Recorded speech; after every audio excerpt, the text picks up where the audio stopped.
Hello, retreat. Hello, Molo dude. Hello, Buffer.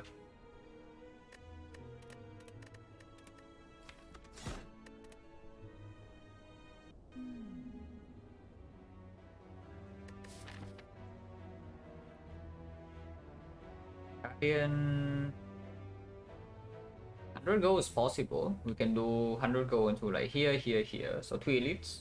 2 elites maximum anyway. And it's the Guardian, so we definitely want to take 3. The other option is just like choose a colorless, but don't think choose a colorless give us the burning elite either. So I probably just take the gold. I guess you can choose colorless and be greedy and go like start here, and you don't go to the shop. But if the fires are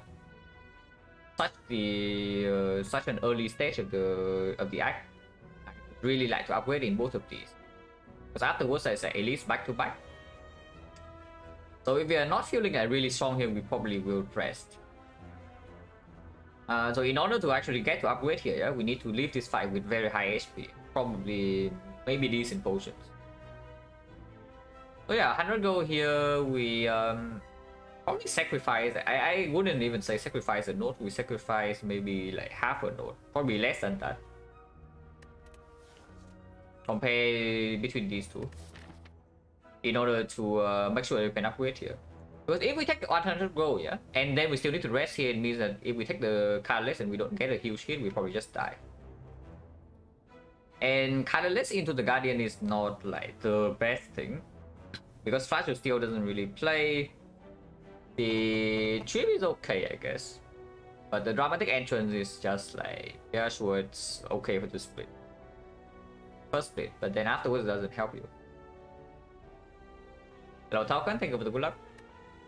I probably just get a gold. No way to pass, right? Yeah, no way to pass. The yeah,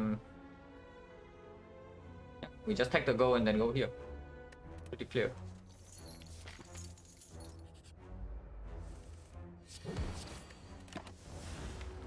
Hopefully we got 2 attacks now. No.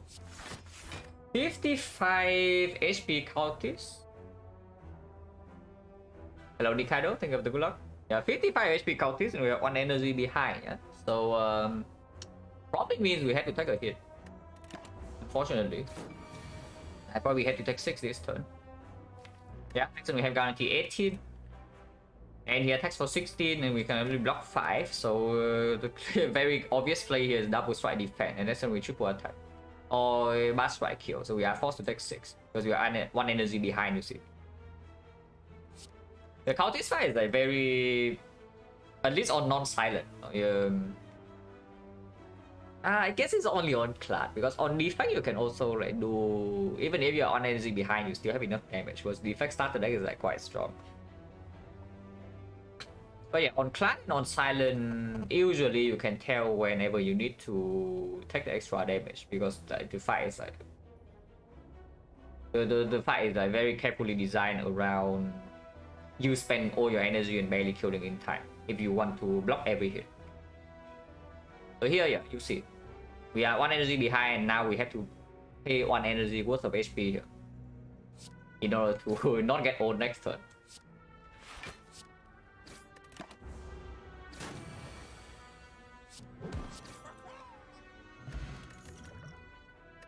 Combust, Server Soul into the Guardian, completely awful. On the other hand, Combust is not that bad. If you enter the Guardian fight with very high HP, this probably solves the fight for you. You don't need like super high damage scaling, like the spot weakness or whatever, in order to split at 60. Combust will do it for you. And your Combust is also pretty basic. You're pretty good against the OP elites, really.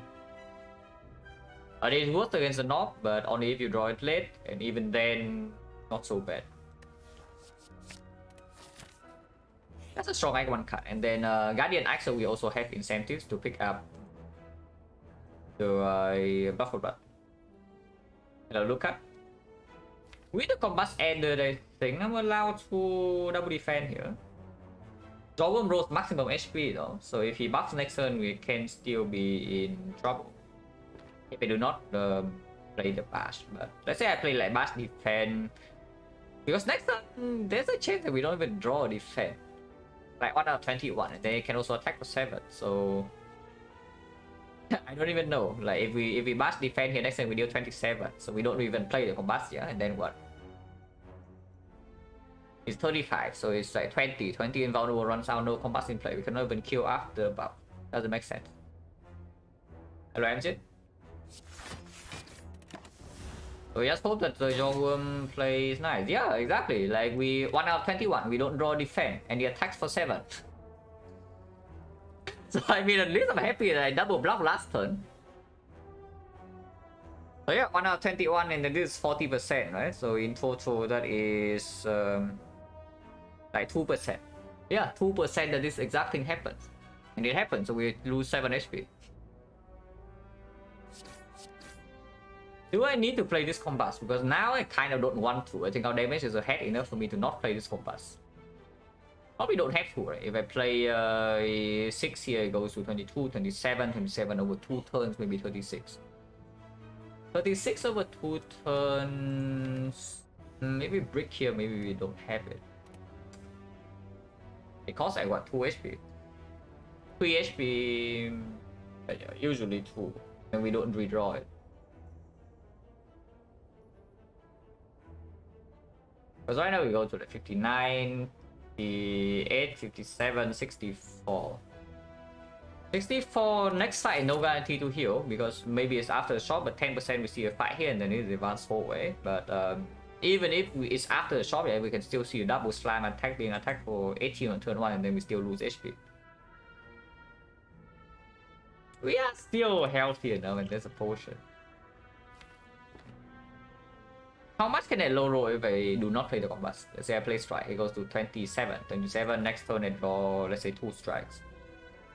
So it goes to 15, 15 is 24. 24, I can never kill and then I shuffle out 3 defense, so I have 1 defense, I attack for 17. Minus 12. Yeah, okay, maybe let's not do that. It's just 2 HP.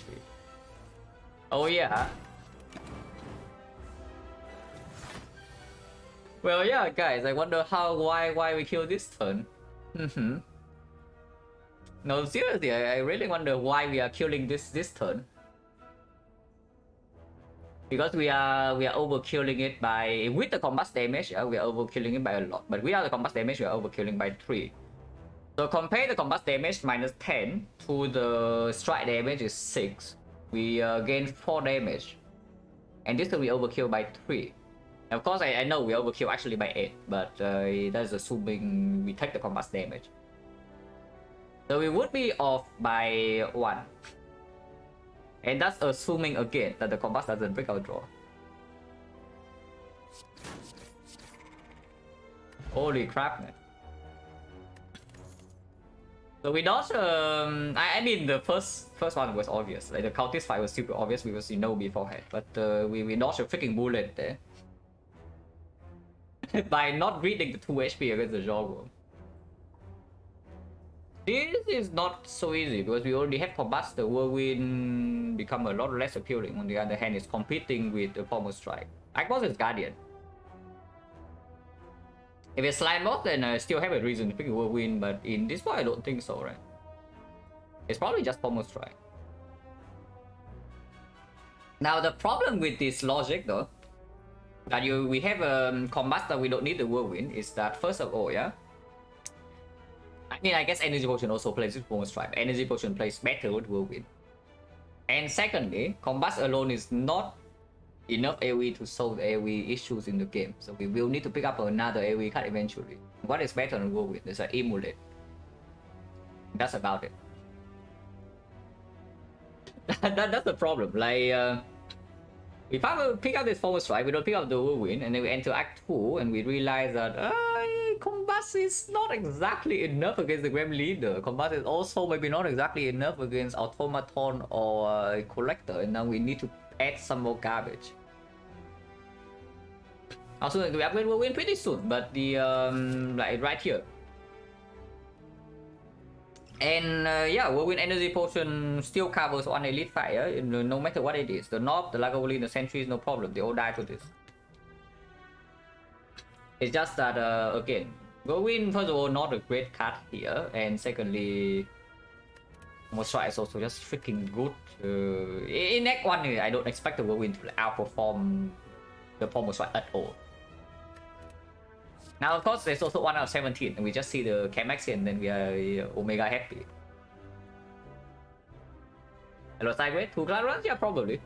Probably 2 class runs until this is done, and then we move back to Silent. 1 out of 17, yeah, exactly. Like, if you don't believe in 1 out of 17, then how do you hit the 1 out of 17? Right? Thomas Wright is so good though, so what is worse to not have an Act 2?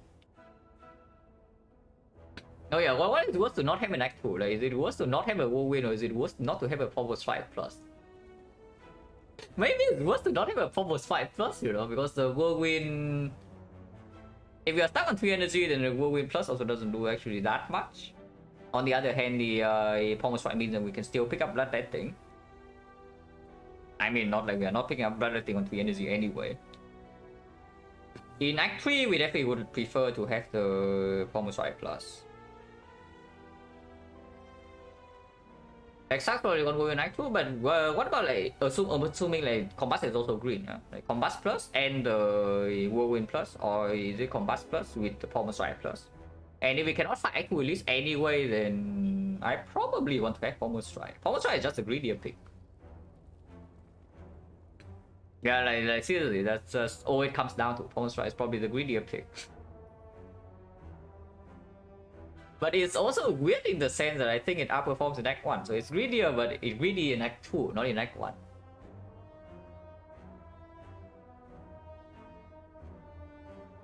We never see Chemex, right? It's just true. We just don't see Chemex.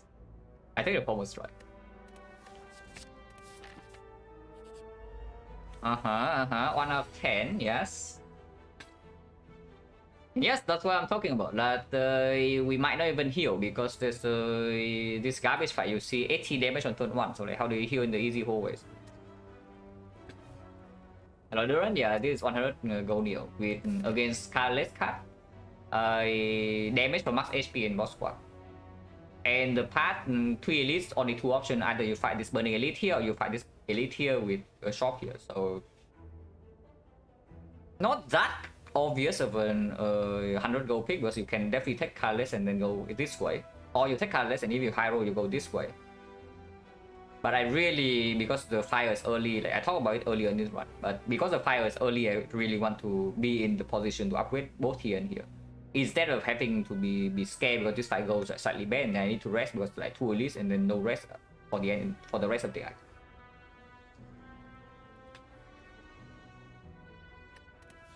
And this fight, 18 damage on turn 1, right? People talk about the Jawworm, the Jawworm that deals 17 damage to you on turn 3.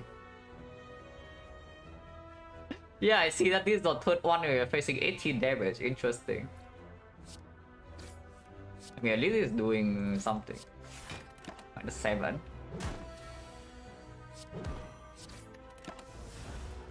Bedrolly to here with a combust would be great. I do.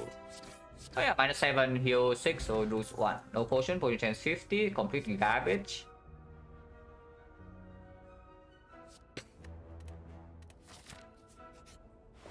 Yeah, not the can. Rare cards. Well, I guess our bonus is actually lose all gold for a rare card, yes. It's not quite 100 gold. So now you might think it's an obvious offering, but I tell you right now that in the shop there is a... Oh, that's 1 gold off. Okay, you are lucky guys. Today is your lucky day. We don't have enough gold for Discovery Reaper. Yeah, today's your lucky day. We are 1 gold off from Discovery Reaper, because you know what we are doing if we have Discovery Reaper. But we are 1 gold off. So yeah, offering Discovery possible, I guess. We settle for the next thing. Yeah, we settle for the next thing. Offering is still very good, of course. And Discovery this early on, excellent. You can remove a strike be against the Guardian, I guess, but I think Discovery is just stronger than remove. Now, I guess we already have combats against the Guardian, so we don't need to upgrade the Discovery to deal with that fight. But right now we have like 1 upgrade, 2 upgrade, even offering upgrade is like fine. Discovery upgrade if we need a boss solution also okay, which is I guess they are like strong upgrades, but they're not mandatory. So it just gives us options. Hello, VM service. Oh yeah, Discovery offering, and then we are left with 2 gold. What are other options? Like potion remove, Discovery, and ignore the offering? Probably not. Yeah, we already have combats, and now there's an offering, so like Blood for Blood is an extremely clear pick. Rupture is also maybe pickable, and that enables the next Reaper. The Resounding Touch. His last effect was actually pretty cool. Like we are strong for the whole run, but then Act 4 was terrifying. But I knew that beforehand, so I wasn't like complacent or anything. So I dodged death against the heart. The Abacus remove. Okay, now I see. Now I see the real line.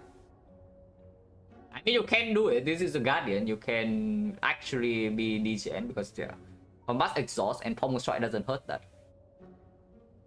So if you see like the cards for this line in a few floors, and yes, can be very strong. When Discovery Reaper that wood, you can upgrade Discovery, and then in any fight that gives you enough time, you can continuously discover for defensive scaling like this metallicized barricade and whatnot, and then eventually you discover infinite exhumes. So you just heal back to full HP. That is extremely time consuming, but it's overpowered. And then yes, I cannot. Like that's what I'm saying. It's your lucky day because we are 1 gold off. But yeah, it's just offering Discovery probably.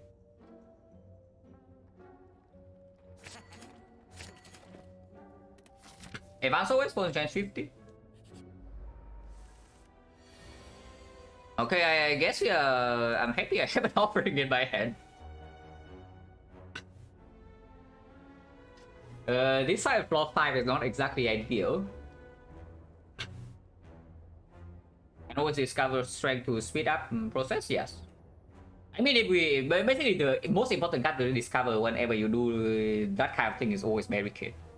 Like you discover barricade and then you discover demon form, and then yeah, you don't even need like that many exudes. You need like maybe 1 exude. Maybe not even any exude. Can start with Discovery in case we roll exactly Bludgeon, and then we can bash Bludgeon the cultist and then don't play the offering. Because the Discovery is just better than anything in here, right? We have 5 energy, so this is like 3 energy, 4 energy, so offering, yeah, no reason not to start with the Discovery.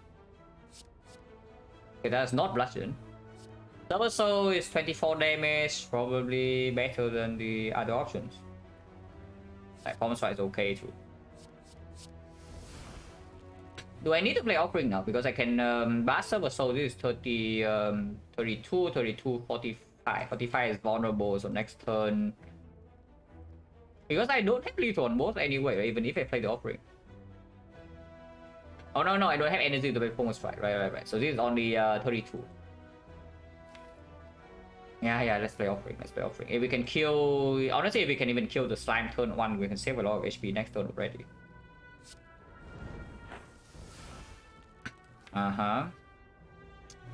Exhaust every single defense in my deck. That's exactly what I want to do, guys.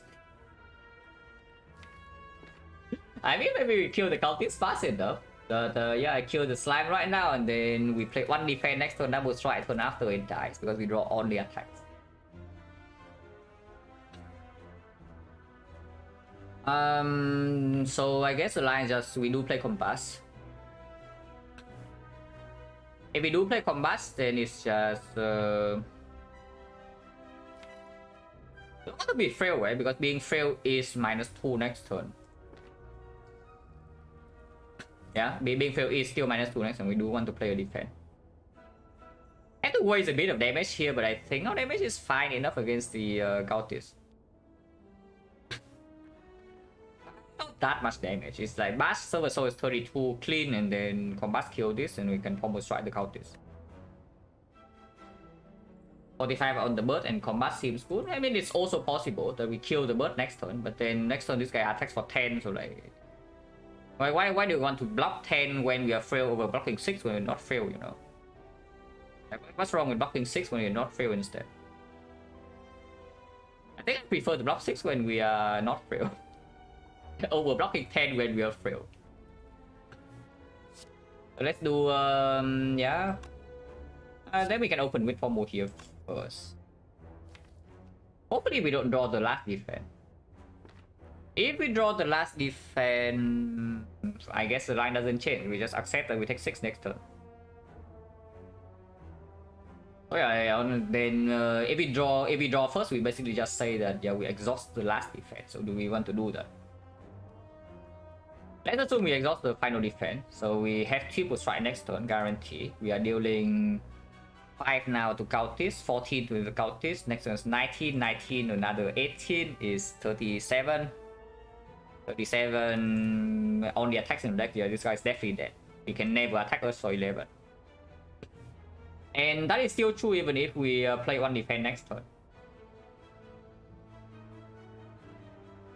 And if we never want to play a defense 2 turns from now, or even draw it, then it doesn't make any sense to not draw first. So yeah, almost right here, double check damage. This is 24, 32, 32, yes, 37 kills the slime. Right here. Need to play this first before we exhaust, otherwise Silver Soul will kill it.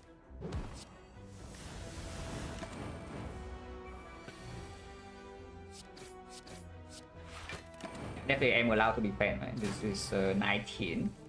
And our deck, we only need to draw either Bash or Silver Soul or the Pommel Strike. Otherwise, we can still even redraw the defense and only attack like 6. So we the punish is not even that harsh if we miss this turn. And usually we don't miss. But honestly, good fight. How much did we take? We took 6, and we took 1, and we took another 2.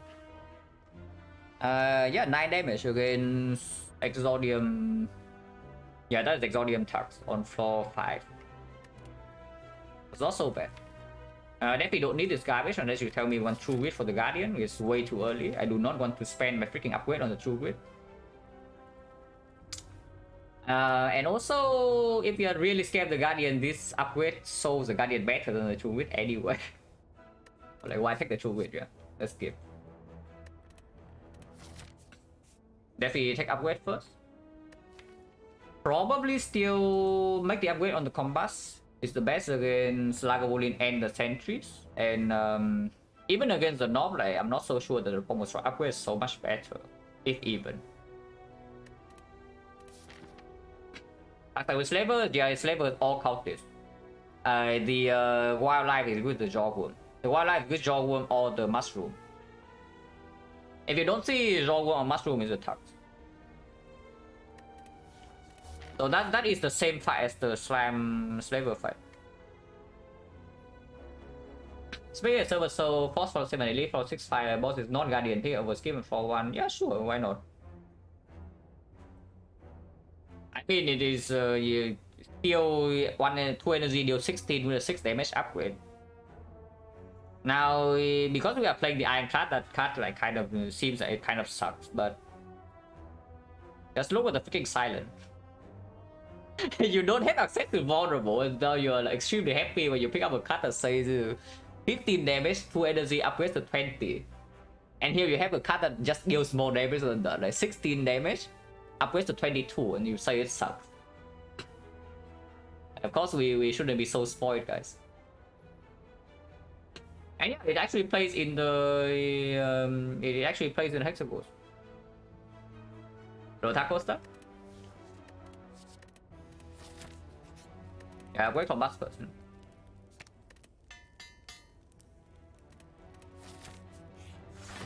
like a boolean, we can set up combust. Now of course it means that we cannot set up bash, but I don't really care. Next turn is like not so bad. And yeah, I play discovery over this 9 damage, right? When slime boss to exhaust slime for free, yeah, but exhausting the slime is just way less relevant. Exhaust the defense actually is fine though. You exhaust your defense in the first next cycle, it actually is quite good. But exhausting the slime, whatever, like how long do you play slime boss the third next cycle anyway? Or well, exhume is just an offering later, or we can exhume discovery right now and try again. Or we can just take the metallicize and open next turn. We can also take metallicize and open now. It's losing 9 damage, but we know that next turn we have like a decent amount of block and the offering being in here. And if we don't open right now, next turn open also like completely suck and we shuffle out to defense. Yeah. That's it, it blocks 6. I don't expect it to block more than 6 in this fight when Combust Plus is in play. But I mean 6 block is still 6 block. Metaverse Ghostly, yeah, you take the Ghostly armor and then you see like what do you do with it? Yes, I think we open. An energy potion for 18 damage, don't think so when 2 elites are coming, and this potion is very disposable.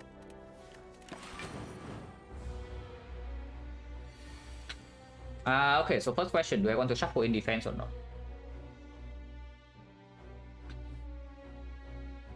Fucking 6 that doesn't cost a card or energy? No, it already costed an energy because I play discovery for it.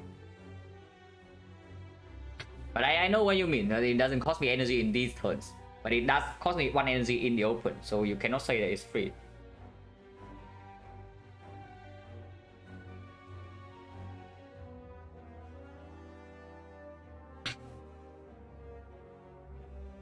Yeah, I want to shuffle in defense, right? Let's block, let's maximum block here with Combust Plus in play. Because this is 1, 2, 3, 4 Combust dealing 28. Combust dealing 28.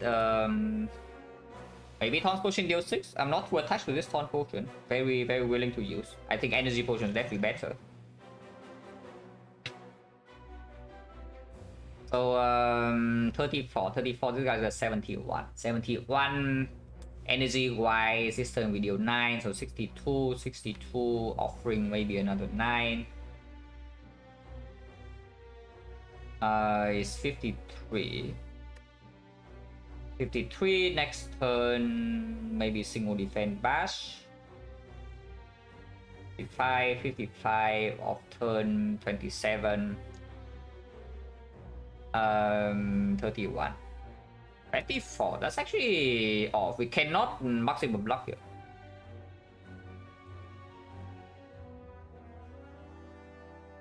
Hello, Pharaohs. And give the good luck, and yes, probably 2 games of class. Unless this run is like super omega long or something. If this run ends up being, I don't know, like 7-8 hours and my brain is fried, then probably no 2 runs. Otherwise, I try to do 2. And try to finish the sample in like 3 streams. Yeah, because it's also vulnerable right now, so I actually want to draw into more attacks. I think shuffle 1 defense in this fight. Shuffling both defense is a little bit too greedy. Because yeah, as calculated, we cannot actually block both turns maximum. Yeah, what Discovery Reaper will be 7-8 hours fun. Yeah, especially if we also get a pin. Yeah, just imagine that we also get a feed at some point the run with the Discovery Reaper and the upgrade Discovery. Then how long would the run be?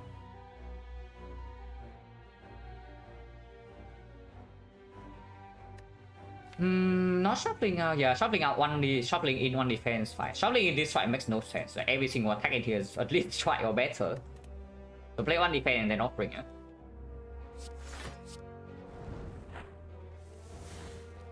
Okay. I mean, if I redraw Bash, I need to play Bash. Next time we still have double defense. This turn if we convert into this, and I think next turn we are allowed to double defend. I'm allowed to defend here into double defend next turn. Yeah, that's what I'm assuming, but we can calculate. So this is 28 damage. This is got 52. 52 next turn. This is 9. So is that 43? 43, 37. 37 on the off turn is still vulnerable. Yeah, definitely allowed to. And yes, I will use this here for 6 damage.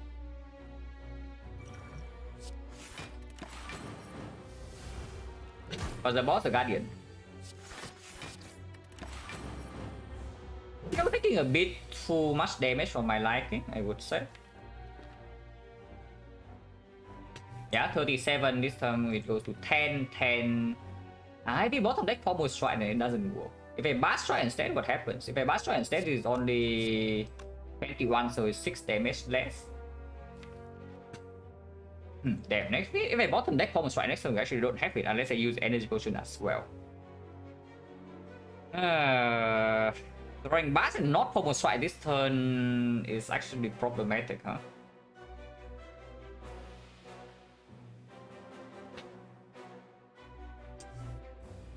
Oh, that's really annoying. I really want to take a 1 out of 6 to get owned next turn. Locktail, yeah, but we still take 9 damage. It's this potion is worth more than 9. Though. But if we have to take another hit, I think I need to rest here then, and then that's terrible. Again, no, we take 9 because of the combat. But I mean, yeah, just don't bottom deck Pommel Strike. It's that easy. Triple Strike, no, Triple Strike, Triple Defense, yes. Triple Defense I can. I take 9 damage. And then the turn after I kill, because combat will always cover. At most I take 10, but usually I take 9. I mean, I will take 9 because it means the turn after I have Pommel Strike drop. We need the combat damage to kill next turn either way, right? So it's only 8. It's not even 9 damage, it's only 8 damage. Yeah, it's only 8 damage, no problem. So Triple Strike just better than Blast Strike, right? No reason to Blast Strike. Triple Strike 27, 27, 17, 17, next one is 10, and then yeah. No potion. Just don't bottom deck your Pommel Strike, it's that easy. Still have to play this one, unfortunately. Ow. Old coin, okay, I really don't want to die now. Block Potion is good, and here's your flex to go with our offering. And our Whirlwind, yes, our Whirlwind, exactly. Where's our Whirlwind?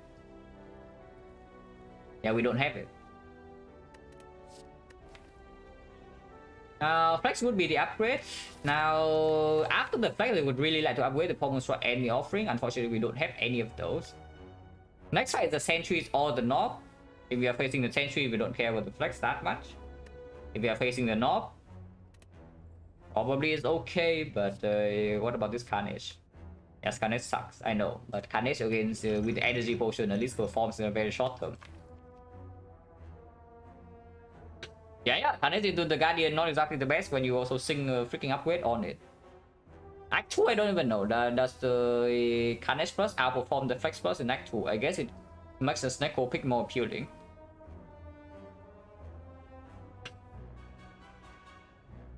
Honestly, I'm telling you that I actually want to skip this screen, but I have a feeling that skipping on this screen when we are running into like 2 elites, the next 2 floors is a little bit too much.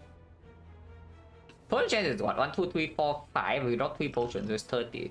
We use 1 here, go to 40. Maybe we take this fight. So for 30, 40, we miss both. Is 58% only that we get a potion back. So it's not very likely that we have 2 potions into this fight. So 1 potion here, 1 potion here. 39 HP. Yeah, 51 HP, 1 energy pot. Should be sufficient on this.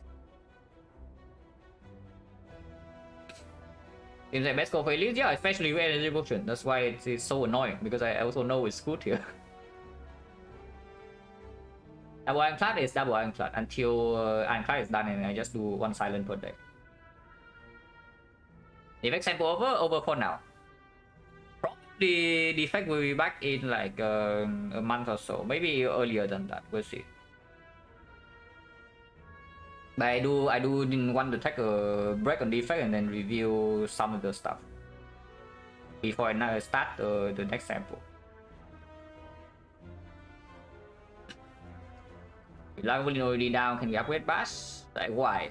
Because I have a feeling the bash upgrade is the best upgrade for the Lagavulin fight, you know. So why would you make the bash upgrade when you know the next elite is not the good fight for it? Yeah, like bash upgrade is the best by far in the Lagavulin fight, and now you know the next fight is not Lagavulin. You want to upgrade the bash. Interesting. A cost next effect sample improve over the cost of last one? Yeah, absolutely. Like, and the later stretch is definitely way higher quality than the start. So I hope that my goal for the next sample is like between 75 to 80. If it's above 80, I'm very happy. But and if it's below 75, I'm probably going to be a little bit unhappy. But anywhere in between would be okay.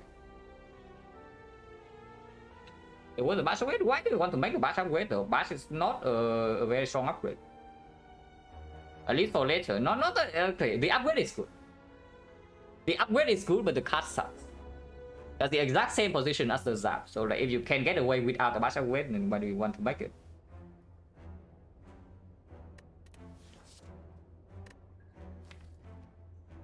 Yeah, probably just take a freaking Carnage and then be set to have a Carnage in my deck. Probably. Upgrade, yeah, exactly. Like if we take the Carnage, we upgrade it. if you take the Carnage and then you don't upgrade it, I don't even know what the hell is wrong with you. Because yeah, this thing is +8. +8 upgrade, +8 damage upgrade is like worth 2 upgrades in early game. And at least with this relic, we are definitely not in a position to actually greet the early game, you see. That because we are so rich right now with unspent gold.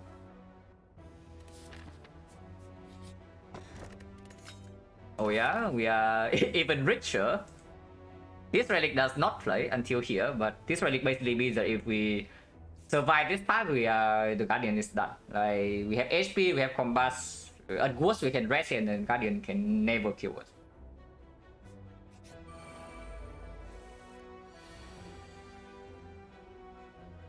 30% potion chance. I'm willing to use one potion here. I think the better potion to use here is the energy pot, because the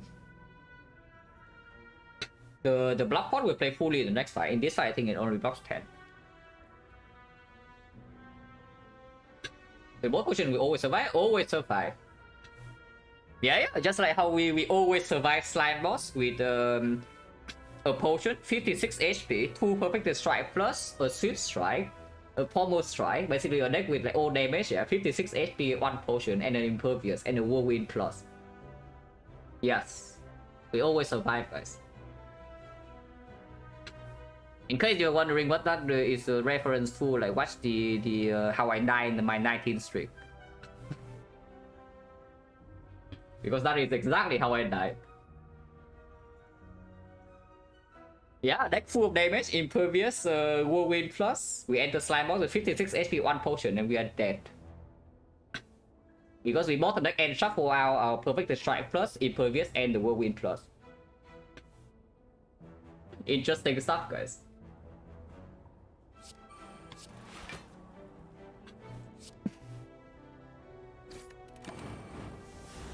And yeah, it's highlighted. It's highlighted in the channel, so like you can always rewatch the fight if you want to know what I'm talking about. Yeah. I mean, at least I'm happy that that was how the streak ended. You know, like that kind of fight was how my streak ended. Because I don't even know. Like apparently, the moment I entered the slime boss fight with that situation, I was dead. Even a 56 HP and 1 potion, I had nothing to do. It was disgusting.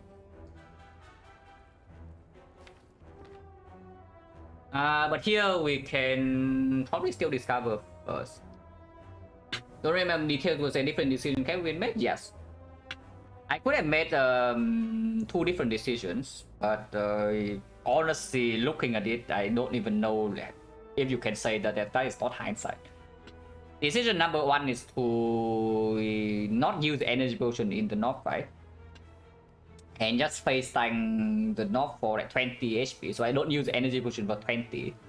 Because apparently without draw all the energy potion would probably save me like 40 HP in the slime boss. But there was 2 falls before the slime boss and there was still another 5 left, potion chance was like pretty high.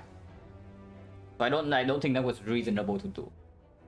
The second decision was that I would just not take the rage. But my deck was like full of attacks into slime boss. I'm extremely healthy. So taking the rage for Act 2 and even inside a slime boss itself, the rage can also play. The rage ends up not playing super well in the slime boss fight. That was just it was just weird.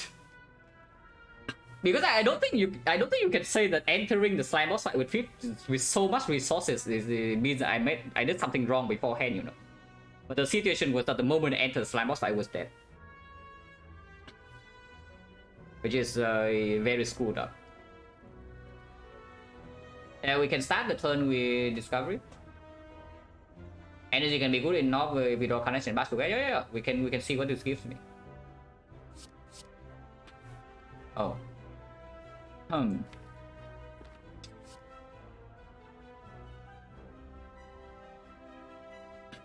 thing about the turn to use one potion trying to save the potion or something. No, that was the energy potion like 2 fights before. That was the exact thing, like energy potion 2 fights before. It's funny one, yeah, this is a very interesting one. Only because we have combust in play. If we do not have this combust ticking down, I already click the Fuel Pit. But because we have the combust in play, I have a feeling that what if we want to end this fight faster, you know, to just take the Singing Red instead. Fuel Pit Dive Embrace? No, we never Fuel Pit. Like why on earth you click the Fuel Pit here? Why no, not Dive Embrace. Like why on earth you click Dive Embrace here? Because I see I either take block or I take damage. Like why on earth do you want this? With the combust, I think I take the Singing Red.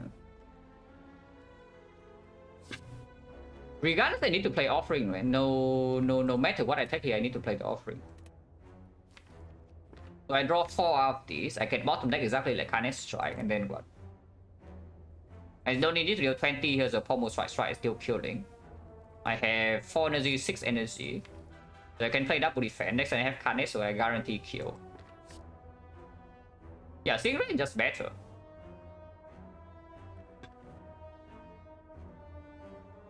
Damage mean bottom deck and shuffle Carnage. What's wrong with that? Because Carnage drawn next turn is also cleanly killing the middle one, like always. I don't even care about Carnage being shuffled out. I just care about, yeah, can I play Carnage to kill one cleanly? This guarantees I can kill one this turn. So I take it.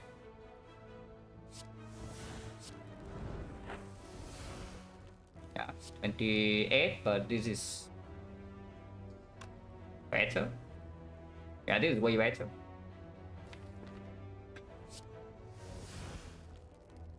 Okay, the worst case scenario is that we pommel strike into the defense. If we pommel strike into the defense, then I guess I'm Carnaging middle.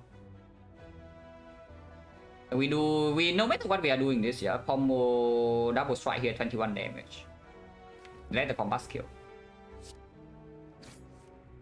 Right, that's good. So now I guess doesn't make sense to not Carnage left then.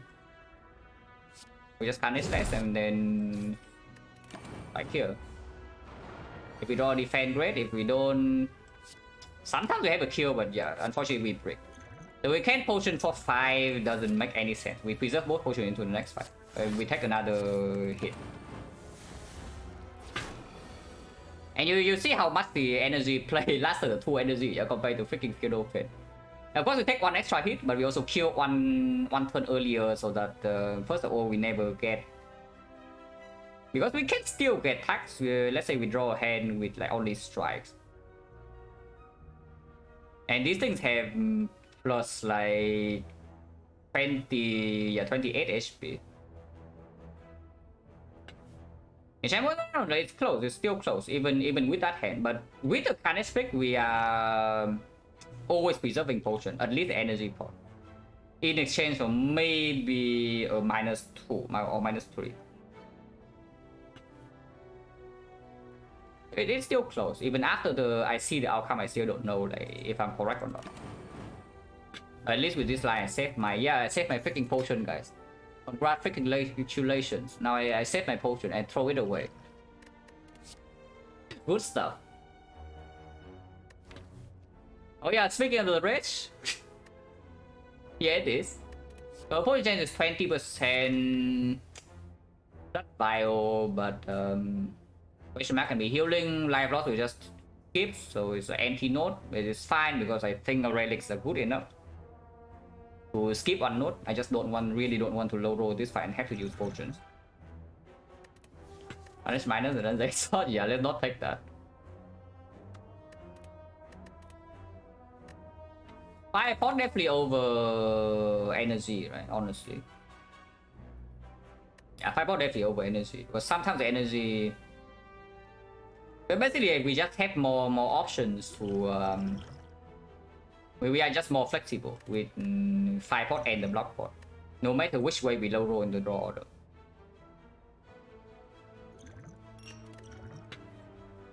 Skipping for 10 piece right away. What's wrong with that? Yeah, like race really great pick it was it's weird, right? Because this card is supposed to actually be pretty overstarted. Like just look at it. 0 energy block, usually 6, probably 9. That's a very strong card. But Ironclad actually kind of sucks, so this card ends up not being nearly as good as the start suggests.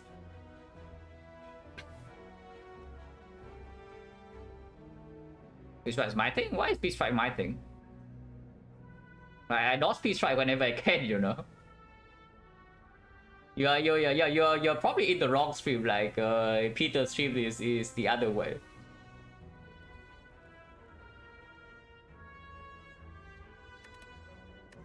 Yeah, I'll probably go to question mark. Yeah. If it's empty node, yeah, whatever. I take empty node. I just want to make it to the end here and use my freaking pentagram. Yeah. What is an empty node? What a freaking surprise, guys. You go to question mark and act 1 is an empty node.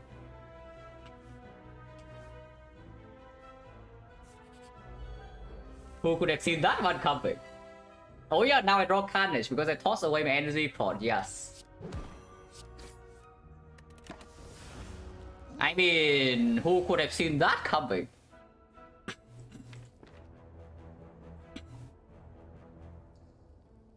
Interesting.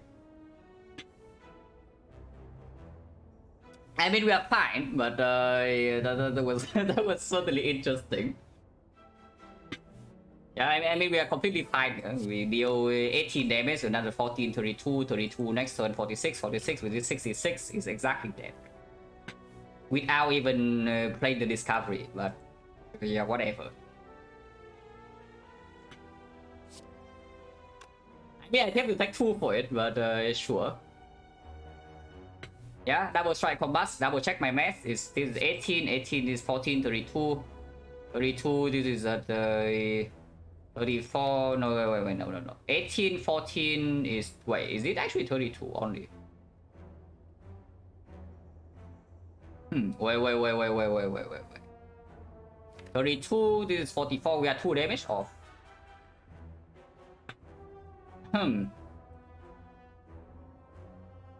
Okay, now that's a problem. I mean, we never die. We never die, but that's a problem. If Discovery does not give me 2 damage next turn, I cannot kill.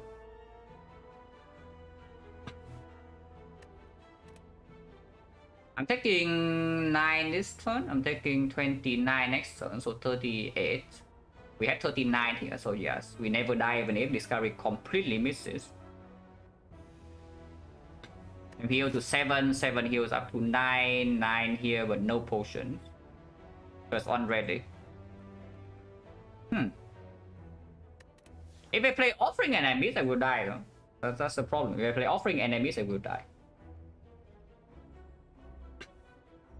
I don't think so, right? We just hope the Discovery give us 2 damage next turn. Only need 2 damage, don't need much.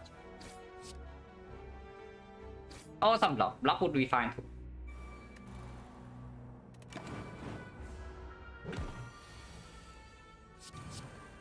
Two damage. So this works, yeah.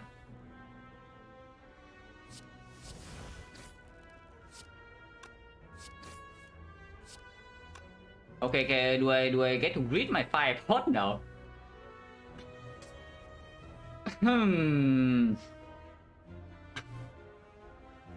Pay 6 HP for the 5 pot, huh? Potion chance is only 20% at the moment, so if we use this 5 pot, we will not have 5 pot for the Guardian fight. Not having 5 pot for the Guardian fight also means that I might need to calculate damage taken, assuming that I take a hit on turn 2. Can I break? Pretty unlikely.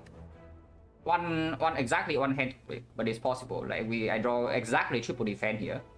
So it's 1 out of the 723, which is 765 over 6 on out of 35, 3%. 3% to lose 6 HP, otherwise we gain 3% to 3% to straight up just lose 6 HP, otherwise we trade 6 HP for the 5 pot. Which is probably worth it, honestly. So we go to 12, yeah? We go to 12, we actually go to 11. 11 go to 8, 17, 17 goes to 19. 19 into advanced hallway with 2 potions. So it's 31. I play offering. Yeah, we don't break. Continue puzzle without combust. Yes, guys, finally. There's a barricade, but to be for our Discovery Reaper. But yeah, to be real, just take the struck. Struck into the Guardian already good. Struck with the deck that has no block is good. Struck into Act 2 is good. That will be fine. Unless... Okay, struck is good, guys. This struck I don't think I want to play. Because if I don't want to combust now, I actually would be quite sad. I don't want to miss combust in this fight. And shocking now doesn't even give me anything good.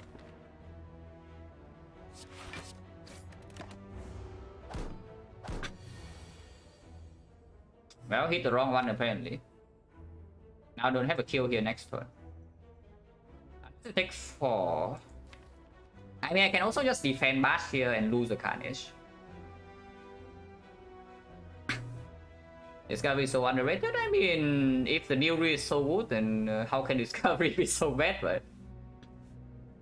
That's the thing. Like, people trade 21 HP for Newry's Codex, and they say that that's like probably the best book. Okay, I don't know if they are actually saying that. I say that. But if you think that Newry's Codex is worth 21 HP, then why would Discovery not be worth 90 gold?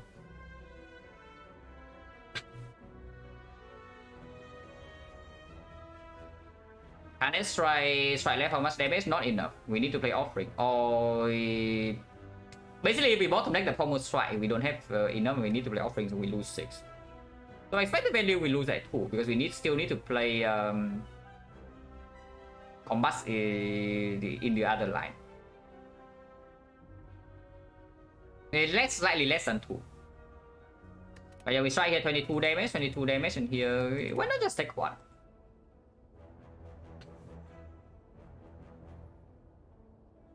Yeah, why not just take 1?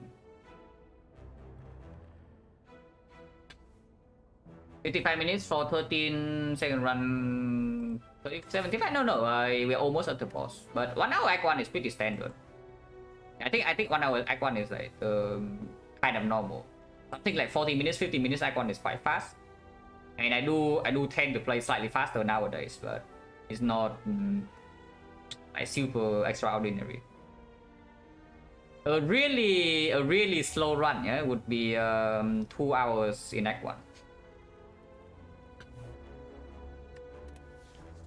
Yeah, a really slow run is 2 hours plus in Act 1. I think my longest Act 1 on stream is 2.5 hours on silent. where I went down to like 1 HP probably like 3 times in the I can do a slime boss at the end. And I survived. 2 hours and a half. Still haven't done, yeah, I don't think I have done any more difficult act one than that one, but that was cool.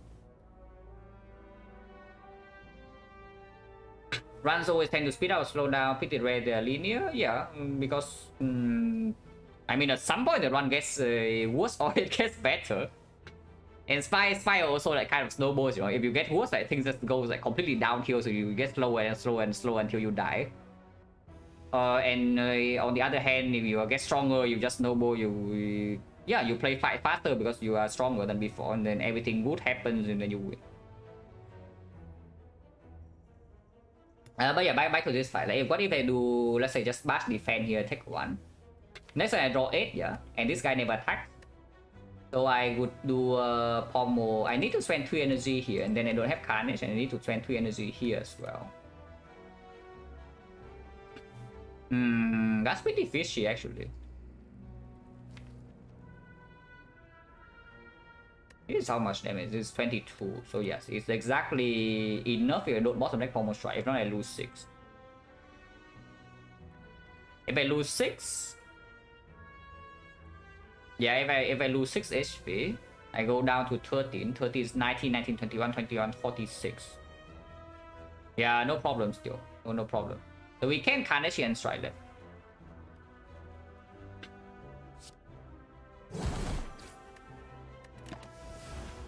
No, bottom deck pommel strike. No, it's not easy, guys. Just don't do it. Okay, they combust. Oh, we don't just have combust puzzle, guys. We don't have just combust puzzle. We have combust puzzle and Carnage. Holy crap! You see the combo, right? The combust procs the puzzle. We draw to Carnage and then it's gone. Oh my god, man! Oh, that's some that will be an interesting situation.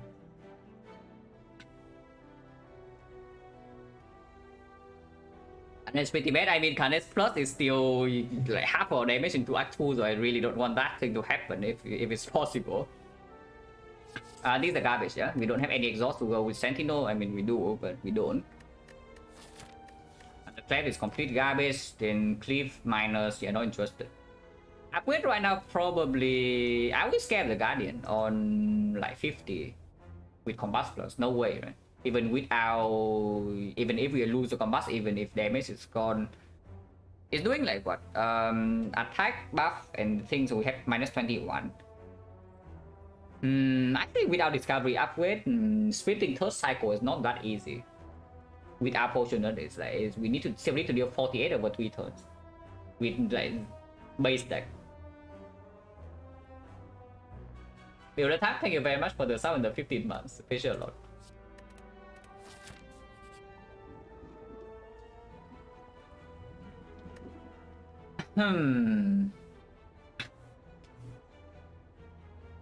So this is why you don't upgrade your Carnage. I see. So here now, we are almost max HP already. Like we have 51 HP, so this is only healing 20 something. Yeah, exactly. Yeah. Pantograph right now allows us to remove a strike. The only other option is that we remove offering instead and get 10 marks. So basically, we bought a pair in the shop over the offering for 155 gold. Also minus on strike remove though, so it's more costly than that. That seems stupid. That's kind of actually exhausted on puzzle, yes, because it's still before you actually end your turn. How does Blood Vial affect this decision? Not at all. I still take buys with 4 strike. Like, why does that matter?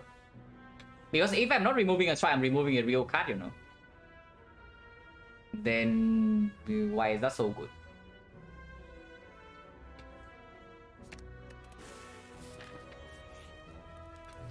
Great combo is greedy. Is the greediest thing to do here.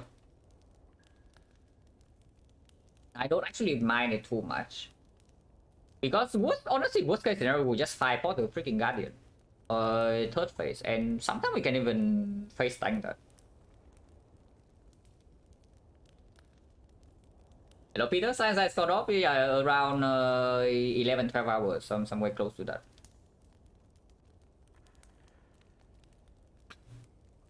Yeah, wait, no, I just woke up, so I should still be. My brain should still be in working condition then, I hope.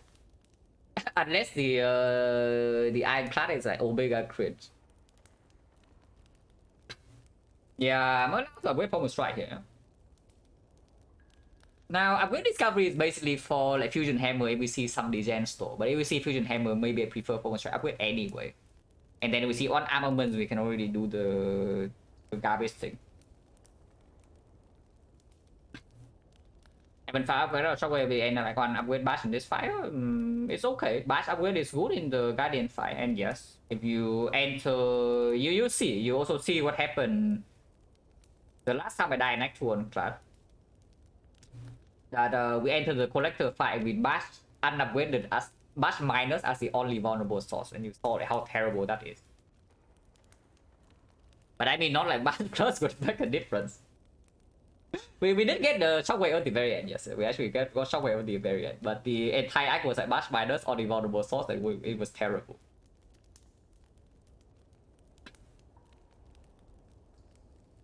Yeah, Pommel Strike. Let's upgrade my Pommel Strike. Don't think we need to upgrade Discovery, and don't think we need to upgrade Bash. Upgrading Pommel Strike here over Discovery is saying it cost me a 5 pot probably. But I need to 5 pot turn 2. Yeah, we enter the fight at 51. If I need to 5 pot turn 2, we lose another 6 from the offering, so it's 45. 45 combat sticks for maybe 8 turns. So 37. 37 we accept a 36 hit.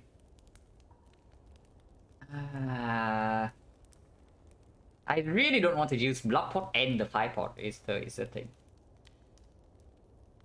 If I upgrade Discovery, I might be able to save both. On the I2 hallways and nothing else, the best upgrade, of course, is the Pommel Strike or the offering. Probably offering is even better, but with the puzzle, maybe not. Probably just Pommel Strike if you are just talking about early Act 2, because early Act 2, the Discovery upgrade doesn't play at all. And the offering upgrade with the puzzle is overdraw. But that's the thing. If you can save the potions here with the Discovery upgrade, then it also plays quite a lot in early Act 2 as well. But honestly, maybe just Discovery upgrade. Thinking about it, like, that I want to save the potions.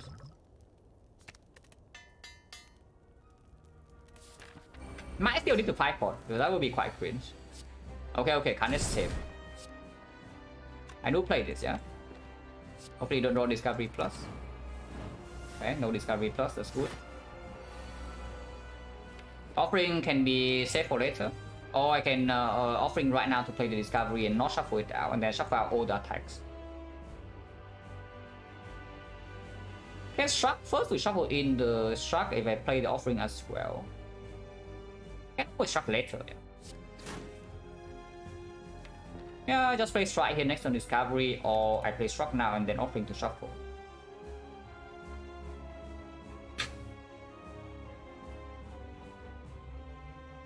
Is offering better to be safe or not? Probably better to save actually.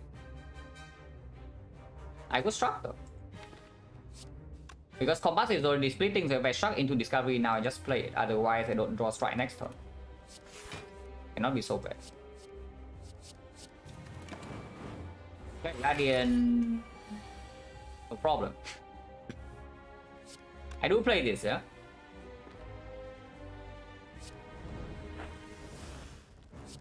Yeah, with the Sword Witness now, the Carnage can go. Like, goodbye Carnage.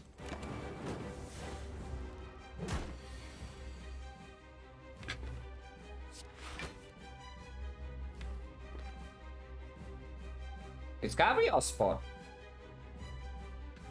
Maybe Discovery first in case it gives me a better block, then I can also just do the block card and the Spot Witness. Otherwise I lose at maybe 3... yeah, it's fine. I mean, that's kind of Spot Weakness. Yeah, now we have fire strength, so we just need to block this guy, so we probably don't need to play discovery one more time.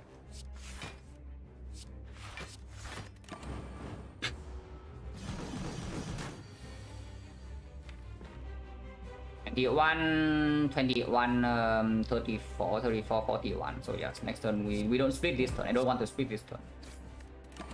Not splitting now is good.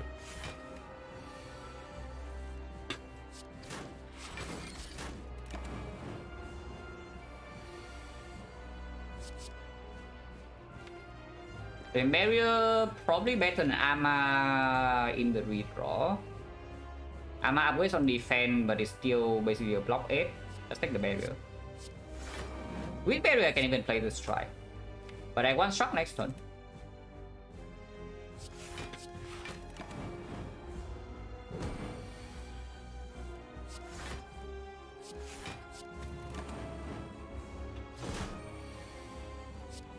Discovery, pretty good card, some would say. Pretty decent. Pretty decent card.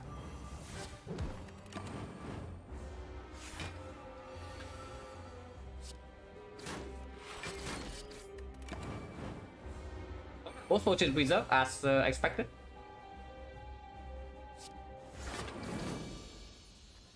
You see, even with those cards, we do not even win the fight like super obey convincingly.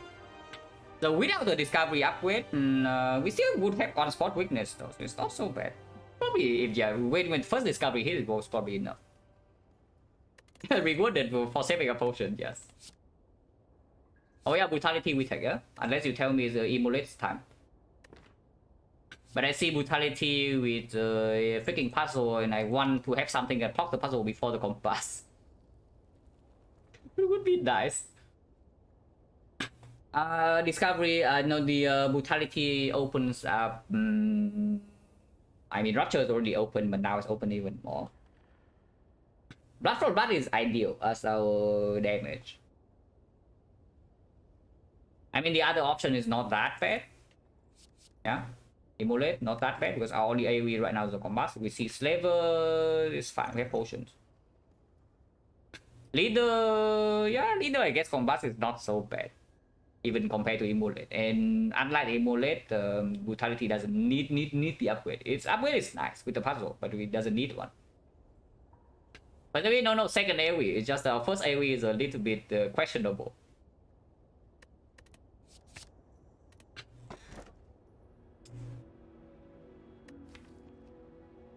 Yeah, overdraw. Max Com Carnage kind of sad.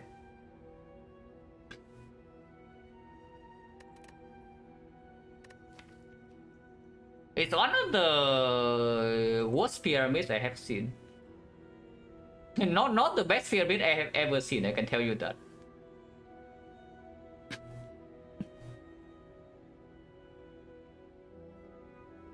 First of all, we massively overdraw. Secondly, the Carnage with Pyramid is, I mean, is whatever. It doesn't really matter, but it doesn't have synergy. Is the bad lane? Yes, because the Blood Vial, mostly. Not a terrible one, but it's not very good either. And it's up against Pyramid, so it's probably still Pyramid, even if it's a bad Pyramid. Because yeah, Mark of Pain is disgusting. My hand is full enjoyer, it's true. My hand is full.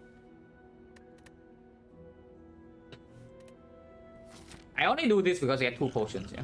So that even if early act 2 is cringe, we still don't have problems. Shop is extremely clear. So we go here. And I don't want advanced forwards. We also want events with this, events with the Ritual Dagger, events with the Apparitions. Yeah, so we just start here, go to shop, and then we see where the Burning Lead is takeable or not. If not, we just do solid, fire, elite, fire into more elites, like whatever way we want. Into Twag at the end, yes. Finally, Twag is here, guys.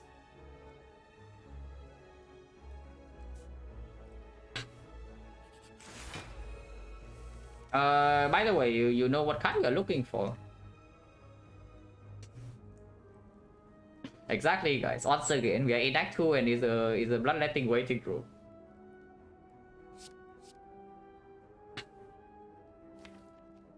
You know, Pain block 3 now gets out of the deck, blocks 3 later, block 6 later. Havoc doesn't actually do anything. I mean, it's doing something, but not exactly what I care about. And who said the Brutality doesn't play? Because I see that Brutality is drawing 9, because I have a feeling I'm block potioning this turn. Yeah, who said Brutality doesn't play with Pyramid? Probably just take the Fear No Pain. Fear No Pain also plays with the Discovery redraw sometimes.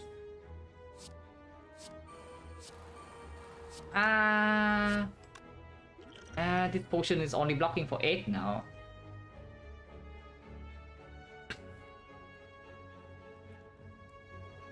So we pick up Lightning often in Act 1? In Act 1, no. In Act 1, I need very good reasons to do so. So I can see it, because if we see buys in the question marks, or something good happens here, we don't lose HP, then... Or something bad happens and the potion says 4 HP. And everything works out. This potion can also be used later in this fight. I see it. Yeah, we don't really overdraw, at least not this turn.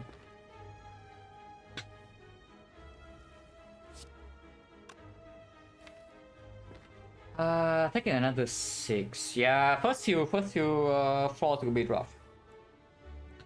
Because yes, it's not a good time for the Pyramid. It's really not a good time for the Pyramid. Yet. Okay, right now we take less than that, because we offering block 3. Yeah, we can also potion. Potion again in this turn is only for 9, and then we also play Shock and potion is for 3. I mean, if I play Shock, of course I don't potion. I mean, the Shock being played this turn is not even a bad thing. And we can potion next turn.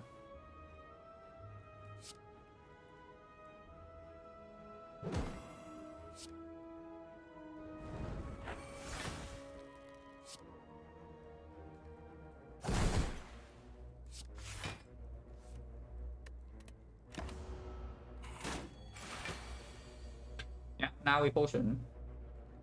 I mean, you can also triple defend here, but then the fight doesn't progress. I don't like that. If we draw exactly Carnage, we have lethal 1 out of 3. No such luck. Bash now guarantees lethal next time we combat, so I guess we just Bash potion.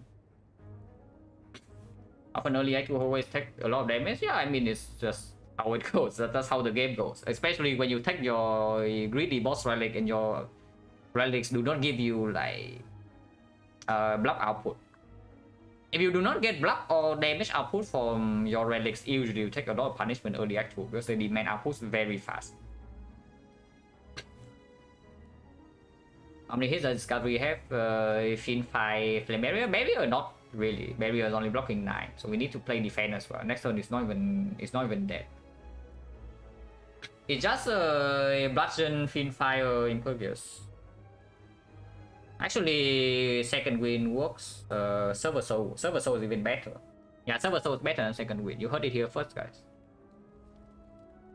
Not a lot, right, for me to... Because let's say I do like Discovery Strike, yeah? Discovery Strike and then Steel Potion. Is at 33.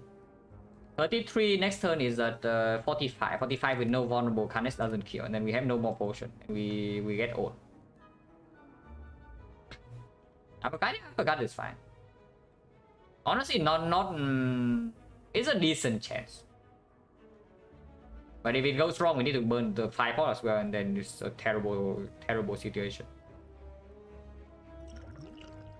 Let's not do that. Let's just take the kill. Oh wait, it's a 1 out of 2.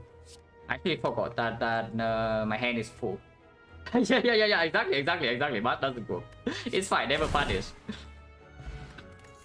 Yeah, just don't get punished, guys. That is good. Second win is here. Flex is here. Flex is actually not good because our deck doesn't have multi-hit or 0 cost. Even with the pyramid. Flex first will be good. On the other hand, second win is amazing. So take the second win. Chosen. Probably still offering. Or bash. Definitely don't need to play brutality here. Okay, I can leave this for later. Can play brutality for one hand space. Only one hand space, but it costs me 1 HP per turn. Without the Carnage, this fight would be quite long. I wonder if the Impervious was even the correct pick. It probably is fine, right?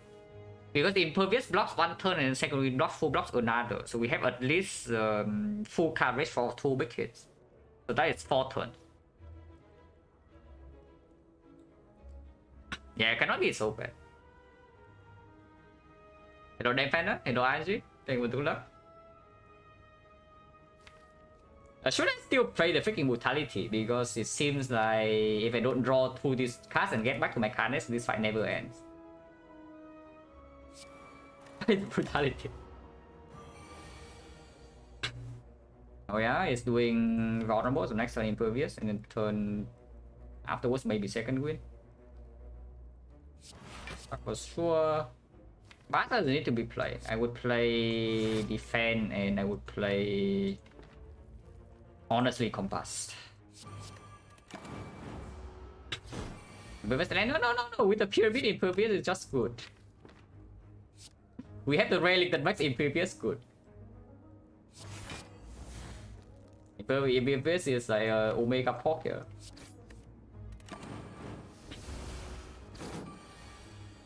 Now I cannot say the same on next turn, yeah. But I think second win bash here we get out cleanly because the brutality is also drawing 6. And combust is 16 14 damage already, so yes, this will definitely get out.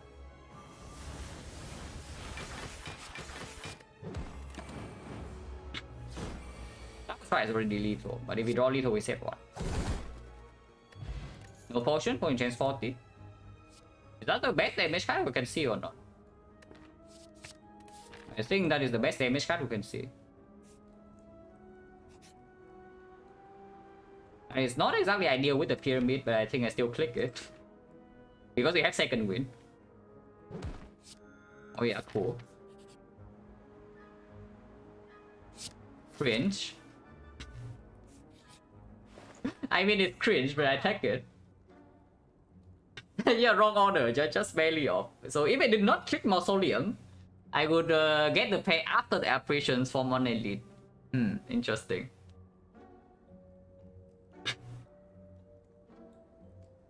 Okay, so now I see that this shop kind of sucks.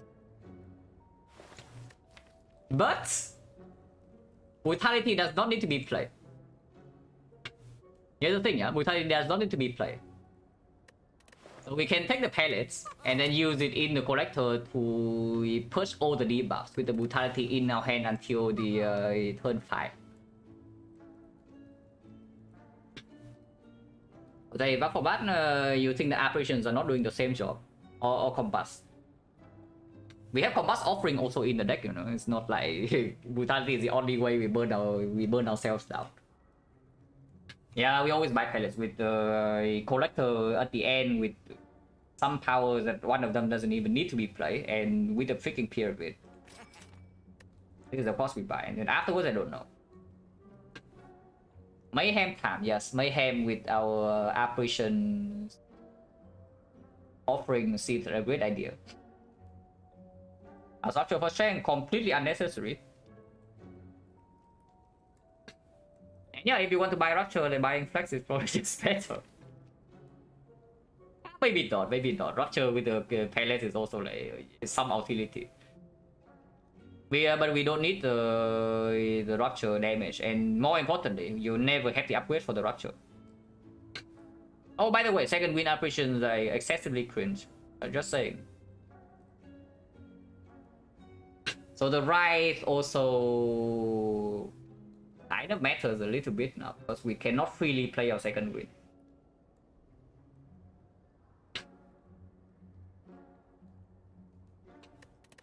And with the Blood Blood Bio can also see... Do we even go to one more question mark? Actually, no. We never even see a question mark.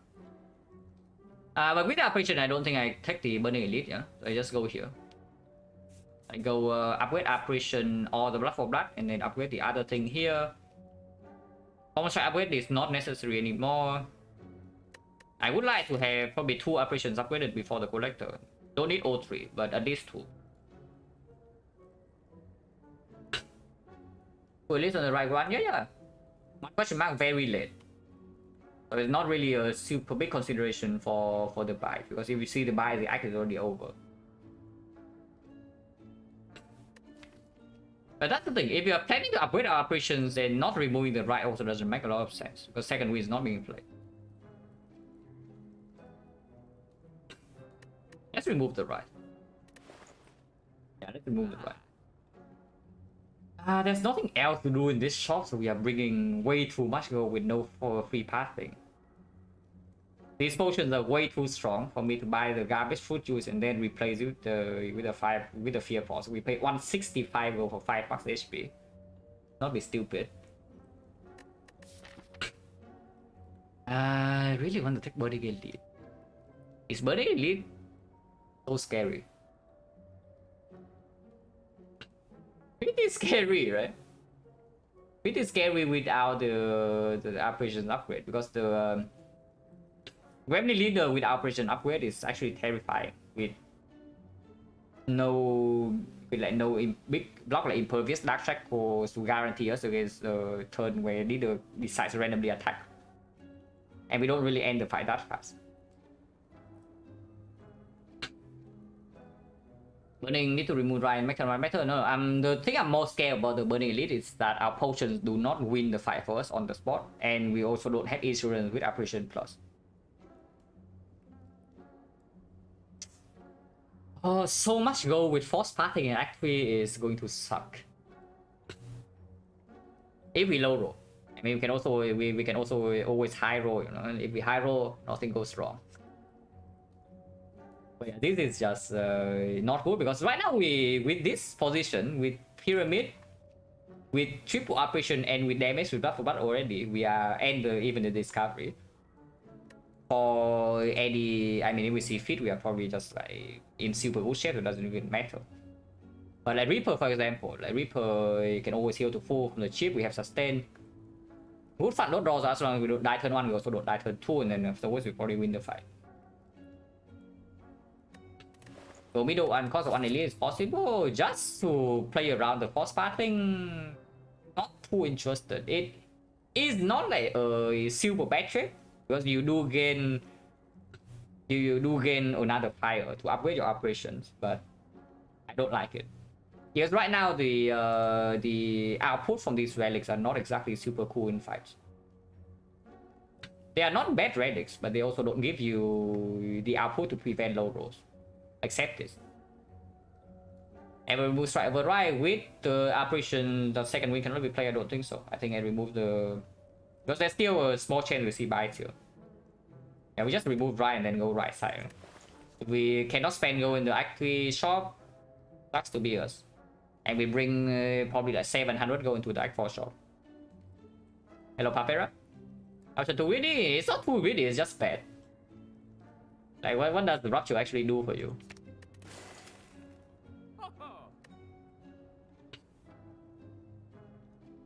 And then with Pellet, this is never going to be green. No? You want Rupture minus? Do you really want Rupture minus when we already have Brutality to cleanse here?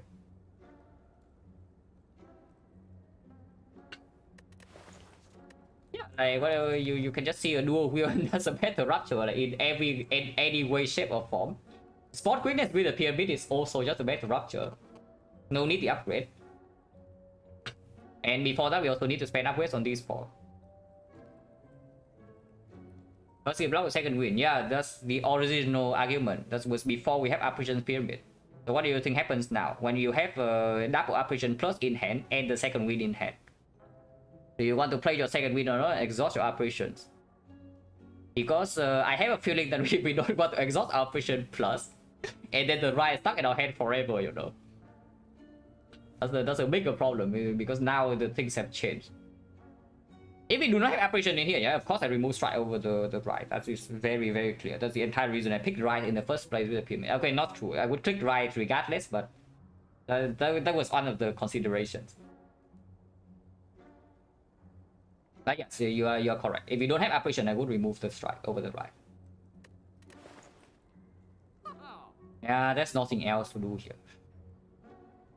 Asia with the palace, not interested. Potion exchange, nope. And these cards are not good enough unless you want close line. We are not quite at the position where close line is a thing yet, because we also have apparition for the short term. Shinju of the gods, yes. First I will definitely apparitions for the Gremlin leader fight. Slavers, we have this to cover. Bull stabbing kind of annoying, but also have blood for blood. And Carnage is also like quite good in that fight. If we don't lose it randomly somehow. And Liquid Memory is on the Carnage. If we have vulnerable down, it's also quite a lot. Blood for blood? No. Gremlin leader attacking for 48 incoming, you better have not exhausted all your operations by then. Because that fight will not be short. Like, we cannot end the Gremlin leader fight fast. Oh yeah? Interesting.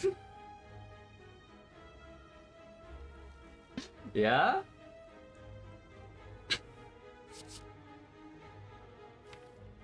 I can brace with a second win, probably not so bad. Body slam is with a second win also not very bad, but not doing so much. As always, I don't want to do it. I would take damage here. Unfortunately, this hand is very awkward. Yeah, this hand is so freaking awkward. Holy crap. Oh, I either play one defense and overdraw by one, I play bash overdraw by one, or I play double defense and draw nothing, and I die next turn. Even break. There's also the option to fight for it. What's the potion chance? 1, 2. Yeah, only 2 fights. So potion chance is 40. Next fight is the elite. We have blood vial, we heal 8. Yeah. I think I just take 5 here. I play defend, nothing. I play defend and use my puzzle. But that really sucks because if there's any other 1Z card, cost card I would play, then I would love to do it to not overdraw.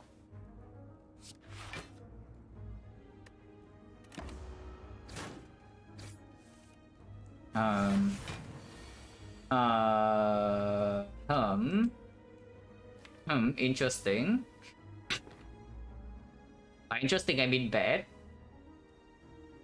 I mean, we don't die. We never die this turn. Yeah. Good news is that we never die this turn. Bad news is that the apparition is not in my hand yet, and I am scared.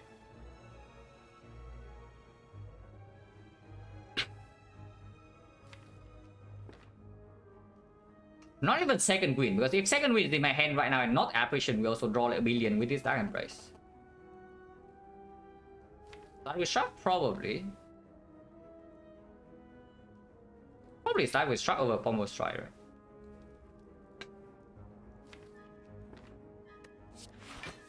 Okay. Everything's good. No problem, guys. No problem. Oh, you're getting deck Carnage. Always know I could, always knew I could count on you. Getting deck Carnage. And yes, I would play the Brutality here. I think I shouldn't. Oh, why did I play Brutality? One operation is already gone. The second operation is going to follow pretty soon. I guess it's okay.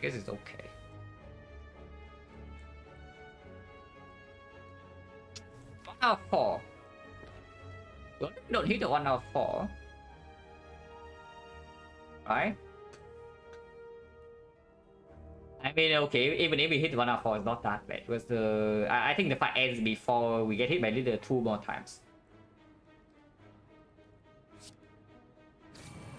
Okay, did not hit the 1 out of 4, that's good.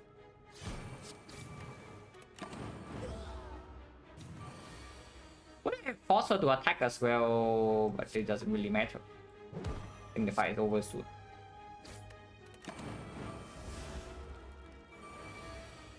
Double shield. Okay, if we force her to attack, apparition next turn into the offering and then end the fight before she swings again. What I see. We can also just do this.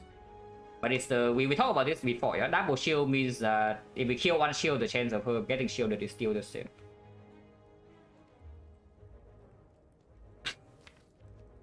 And honestly, I kind of want to play this apparition so I can get rid of all of these for my damage to go way up, you know, with the blood for blood. Because every turn I'm losing 2 HP here. so I don't actually got to stay here for long. Yeah, please attack.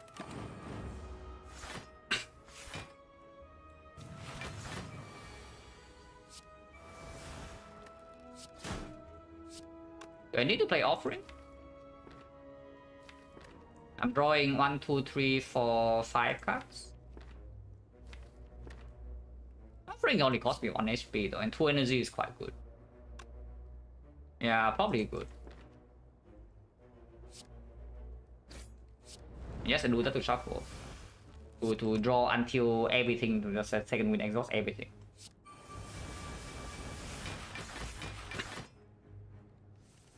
Now I'm guaranteed to draw into my blood for blood, and I Thomas right into my blood for blood again, guaranteed, and she's dead this turn.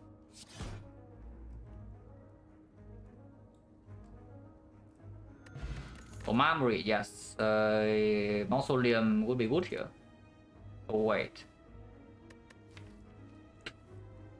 Armaments can be our next upgrade. Upgrade the Discover cards. Upgrade the apparition so we don't need to make all the upgrades. Or we can also take the Pommel Strike first, which is not actually that good.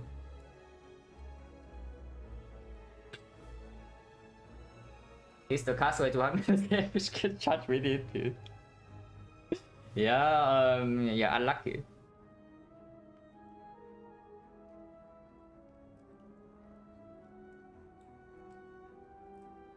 Not sure about the armaments, you know, because the armaments, into armaments upgrade also requires to draw the armaments before the apparition and to keep it in hand. On the other hand, do you really want to keep having like turn ones like just now? I don't want to have turn ones like just now. So Pommel Infinity, yeah, it's actually true. Like, what if we see the Sundial? Possible, uncommon here, uncommon here.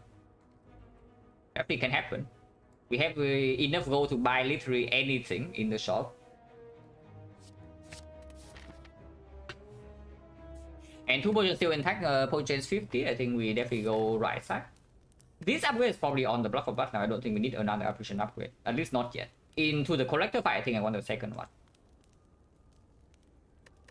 We have only one more upgrade here. If I see Burning Pack or True Wit, I probably want to upgrade that. To get rid of the strikes. And yeah, targeted exhaust with Pyramid is just very good as well. If I see Dual Wheel, may also want to upgrade that. And yeah, what if it's actually here? What if it's actually here? Thinking about it, because this deck right now, what does it really need? Yeah, what does it really need to be strong? Like, does it just need removes? No, really, that doesn't it just need like more removes and then a source of energy to play the Pommel Strikes. Why do we need elites? Like, we want upgrades and we want removes and we have a ton of gold, so why not go there?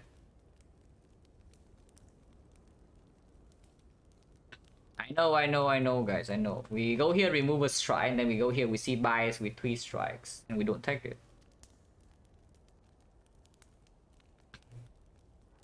This was one upgrade though. So we upgrade the second apparition right next fire, and then the final fire we can upgrade whatever we see, like a True Wit, Burning Pack, even a Bloodletting.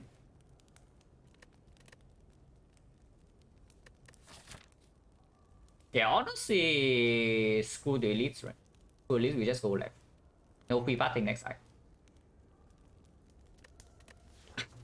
Dual Wheel I would also buy.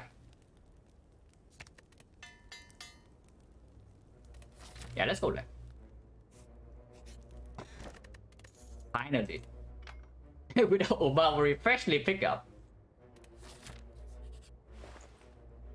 Out to second win, feel no pain, but Pyramid.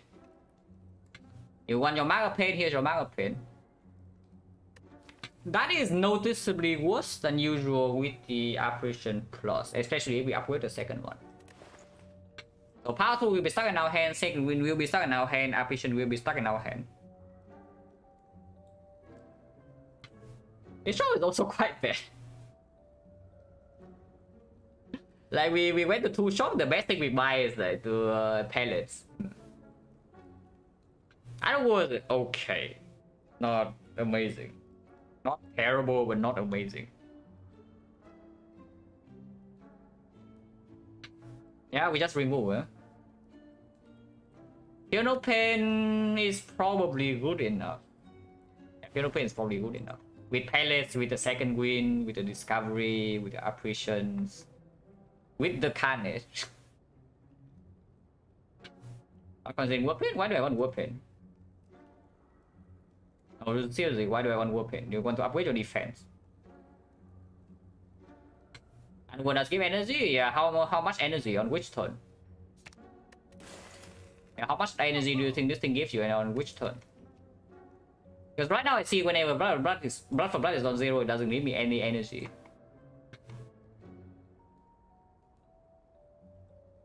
If I have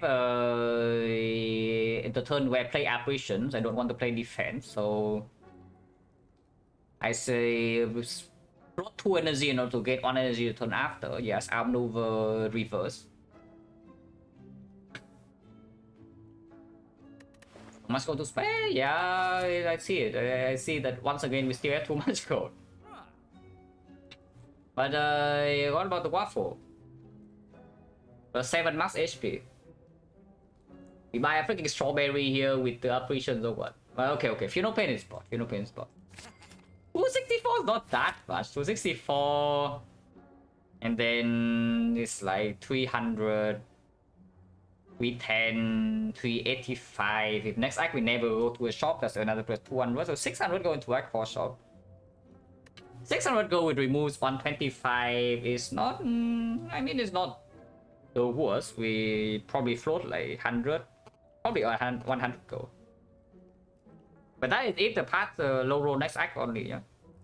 If we do get to go to a shop next act, then preserving go here is just good.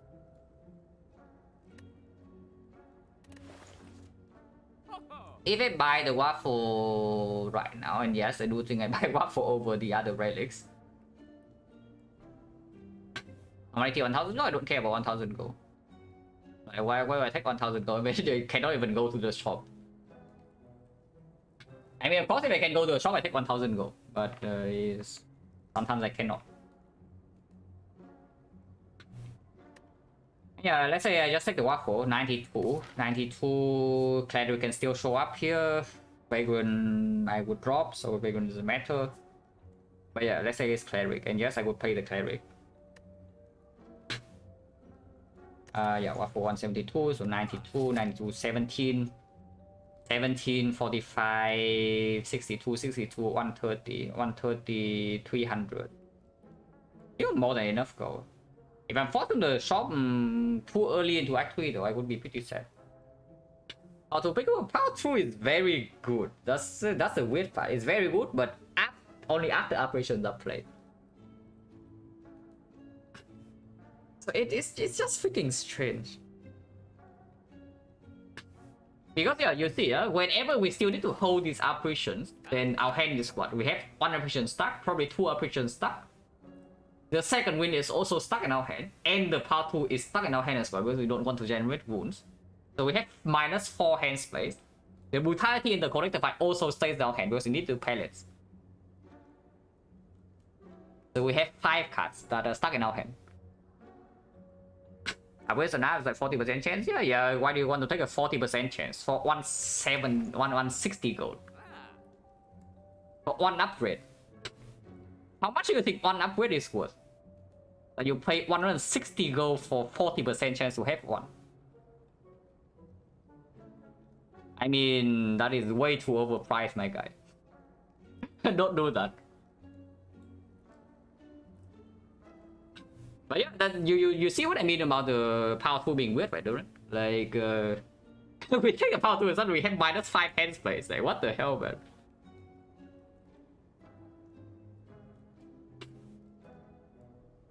I'm pretty confused. Like, what do we even want to do here? Why don't we just ignore the operations? Just second win away operations like nothing, you know? I'm I don't like it for the exact same reason as before. I did not pick the one up for free. How much goes on 58 gold worth? Not so sure. You need to consult an expert for that, maybe a life coach.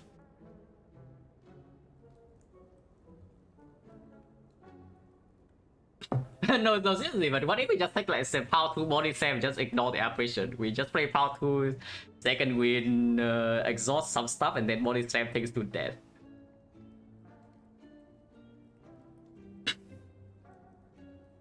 But 15, yeah, I know, it's still strong. That's why I'm still in this shop. It's strong. Because at the moment, the problem with this right now is at the moment I still don't know what kind of thing we want to do later. Like right now there's multiple things we can do. If we take power 2, we can do like power 2 second win body slam, but that also means we need either more strike removes or targeted exhaust. Which is not like the worst thing to do, yeah, because there's only 3 strikes in here. So let's even say that we don't never even get another reboot. Our deck is what? 1, 2, 3, 4, 5. This can be exhausted. 6, 7, 8, 9 cards. Body slam is 10. Yeah, that is exactly 10 cards. We upgrade the body slam, we ignore the operations, body slam, power 2 second win, feel no pain, body slam, everything is dead. And we block for enough. 15 into another 16, we block 31 per turn.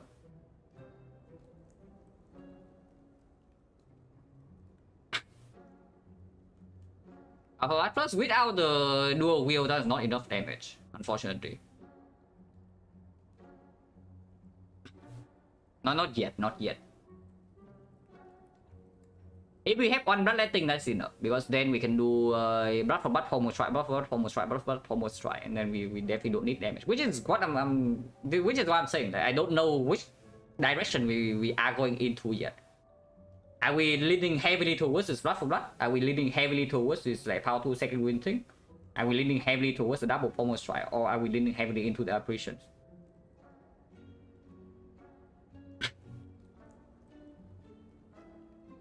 That's why I'm confused.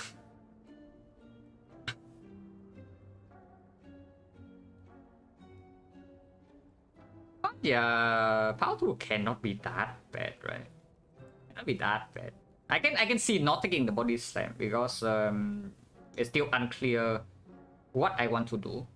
And at least for the collector fight, if we are not debuffed at all, I don't think we need the body slam. The deck just sucks everything, or really? I also see that we have not really taken damage in Act 2, you know? At least after the...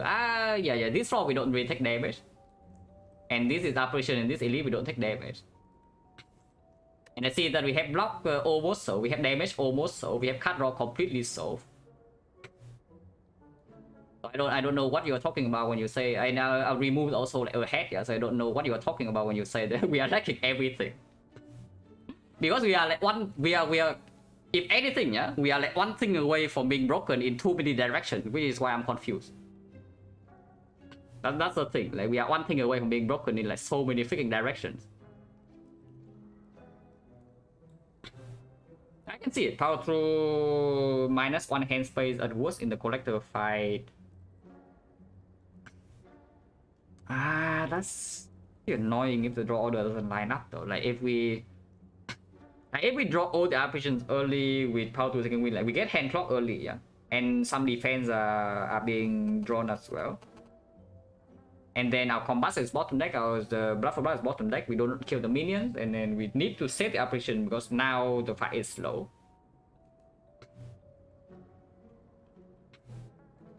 Draw on good defense. Did you see that we just dealt, and you just see that we just dealt like 100 damage to them leader in one turn?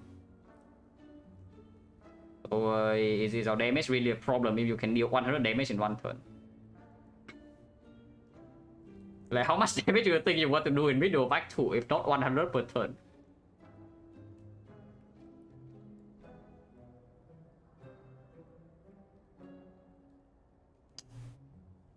Can I die if I just exhaust apparition in the collector? Like, if I get hand clock earlier and just second win everything away, can I die? That's probably the question I should ask. Not really, right? As long yeah, actually the bigger thing is not the apparition. The thing I'm the most worried about actually is not the apparition. Now that I think about it, the thing I should be worried about is that my second one exhausts the brutality or whatever way, and then I cannot kill the debuffs. If I cannot get rid of the debuff with palace, yeah, then I need the apparitions. So the order can go extremely wrong there if I take the power through. Absolute turn cleanse and block with power 2 second win. Yeah, that blocks for only 31. I'm just saying. That only blocks for like 30-ish. We don't have any weakness. And that's why if the draw order goes wrong on turn 4, turn 5, we still haven't dealt any damage. Not even 2 collector, we haven't dealt any damage to the minions. Because we have 5 or whatever cards we cannot play. What's the chance it's gonna be give us power? Roughly 1 out of 5. Actually, is it exactly 1 out of 5? There's like... You cannot generate feed, you cannot generate Reaper, you cannot generate base card, so that's already -4. So it's like 71 cards and you have 14 powers. So 1 out of 5, 20%. Of 1 card being the thing, which is actually makes it higher. So that's and it meets O3, so it's roughly 4 or 5 to the power of 3, which is honestly 50-50. 31 enough, not full frail if the minions are dead. Are we so good at killing minions? Maybe we are, because we also exhaust now. Yeah, it cannot be that bad, right? We also have potions. Yeah, it cannot be that bad. But what next? Yeah, what next? Yeah, now that we have power 2 second win, yeah, I can see the war paint. Because now the second upgrade is real, first of all. The power 2 upgrade is absolutely real. And the apparition upgrade is real.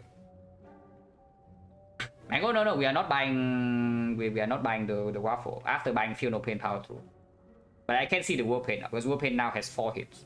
And even the shock is not a terrible hit, it's just that yeah. We have 4 misses, 4 hits, and 1 neutral. So it's like a 75% chance to hit something decent.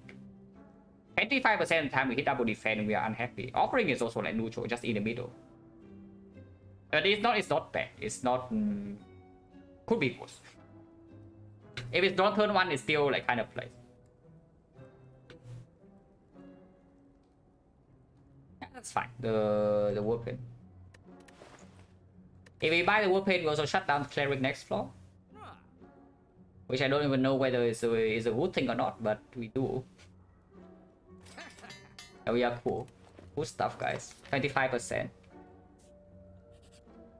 Shut down cleric? Oh, you don't want to shut down cleric. Oh, interesting. Because I see a remove 2 here. Instead remove 1 for free. Instead of for 75 gold. You can also take mutations with the pellets. But I think we just take transform 2 here. So much made more sense to remove defense. Never. You do not remove defense with second win. If you spend gold to remove your defense with second win in your deck, you are something else. Don't do that.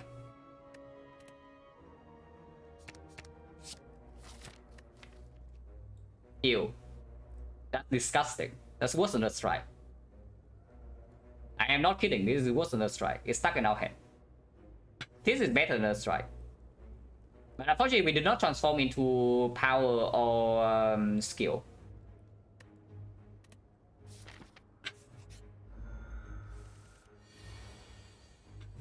Like mutation, Jax never. Mutation I can see. But Jax never.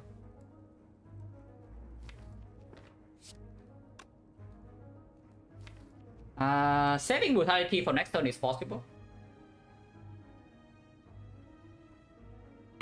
Yeah, saving brutality for to push the wick is possible next turn. So Apparition Offering, we see the whole hand and we continue.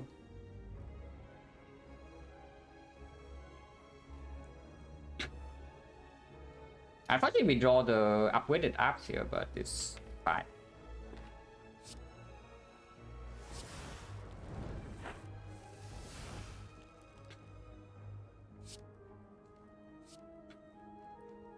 One Rupture, here's a Rupture.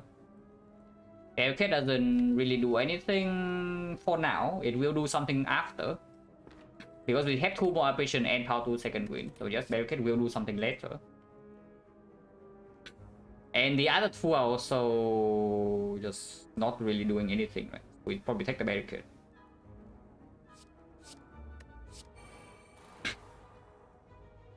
What's next we play?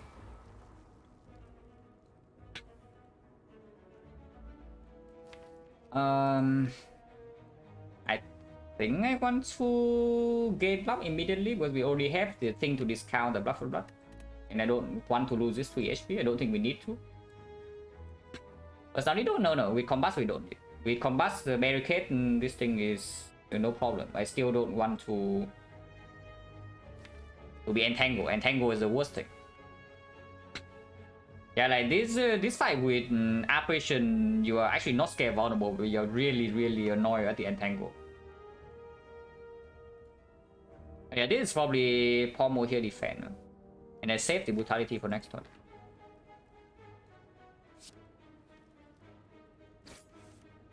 Defend plus.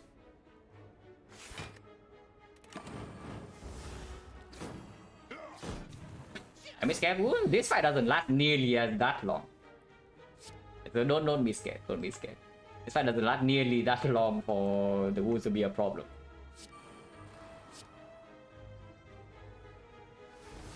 In their carnage. So we are going to be vulnerable, but there's still another power and there's still another Apparition, so like who cares? And they are going to die soon. Do I even want to play carnage? I probably do. Probably do. Thing is dead.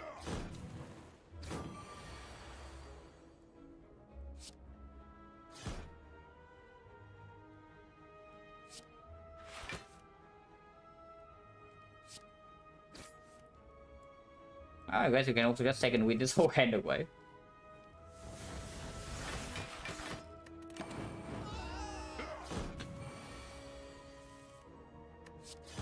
Yeah, the wounds. That's the thing, the wounds. When do we redraw the wounds? Yeah, never. Mummified hand. That's a good relic. But what was it? The Rupture? Yeah, Rupture would be not so bad now. Another Funeral Pain, I take that. Okay, we can probably abandon Apparitions now if we draw this early enough. We can just take and win Power 2. But I really want to somehow get rid of the... Find a targeted exhaust, like true with Burning Pact. So this probably means no need to upgrade the second Apparitions, or is that true? Because with the double Funeral Pain, upgrading Power 2 or second wind also gets a lot less necessary. With the weapon mode right now, yes. Right now we still, even with the hand, we still don't have that much energy. I guess I still don't mind upgrading one Apparition, just in case we low roll so hard in the collector fight and we draw something like the Apparition minus turn 1 and then on turn 2 we draw nothing, we take like 20. It's not that bad. Because we also don't need to play second wind until our hand is almost completely clocked. And now with the hand, it's easier to unclock the hand, our hand as well. I can still see upgrading this. If I have Bloodletting, I would like to have this upgraded, but not super necessary. After exhaust down, our deck only has like 9 cards, yeah? It's still only 9 cards, so we don't even need Pommel Strike to be green. And go on Headbutt or Pommel Strike. Block Headbutt is just the worst dual wheel. Like way worse.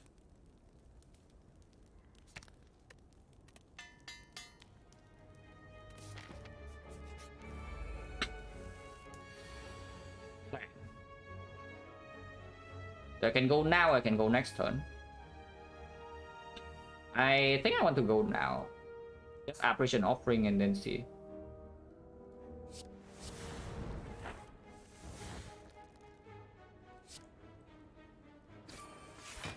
Get in there, Carnage.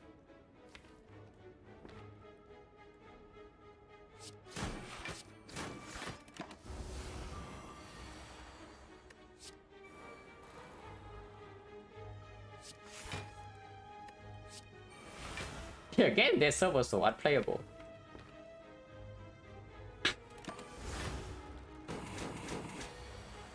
I mean, it's fine. Like, there's no no problem here whatsoever. We don't take damage. We don't really take damage unless we want to deal damage to ourselves, which I guess is fine. We have the freaking pantograph. Let's just play the powers to make hand plays. We are never taking damage here, so like, doesn't matter.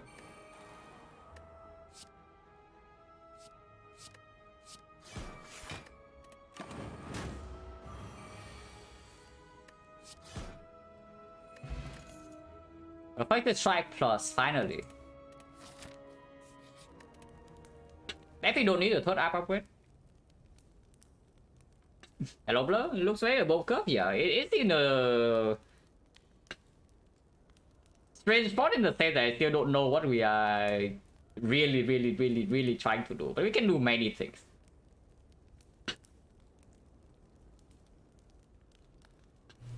There's not even anything to upgrade here. Like, what if we just recall?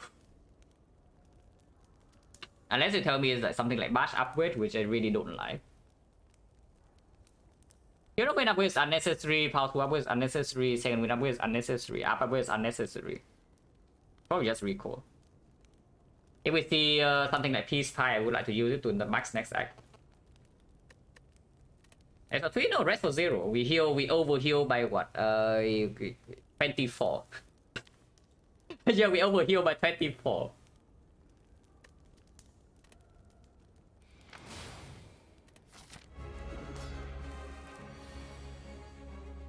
Yeah, combat is a great way to lose a puzzle, but I mean it's fine. Right? Who cares about puzzle? Even if we lose one apparition, we lose the apparition minus. I don't really care. I can see just playing combat and see where it lands, because it landing on either these or the, and it would be quite good. Yeah, okay, cool. Good stuff. Draw maximum or just get the big cut out of my hand? Because getting combat started also discovers combat faster. And I think we still need to keep the brutality around to get rid of debuffs. That might not even be true. With double Funeral Pain now, I think we can even block 2 debuffs. But getting rid of debuffs would be better, of course. We are not hitting Collector next turn, mostly. But the vulnerable is wasted. But the I need to draw into... Yeah, what way I need to draw into? Like Discovery exactly, right? Or the second Pommel Strike, or the Strike here. Yeah, it doesn't make a lot of sense. Let's do this. Okay, we upgraded one apparition, guys.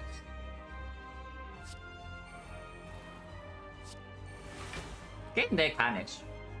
No, but really, Carnage exhausting is a good thing for us now.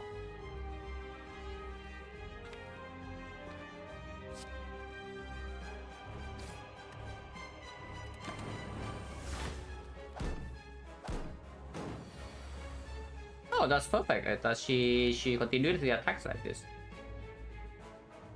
We can even get rid of the apparitions right now, by the way, yeah, because this is a good hand to Power 2 Second Wind. Because we know that brutality is still sticking around here. So we have a guarantee push. And yeah, next turn is the debuff, so we know that we are not being attacked turn after we draw back into a 4-2 second wind. It's just good, right, to go right now. And do blood for blood power 2 second wind, exhaust 2 apparition plus. Sounds crazy, but I think that is just the line. Apparitions are cringe anyway, like who cares about them?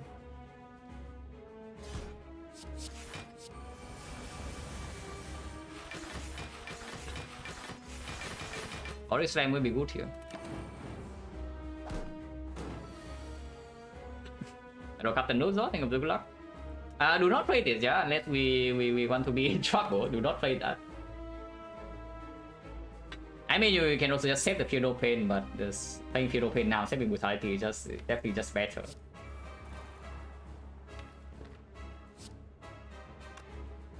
I want to play Offering if I can, but I mean, it really matter. Maybe just play it. Yeah, maybe just play it. Don't want to discover anything either, right?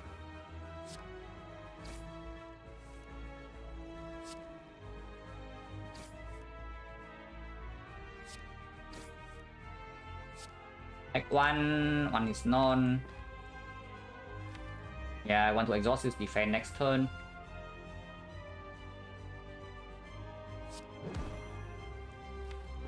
So let's just do it this way. Save the 0 cost, do I need to do that? No, right? How to sing with 2 energy, this is 1 and gives the funds once, I can just play a strike. And I can never take damage. Yeah, let's just play blood for blood then, 33 damage. Okay, correct saying winning 2 apples, yeah. Now we have how to win every turn. He can never do anything to us, and just like that's it. We can play Discovery if we want to. I don't know why we would like to do that, but we can. And yeah, debuffs are gone. If we say we have here, we draw the same hand every turn. It does not outscale us, so we are fine.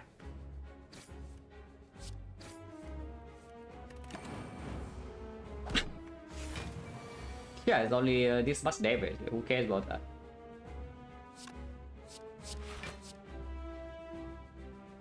I can kill this. Thing is, it's whatever really, but we can. Yeah, because otherwise we're taking 1 damage. Taking 1 is a little bit annoying.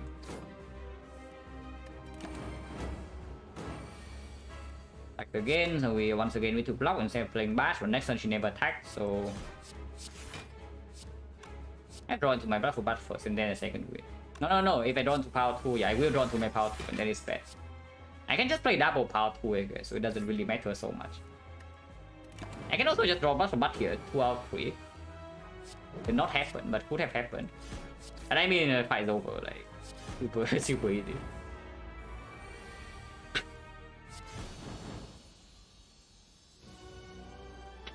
Feed? Okay, no feed. Barricade. Impervious is another card that's stuck in my hand, or we can take Berserk Pellets. Energy place. Energy allows us to basically give us a lot of damage. I guess GG, yeah, Barricade place, Berserk place. And I think yeah, Barricade probably is just better. Impervious, yeah, Impervious is another thing that we just second winner play. Even if we brick on energy, we don't need the Berserk, we have Mummified Head. And we don't break on energy, we can choose which kind of free energy we want. This is probably freer. We don't care about 1000 gold, yeah? Yeah, we don't care about 1000 gold. Fusion Hammer is okay, but then we can just upgrade like Pommel Strike, improve our damage, can upgrade the Fear No Pain, massively improve our block. That's like a key. One of the worst, if I'm being impervious. One of the worst apparition spear build you have ever seen, yeah? Apparition plus even. Doesn't happen very often. As a burning elite, or yeah, we don't have to go, cannot go to a shop, but we have 4 elites. I mean, we can go to a shop super early. Now, if we go to a shop super early, it's basically just that we remove in this shop and then remove in the Act 4 shop. Remove right now is 125.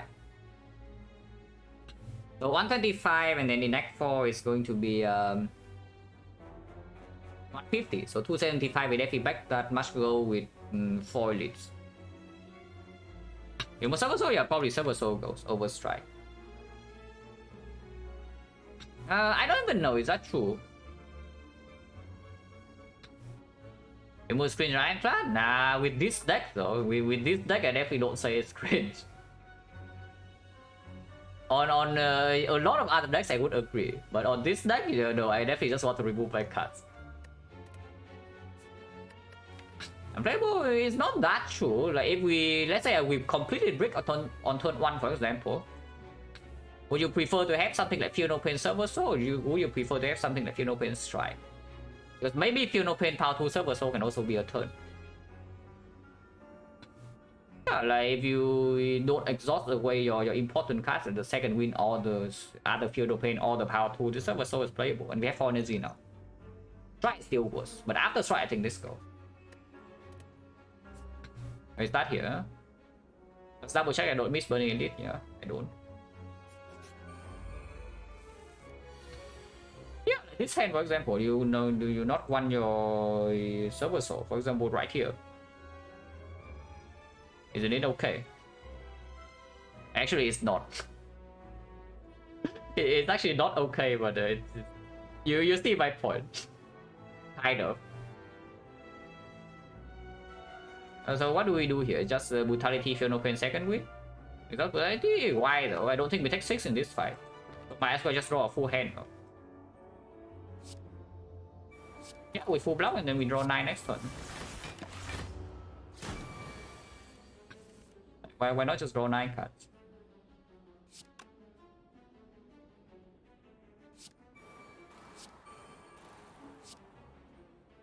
One Berserk, here's your Berserk.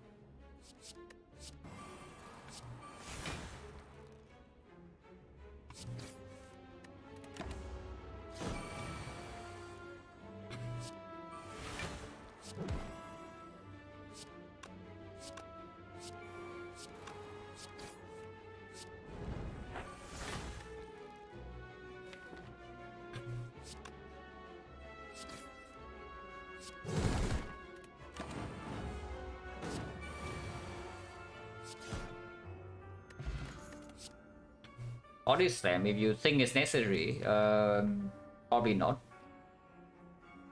At this point with the barricade, we definitely don't need the Body Slam. Now that's a funny thing to say, because usually it's the opposite. But yeah, now that we have the barricade, I think this Body Slam is just complete garbage. Is there any like Retromancer angle that we should be scared of? No one. Because Retromancer, we can always use our puzzle on turn 1, turn 2, we have full hand.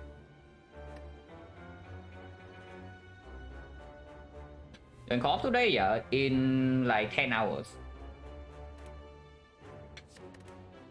Flexer over fire still, yeah, probably. In case we need damage for, I don't even know what, like probably, yeah, when do we need this damage? Probably never, but it's still more than, I don't know, is it more than fire? Because fire can actually bail us out if we hard brick in Retromancer or something, but Flex cannot.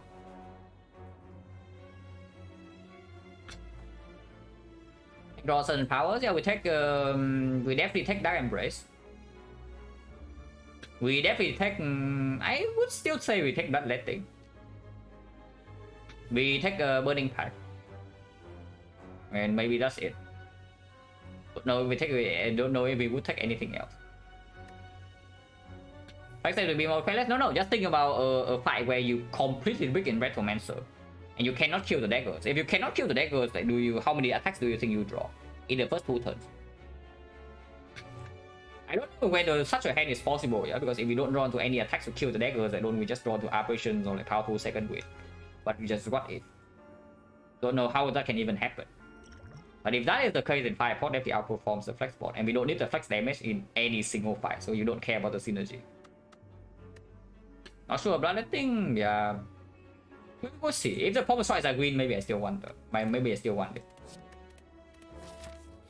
Want to go here and remove a card. Oh yeah, Brimstone.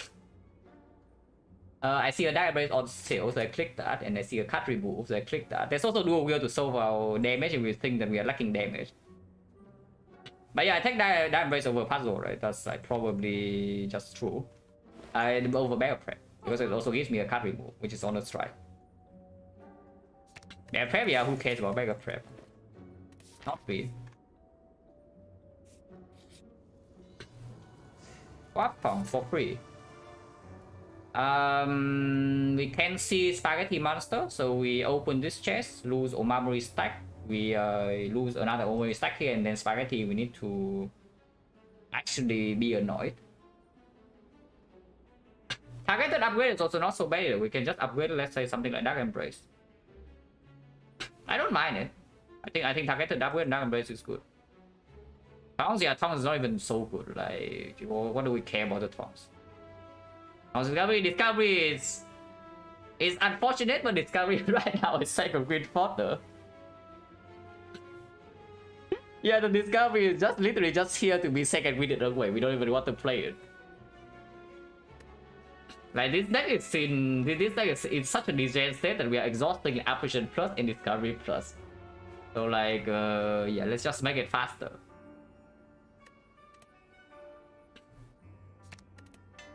Okay, just make it faster and then move on.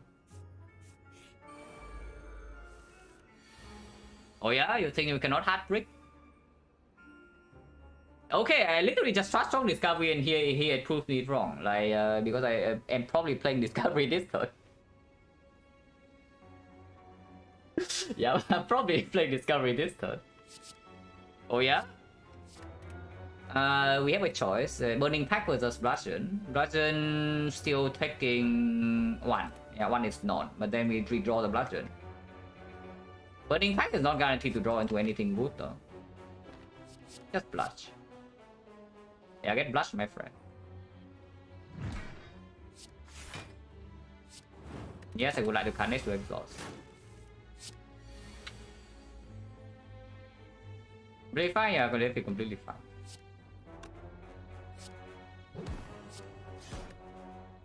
Like a solution, yeah, barricade operations, no problem.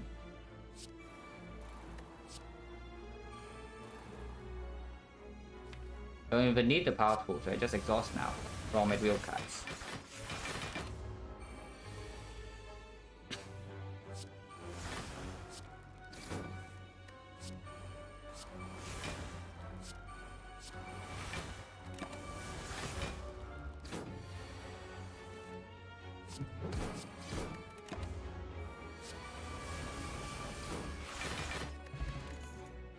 Garbage. I mean, we save Omamori for this, and yeah, you think that we cannot break on turn 1, huh? You really think that we cannot break on turn 1? And you say that remove sucks, guys. We can draw 1 card. The bad prep, yeah, if we don't have the puzzle and the pantograph, I would consider it. But we, as long as we don't die turn 1, we just win the fight, so like, who really cares?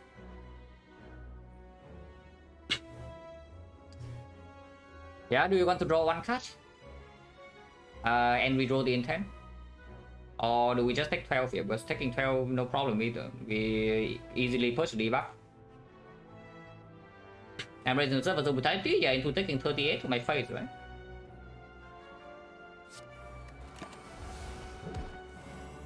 And why do that? And we can, you know, not do that. That takes some damage, it's not the worst. Why is taking damage so bad?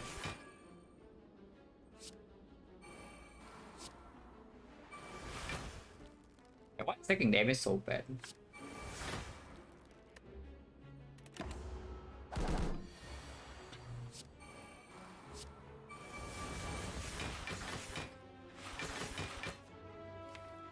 turn we are debuff again because this guy is a complete jerk. But it's fine. And for Server Soul Trust Talkers, for the Server Soul Trust Talkers, we are still not playing it this turn, but next turn it can go in. Maybe we don't even get debuff. Okay. What if we just accept the curse? There's no more. Still open the chest. Maybe there's something here. Maybe we can fight it again. Yeah, no reason to accept this curse, right? 0. Okay, we are debuff. We discover to make it happy. Unfortunate because I'm probably so.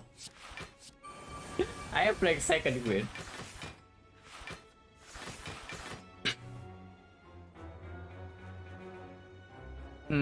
I don't have a way to make this 0 now, so that's slightly awkward. Need to actually remember that in the boss fight. Yeah, I actually need to remember to make this 0 in the boss fight. Otherwise, my damage is quite low.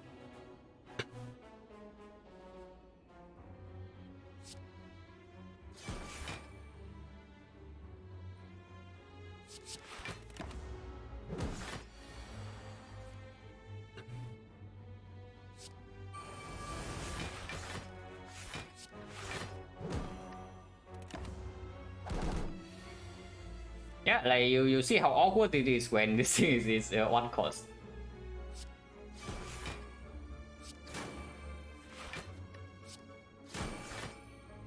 Well, debuff is not the best, but whatever, we accept it.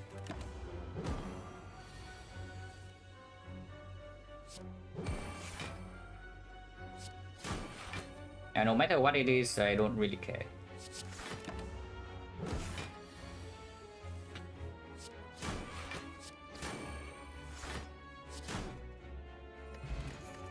Potion not needed. Inflame plus. Inflame came back trying this time. Last time it was not upgraded, so we refused. This time it's upgraded with Mummified Hand, with the pellets, and we say no. And we move on. yeah, like I mean, it's not even a good bet, but it's certainly shiny.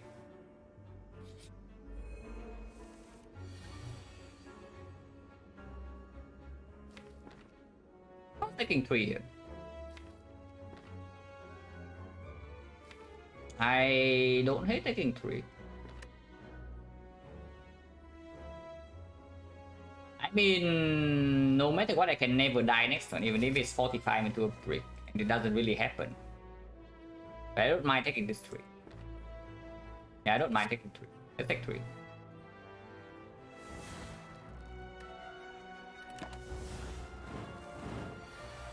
Your second 3 immediately discounts the Blood for Blood as well, so now I can even second win the brutality away.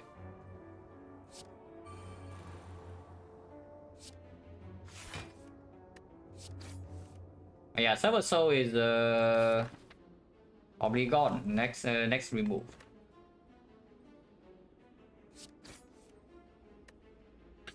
Block a mid. Yeah, Server Soul can play in this fight though. Server Soul can actually play in this fight.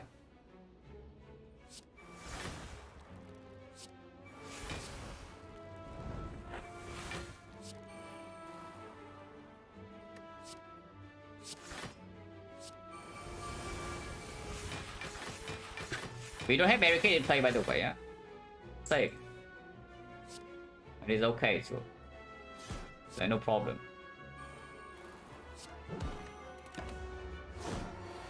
Because we are still intangible this turn, and then Server Soul can still cover for like 1 full turn. Master FE doesn't need to be played. Shot's fine.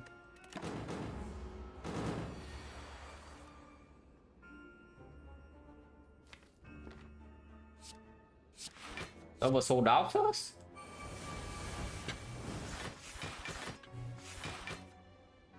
Server Soul Doubters, where are you at?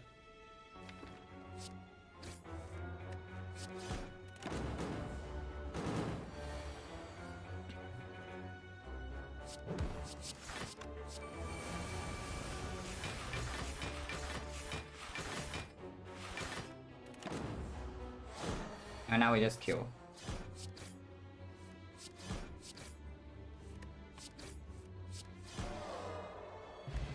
Resorter, yeah, very unnecessary, garbage. just keep an elite to upgrade a card. Barricade probably wants to be upgraded. Hero Pain doesn't need to be upgraded. I can see the second Pommel Strike upgrade just to make the Pommel Strike Blood for Blood loop a little bit smoother.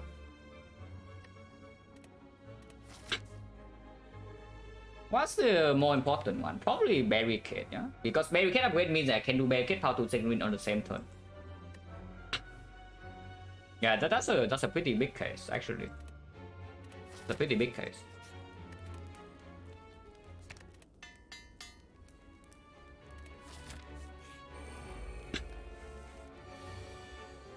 I mean, yeah, this is why we saved the 5 pot. Block 16 only, so I still draw full hand with puzzle.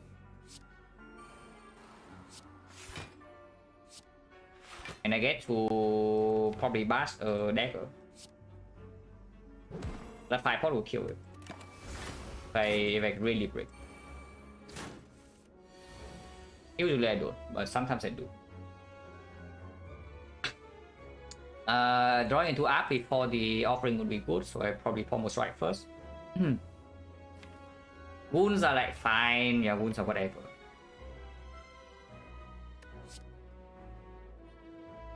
If I draw into combust, then Pommel here is good.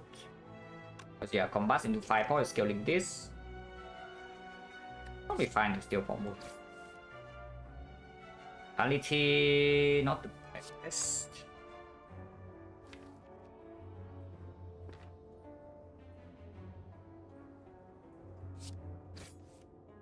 I guess we do play the offering with our apps then. Yeah, now you give me apps.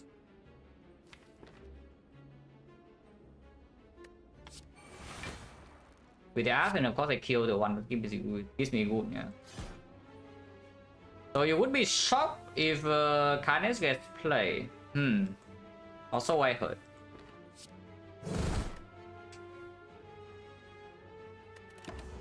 Yeah, Carnage doubters, like, get out.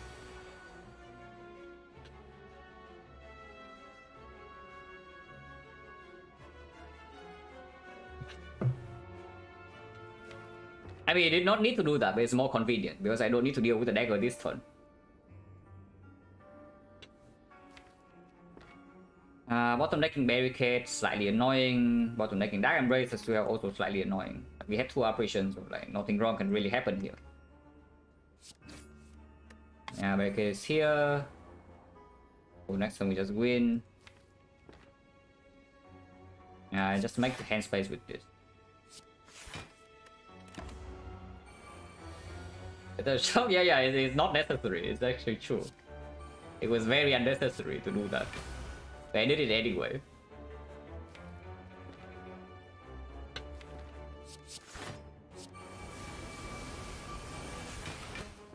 Oh wait, Blood for Blood is 1 cost. I mean, we are fine, but that is slightly annoying. Yeah, we are fine, but that's slightly annoying. But I did that. I mean, it's fine, yeah. Server Soul also covers for the wounds as well. I don't want to lose this block now, I guess. Because the damage is also going to be slow.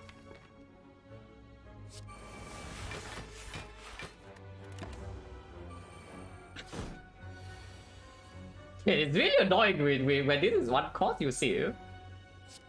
You actually see like, how annoying it is. I mean, but we are not losing HP per turn, so we are just stuck here for a while. But yeah, it's just an annoyance until the hard fight. If we forget to make this thing 0 cost in the hard fight, then we might actually die there. So that is the one fight where I cannot manage to mess up. But every other fight I don't really care. Like Time Eater, whatever, Awaken One, whatever, Spear and Shield, whatever, Donuts, whatever. Giant Head, whatever. But the heart I need to remember to make the 0. If I forget to make the 0 in the heart, we are in big trouble.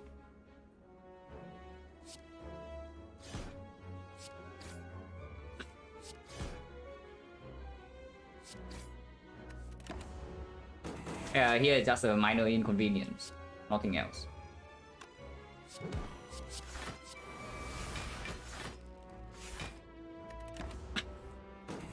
play Brutality? Yeah, just play Brutality, just play Combats, and we need to play some powers on turn 2 to Palace anyway. Might as well be Brutality.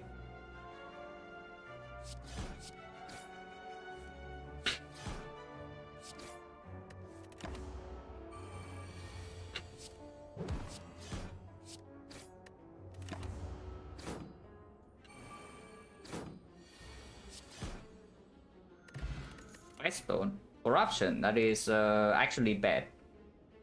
Or is it? We have a... Now this is what you would call the bad here. The corruption right here.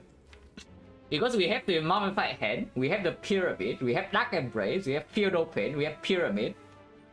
And this corruption is awful. Like, this corruption is the real second wind fodder. Yeah, you want to talk about bait? This is the bait. We don't do that. Also, upgrade is nice. And there, Kurski. And yeah, no need to take the upgrade right now that the opponent also is upgraded with the Weststone. We just go take more elites. Because why not? Giant Head.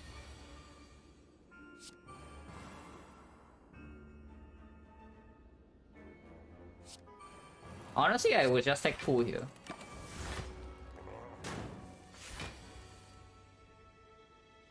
And yeah, play like Brutality or Combats or whatever to make the Blood for Blood 0. Because this side, Blood for Blood is not 0, we are just stuck here for a while. I don't want that. Still pickable, still pickable. It probably requires to be a lot more mindful about our damage. So it just actually, it creates more fail conditions than it helps. That's the thing. Yeah, whatever, just play this cost 2, just play like Brutality. Yes.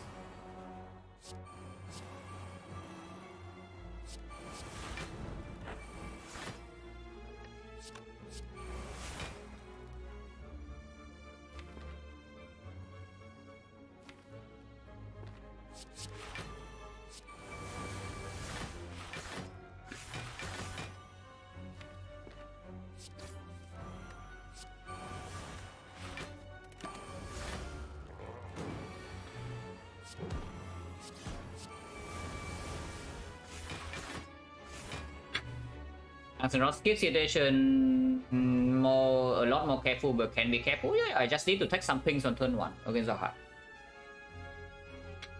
It does make, yeah, it does make something like Spear and Shield a lot more annoying.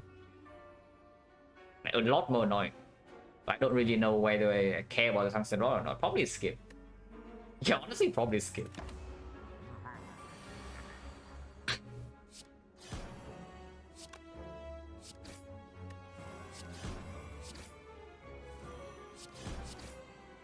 Oh, having the second Turbo Plus feels so good, guys, and we can do this.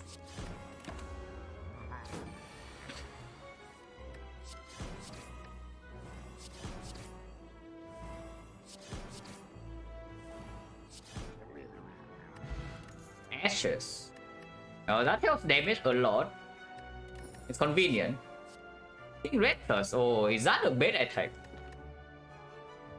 Because this is a juicy bait. Like this bait is real, yeah. Unlike the corruption. I don't. This one I'm not sure whether it's a bait or not because it's really good. And still, as long as we don't die on turn 1, which doesn't really happen. Triple Jaw Worm. No way, right? It would be freaking hilarious, though, don't you think? That the only fight we die to now is Triple Jaw Worm on turn 1. And right now these potions do not help. And it's very possible. We are hit for 40. We are hit for 51 damage on turn 1, and we draw like 1, 2, 3, whatever, and we die. And we defend first. We have to. No. I'm just saying that there is already a chance that we can draw 5 bricks on turn 1 against the Triple Jaw Worm, and we add this. The chance is higher. Yeah, I mean, it's hilarious, but I don't know whether I would like to face that. If we can straight up die on turn 1 here, and this is where the apparition non-believer can say, oh, max HP and such. And it would be true.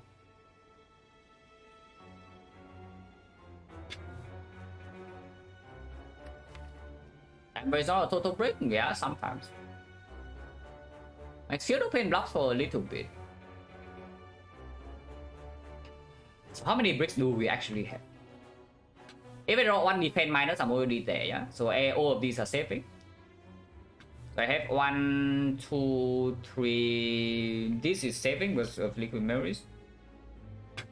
So 1, 2, 3... This is not killing, but killed with both potions, so it is not a brick. But it's still 1, 2, 3, 4, 5, 6. Sometimes.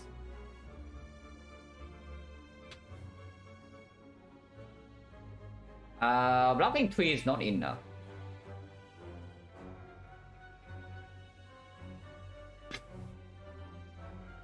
If I'm on the shock and I embrace, yeah, I know it's good. Once the moment we don't die turn 1 is great. Which is why I'm saying I'm not even sure if it's a bet or not, but that's the thing. There is currently a very, very small chance that we die turn 1 against the Jawworms. And this secret actually makes the problem worse, right? Because even if I draw Funeral Pains on turn 1, it doesn't save me. It's only Dark Embrace that it is positive. And if I draw it without the Dark Embrace, it's just straight up bad. And we don't need it for later. So I don't take it. That's actually so freaking fun, dude. Oh, that's actually so freaking funny, but it's true. Without a draw potion or something, it can happen, even if the chance is like visibly small. So I skip. On top, yeah, exactly. Only top that doesn't save me. We are full HP already. So I skip. Blood potion is definitely not better than this, yeah, because against triple Jawworm, sometimes if I draw blood for blood, I can double potion and kill one of them turn 1. Bastion, this is not a fight that can kill me. It can cause damage though. It cannot kill me.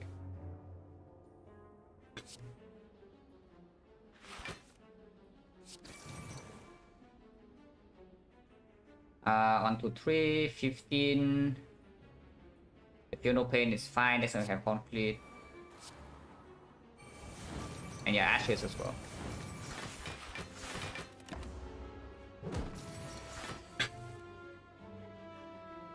It's fine.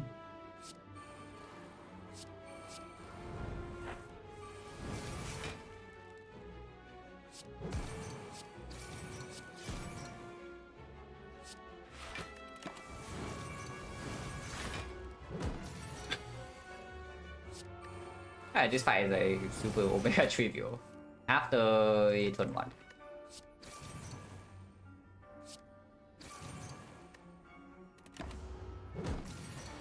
Honestly, should have just played these.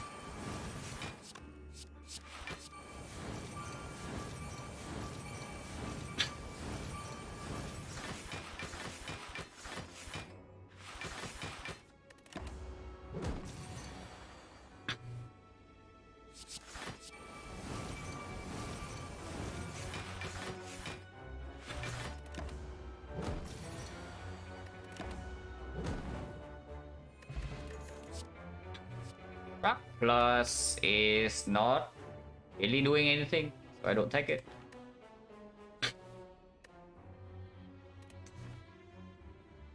Skill Potion. It shuts down some guarantee outs against the 3 Jawworms. Mainly both the Server Soul and the Blood for Blood ready, but it can give me any block. So I do turn 1 triple Jawworm, yeah, but doesn't matter. Like we are only counting the bricks, so it does improve the situation like very, very marginally. But not enough for me to take it, I don't think. How much damage we have dealt with the transient? If we make the Blood for Blood 0 cost, then we can do the loop 4 times per turn. So blood for blood into pommel into blood for blood into pommel into blood for blood into pommel into blood for blood into pommel into blood for blood. So we play blood for blood 5 times, which is 165, and then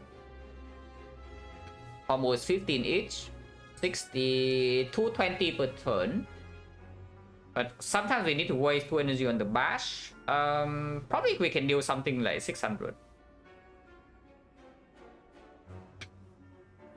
With the slow turn on and turn 2. Not so sure though, maybe lower, maybe like 400, 500. Don't think we can kill it.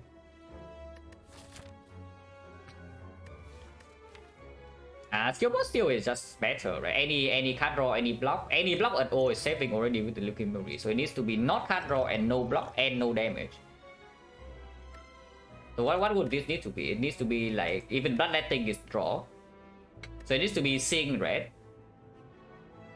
What else is there? I don't even know. Like, do you have like so many skills that doesn't do anything? Because Infernal Blade is also good enough most of the time. Yeah, skill bot needs to be better than 5 point. Right? We are just talking about triple draw.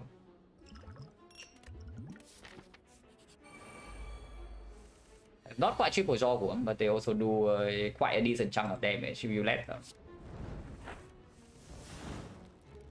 We heal up to 8, so I can lose 2 more HP. It's like fine.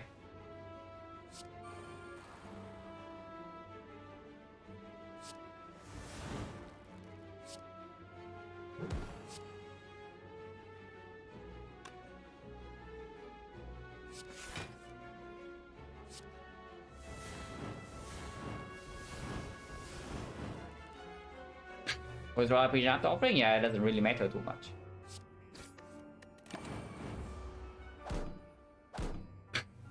I guess, yeah, Ashes is quite a lot of damage. Not this turn. What to kill next turn if possible seems not very likely. But maybe we can second win all of these away and kill it. Maybe draw second win is probably good enough. And we do. We just kill him.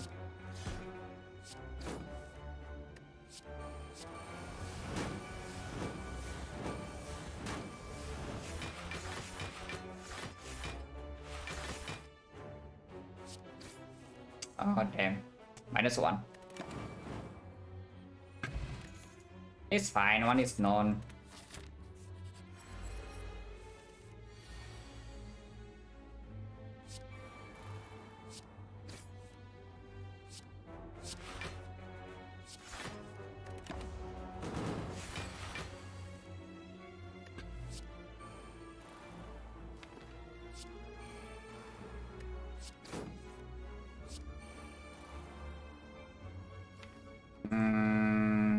Sure.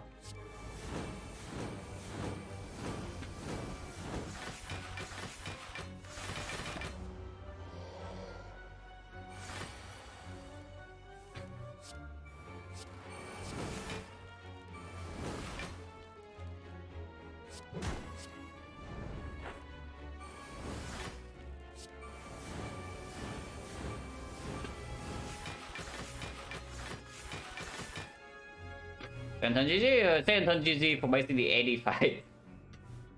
It just that's why we are the only thing we are actually thinking about is turn 1 Jawworms, which is very rare, but is a possibility. The moment we get to turn 2 in any fight, we just win. Hello, Byron.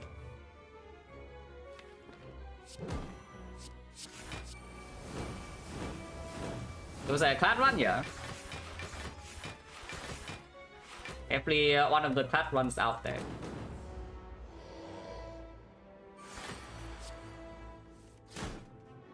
But we need the power tool at this point. Right?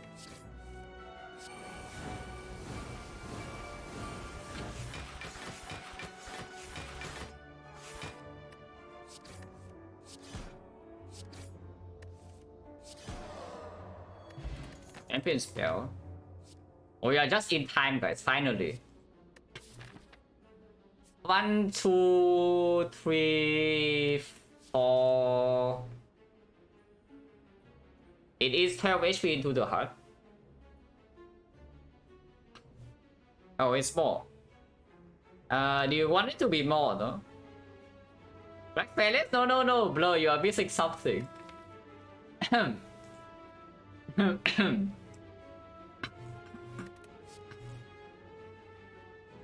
just saying, it can be more if we would like it to be more. But no, I'm generally thinking that even without discovery, is the fit good enough? We have one more fight, yeah? So it is the minimum is already +3. In the boss gauntlet, first fight Donor Decker is 3, so it's another +3. Correct? Hey, no, I probably don't do the discovery thing, but I'm really wondering, like without the discovery thing, is this still correct? +3 into another +3 into another +3 next boss fight. We absolutely have perfect control. That's already +9 to Act 4 for one card that doesn't even stay in the deck. And Spear and Shield Brick does not matter because we have Pantograph and the Blood Vial Healing.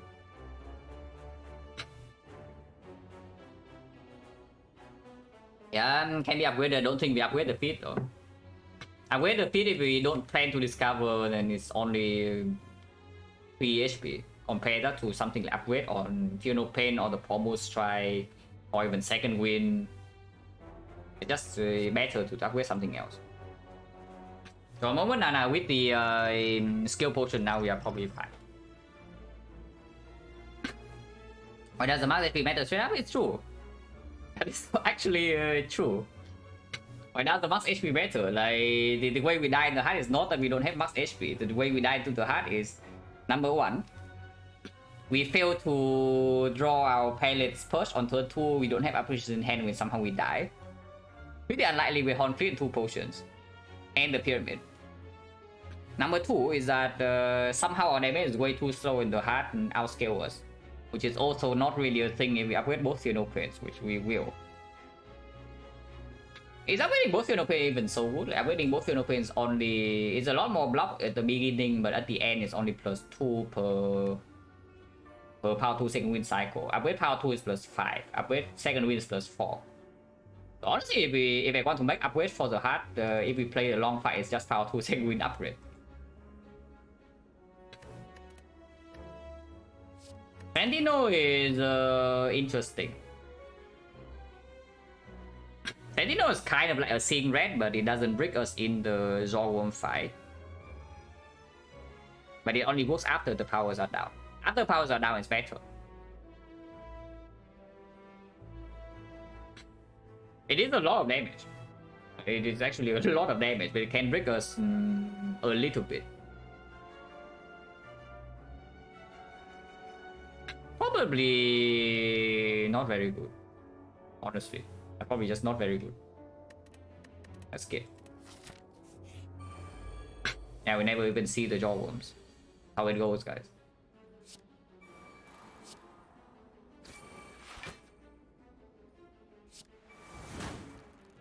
And we take this one. And we just take the one. Play Discovery, can also not. Let's not.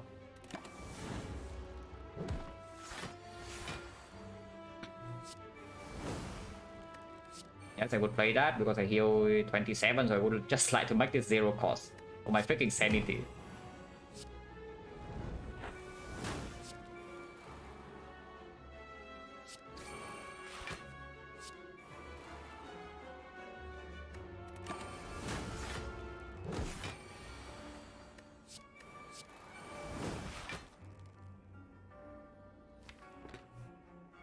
And play this as well.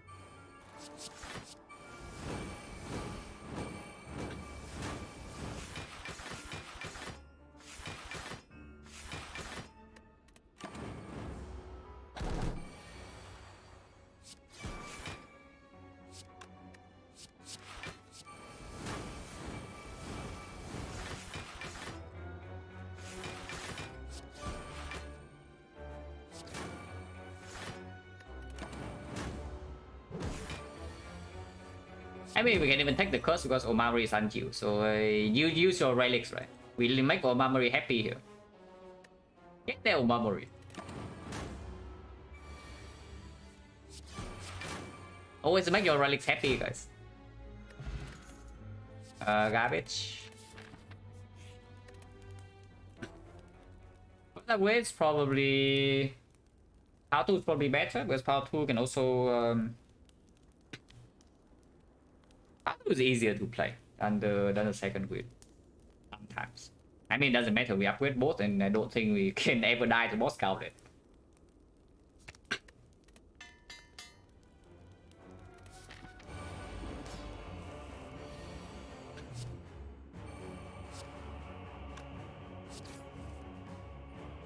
Okay, on turn 1, GG.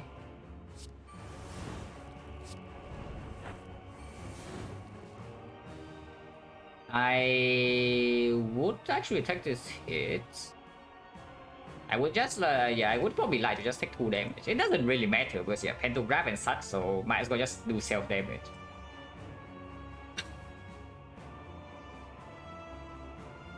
Yeah, I just play double Feel No Pain, man. And move on.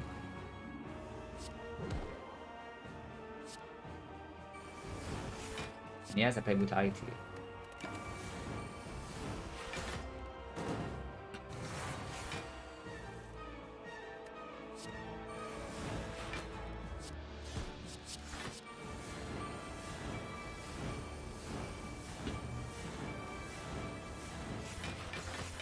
Of course, yeah, I blocked the curse because I let it do. I let it block the curse.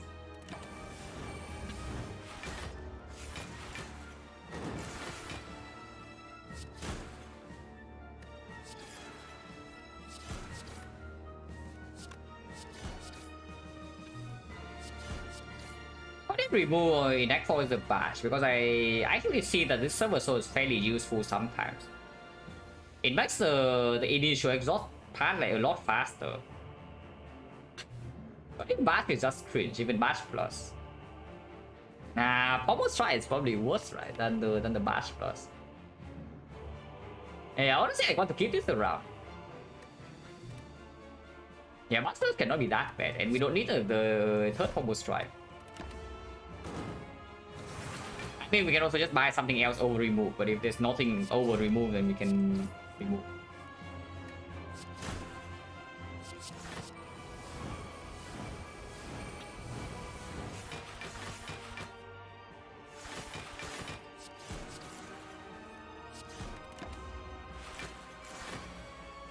Alright, Sundial not enough gold. We are like 50 gold short from buying Sundial.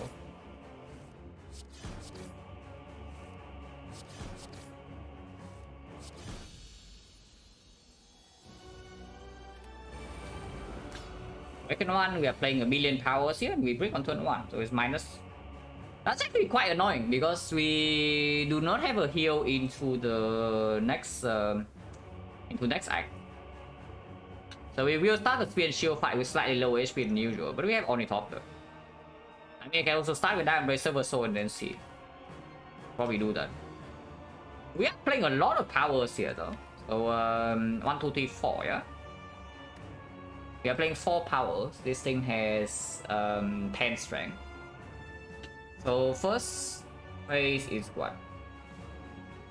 I mean, oh yeah, it doesn't matter. We can play power to take win twice per turn. Like it cannot outscale us. Like, no chance. yeah, it cannot outscale. No weakness? What? What? No weakness? What you mean no weakness? It's right here. But I'm really wondering whether I do Dark Embrace Silver Soul now or do Dark Embrace Bash. Or I do... Nah, Bash Silver Soul makes no sense. Oh, I can do everything. I can do everything. Of course I can do everything. Let's do everything then. And yes, with the ashes we cannot be ethical anyway, so might as well just do this. No pain is good to play anyway. Not amazing this turn, but saves energy next turn. Because I take 1 more damage, which is 1. And overdraw anyway.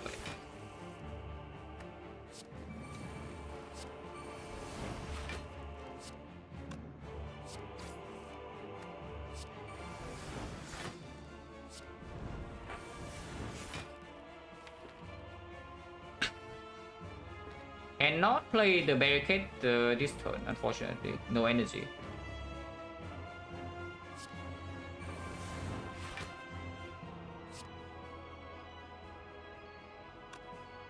But I can still second win everything here when next turn I have the loop.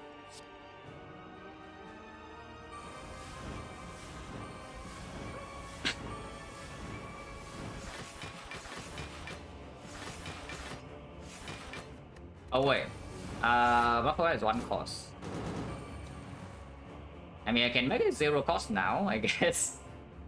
That means not stocking up block for next turn. No? I mean, it doesn't matter. We outblock this guy very, very easily. Just that, yeah, it's annoying to deal damage then. Do I live with some annoyance? Yeah, I guess. Yeah, I guess I do. I mean, just accept the annoyance. What can you do, guys? Sometimes in life, you just have to accept it. Pass and take 1, yeah, but then next turn, I guess it doesn't. It is multi-hit next turn. Multi-hit next turn is doing 64. You need to do double power 2 second with loop. Yeah, that's still blocked easily. But yeah, also why take 1, right? When we can just not take 1 and take a bit more time. It's just some time, guys. It doesn't really matter. Yeah, just a little bit of time. Oh yeah, we're still intangible. One here. Oh yeah, 1 here is actually not. Yeah, one here is 0. Oh, is it? We heal 6. We heal 6. So 21, 27, 27, 15, losing 14 to 15. It's actually no, it's real. It's real. It's real. This 1 HP is real. Yeah, we butt by we don't even full heal, so it's real. Yeah, this 1 HP is actually real because of burning blood.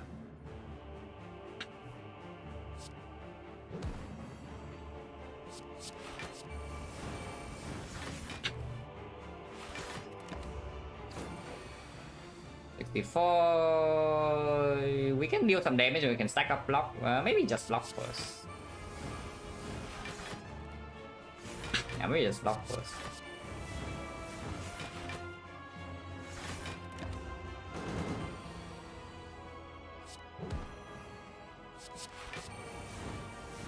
We are gaining vulnerable stacks on it anyway.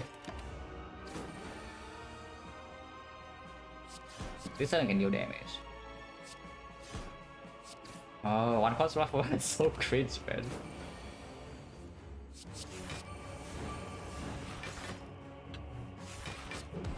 It's also blocked.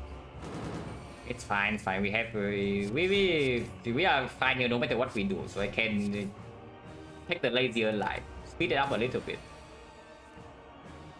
Wait, it's doing the thing again. Yeah, get weakened. Skill healing? No. Heal is only 15 per turn. We can attack every... Like you see, if we just do power 2 second win, power 2 second win, power 2 second win, we can easily get to 99 block and then we go all in on damage. That is the extreme case, but we don't need to do that. We can always stack to 99 first and then go in on damage. And do not worry, I have a lot of experience with playing a very, very, very long fight this against this thing. That is something I do.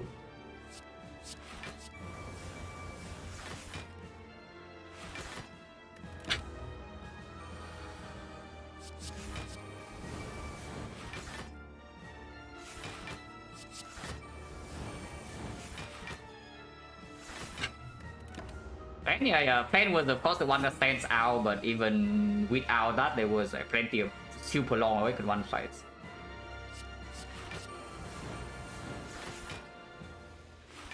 This is what, 22, so we're blocking 84 whenever we do this loop, so yeah, we outscale this totally.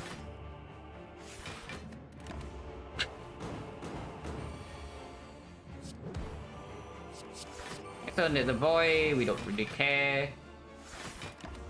If anything, Void block 6.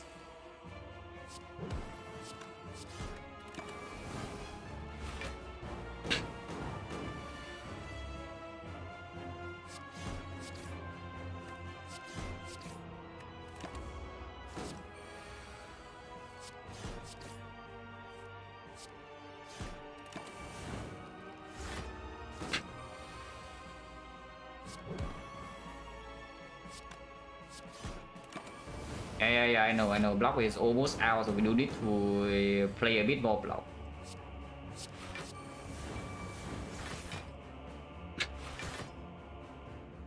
And I happen no, we intentionally use it against the spaghetti at the very end. Another stack was for the Kurski.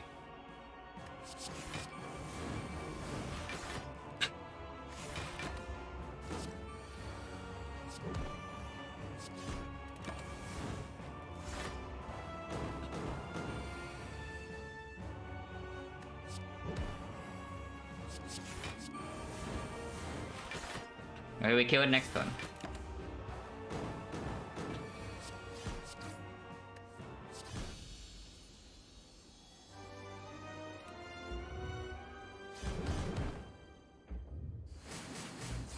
So now with Blood Battle we have full HP, huh?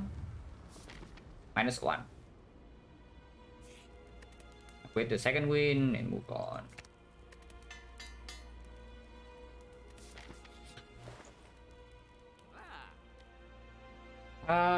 Remove with the second offering.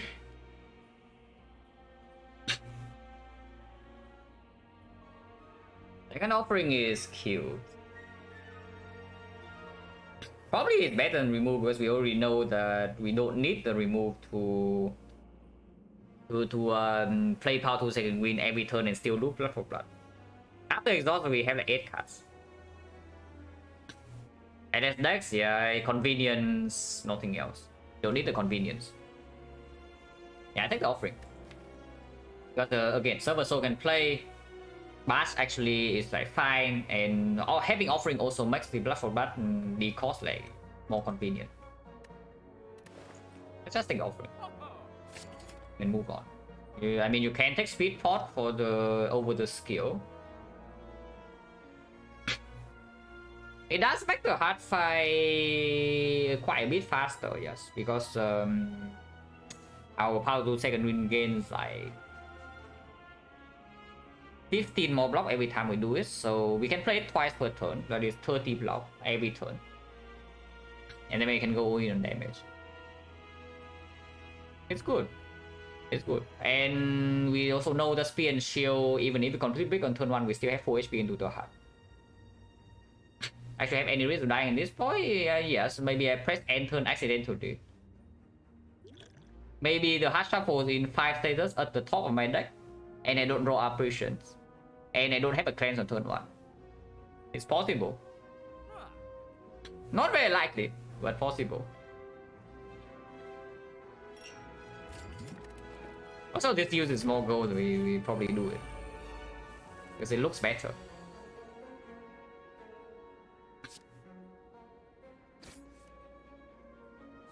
Offering of the gods.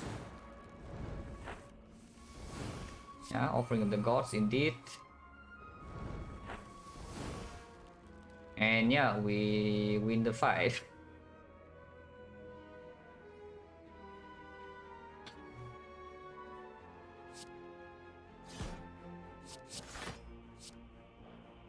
No, don't do that. Because if I do that and I draw into these towers, I exhaust them.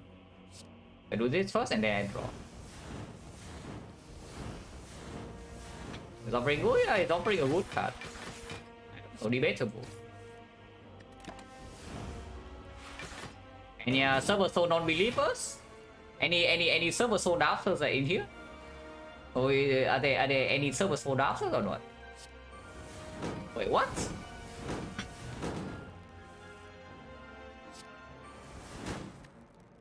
Wait, how did that happen? This is free to play because we have the pentagraph, and blood for blood is still 1 cost. Yeah, and then I can also play other cards.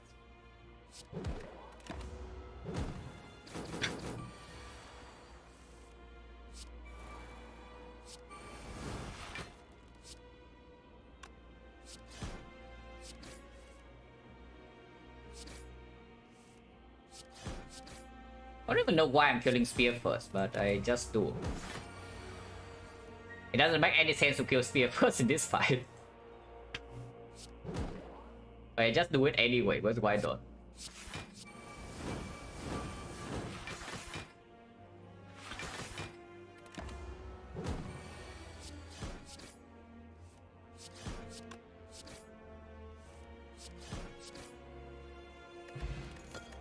Your boss back, evolve no need, Warcry no need, go in no need.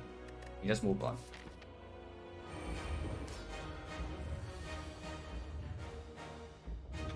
We have plans in hand. So I don't want to actually play the Dire Embrace. I want to start a turn with Pommel Strike and see what I get from the puzzle. Okay, now I can play the thing. So we can do. What's my turn then? I mean, I think this hand is already winning, but what should I play? Probably Dark Embrace, Feel No Pain, and then a skill. I mean, I don't need to speed for this turn. I can also speed for next turn. Yeah, I just do Dark Embrace, Feel No Pain, maybe a defense.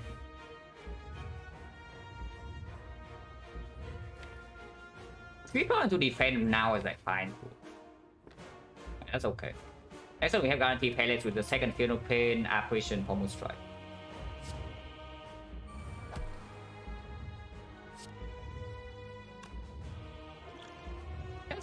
Doing this now, to be honest. Yeah, we have play on the attack and now power, so next skill we play is going to cleanse.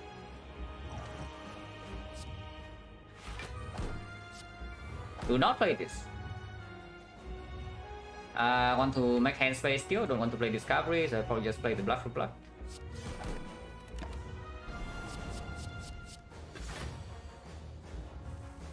And now it's fine. Blood for Blood is one cost. Yeah, Blood for Blood is one cost. And we are playing Offering, so we can exhaust all the Brutality combats.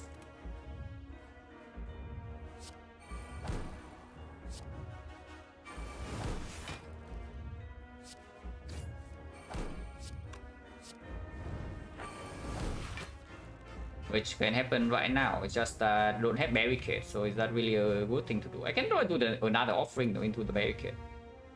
You can see it. Let's go now.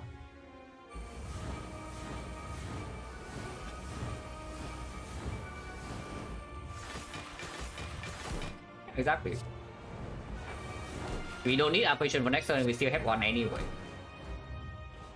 So fight is over.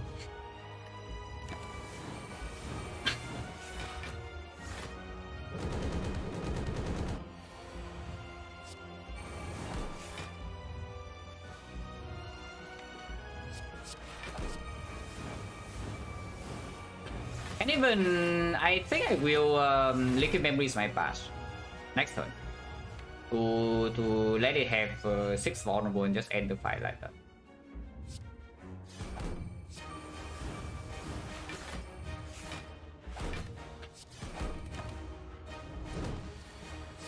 So yeah, like this.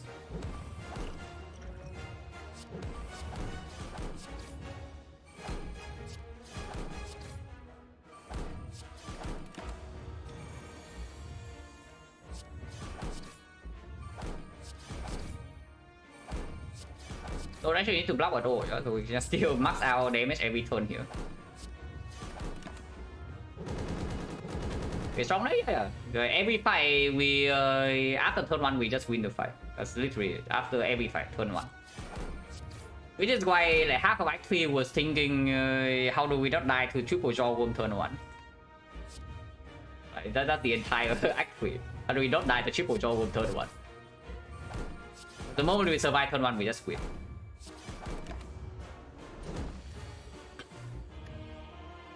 How much damage per cycle is this? It's more than 200. That's all I need to know. Okay, 80% secured.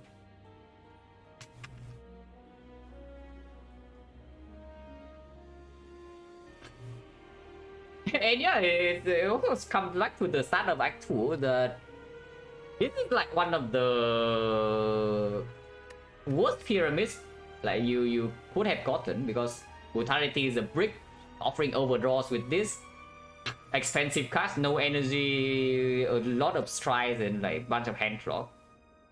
But yeah, how bad can Pyramid be anyway at the end of the run? How bad can Pyramid be? Yeah, pyramid is just going to be pyramid. And it's not like the other options were so freaking exceptional. The Astro Lemon Ironclad is not super amazing when we can also trade for Bite. And Mark of Pain, yeah, disgusting.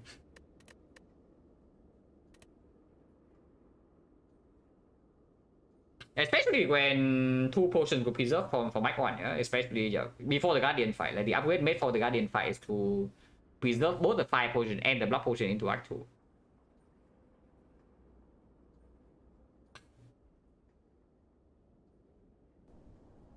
Yeah, it's a pretty solid Act 1, all things considered. And then Act 2, it didn't take very long for it to be broken. Act 2 is just risk mitigation, or normal Ironclad. You play early game well, and then Ironclad is just going to be Ironclad. In fact, no, the effect is done for now. The effect is over for now. So it's 2 Ironclad per day, but I still take a break, and then we do another one.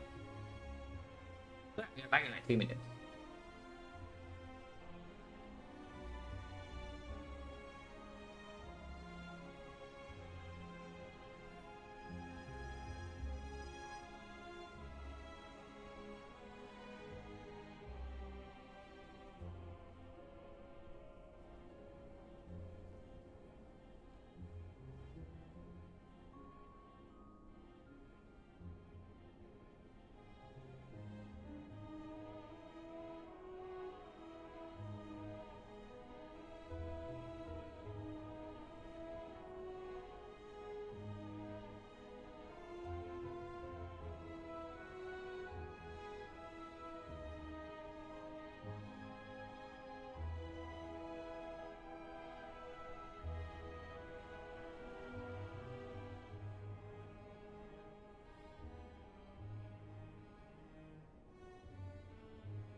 Do defect retrospective general analysis. Yeah,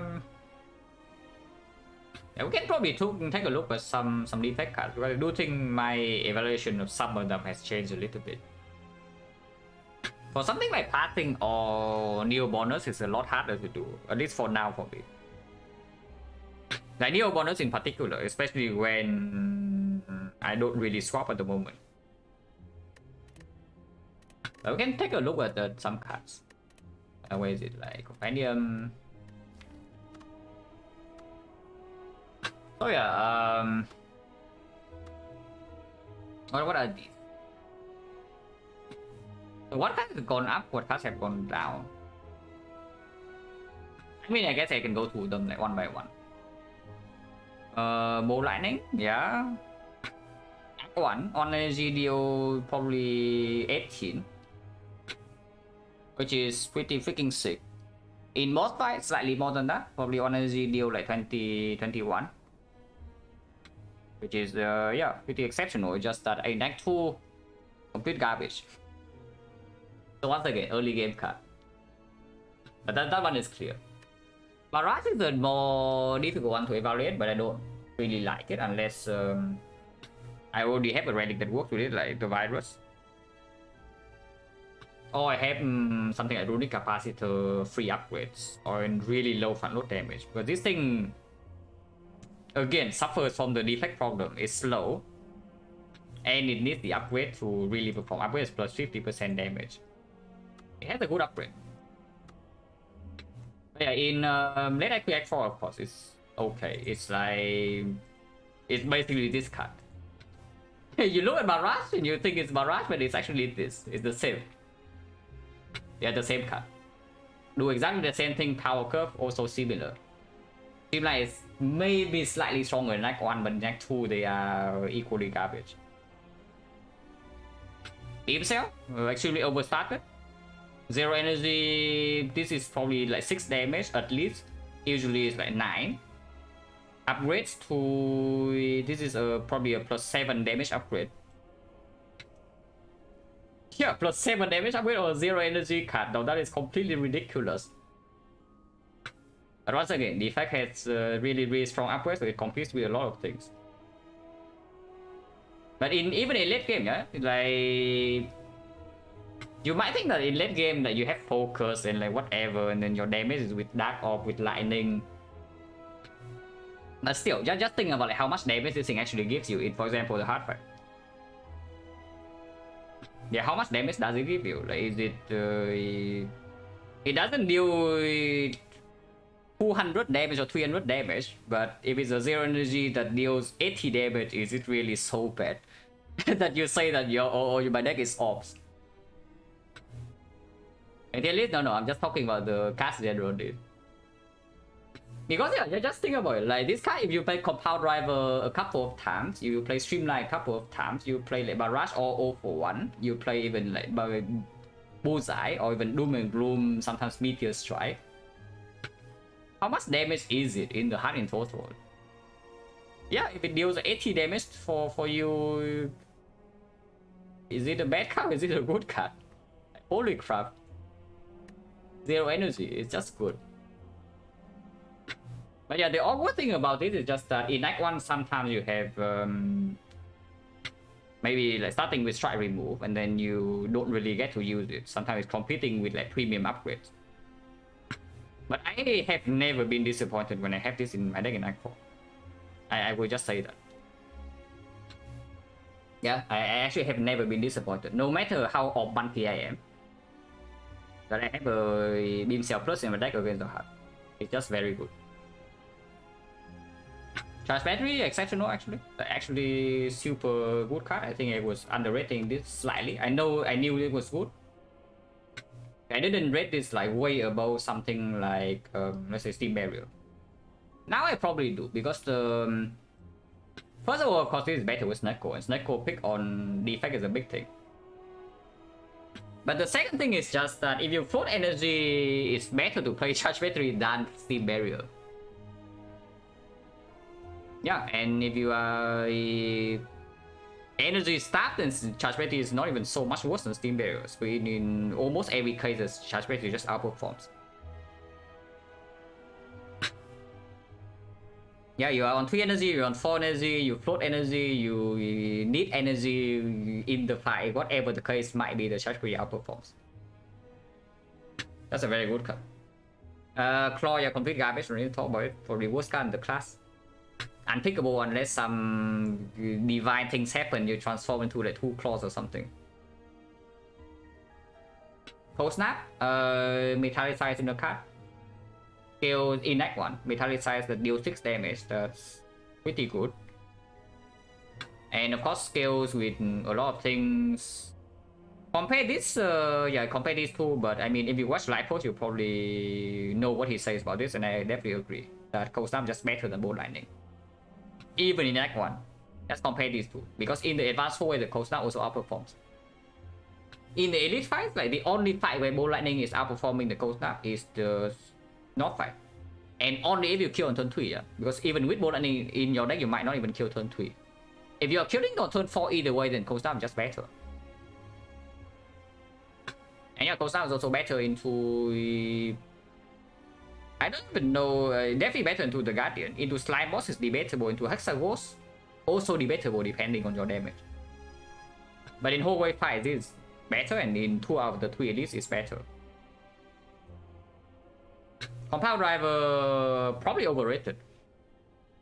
Yeah, I know. It's people are like super high on this card, but usually it's only drawing 2.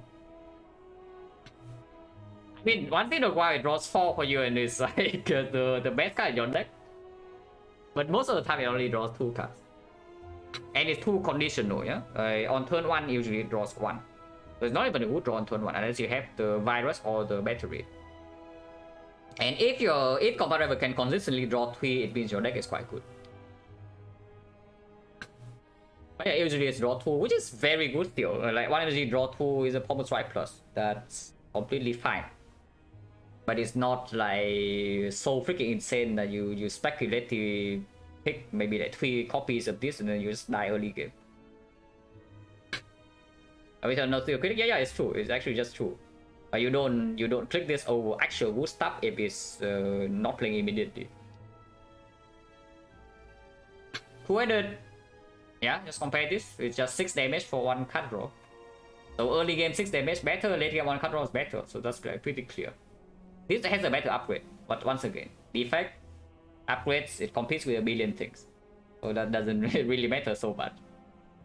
Upgrade is nice, not compulsory, but it's nice. Go over the eyes, yeah, I mean, you probably know my opinion of this card. Act 2 is good. Act 1 whole wave fight is fine. Act 3 bosses is amazing. Act 4 is questionable. But yeah, the reason I like Beam Cell so much is that if you have Beam Cell in your deck, the Go for the Eyes actually performs in Act 4. Because it just means that if you miss it first cycle, yeah, sure, you can still strip 2 laser artifact and then bring this back with like hologram or 0 for 1 or like whatever. So if you don't have other artifact strip, this card is complete utter garbage. Because if it missed on turn 2 or turn 3, the hard fight is useless for the entire fight. But otherwise it's good. Yeah, it's just a skill check, it's true. Which is why you also see me recently pick up like Beam Cell and Bullseye so often early game, so that I actually have an artifact strip for the heart. Yeah, that's also for like Dark Shackles and Blind when we go for the colorless cards later. When I go for only wing, just got to click it. I don't really click it before I have other artifact strip, because it's if I cannot strip artifact against the heart, it's not even real weak. So might as well add other things to my deck first, because it's also like kind of a... I know it's a common and whatnot, but it's actually true, it's a common. And the effect goes to a billion whole wave fights. And you usually don't need two copies of this. Unlike something like Hologram. Like Hologram, yeah, late game 2, 3, 4 copies, the more you have the better. So this card is usually very greedy in Act 1. The upgrade also doesn't really play until end of Act 2. But later on it really performs. It's just greedy.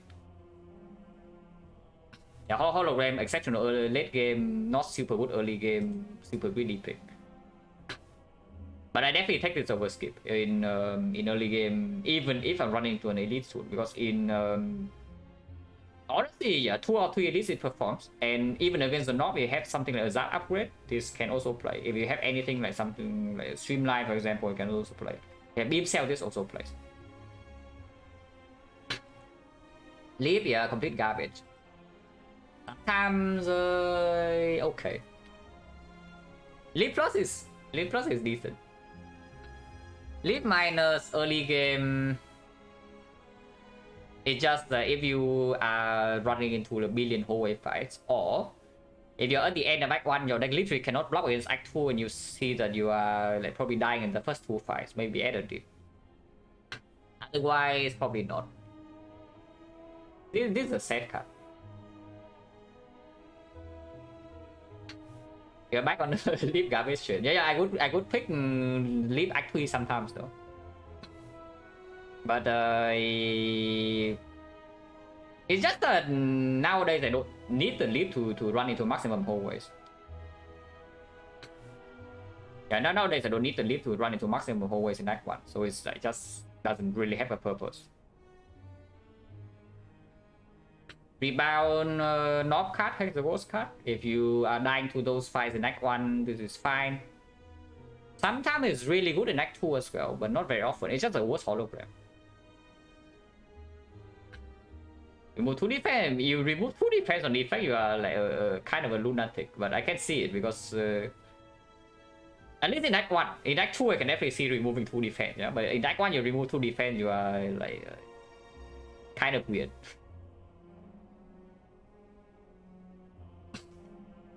Rebound, yeah, Rebound is just a worse hologram for me. But a worse hologram is still like almost a hologram. It's not so bad.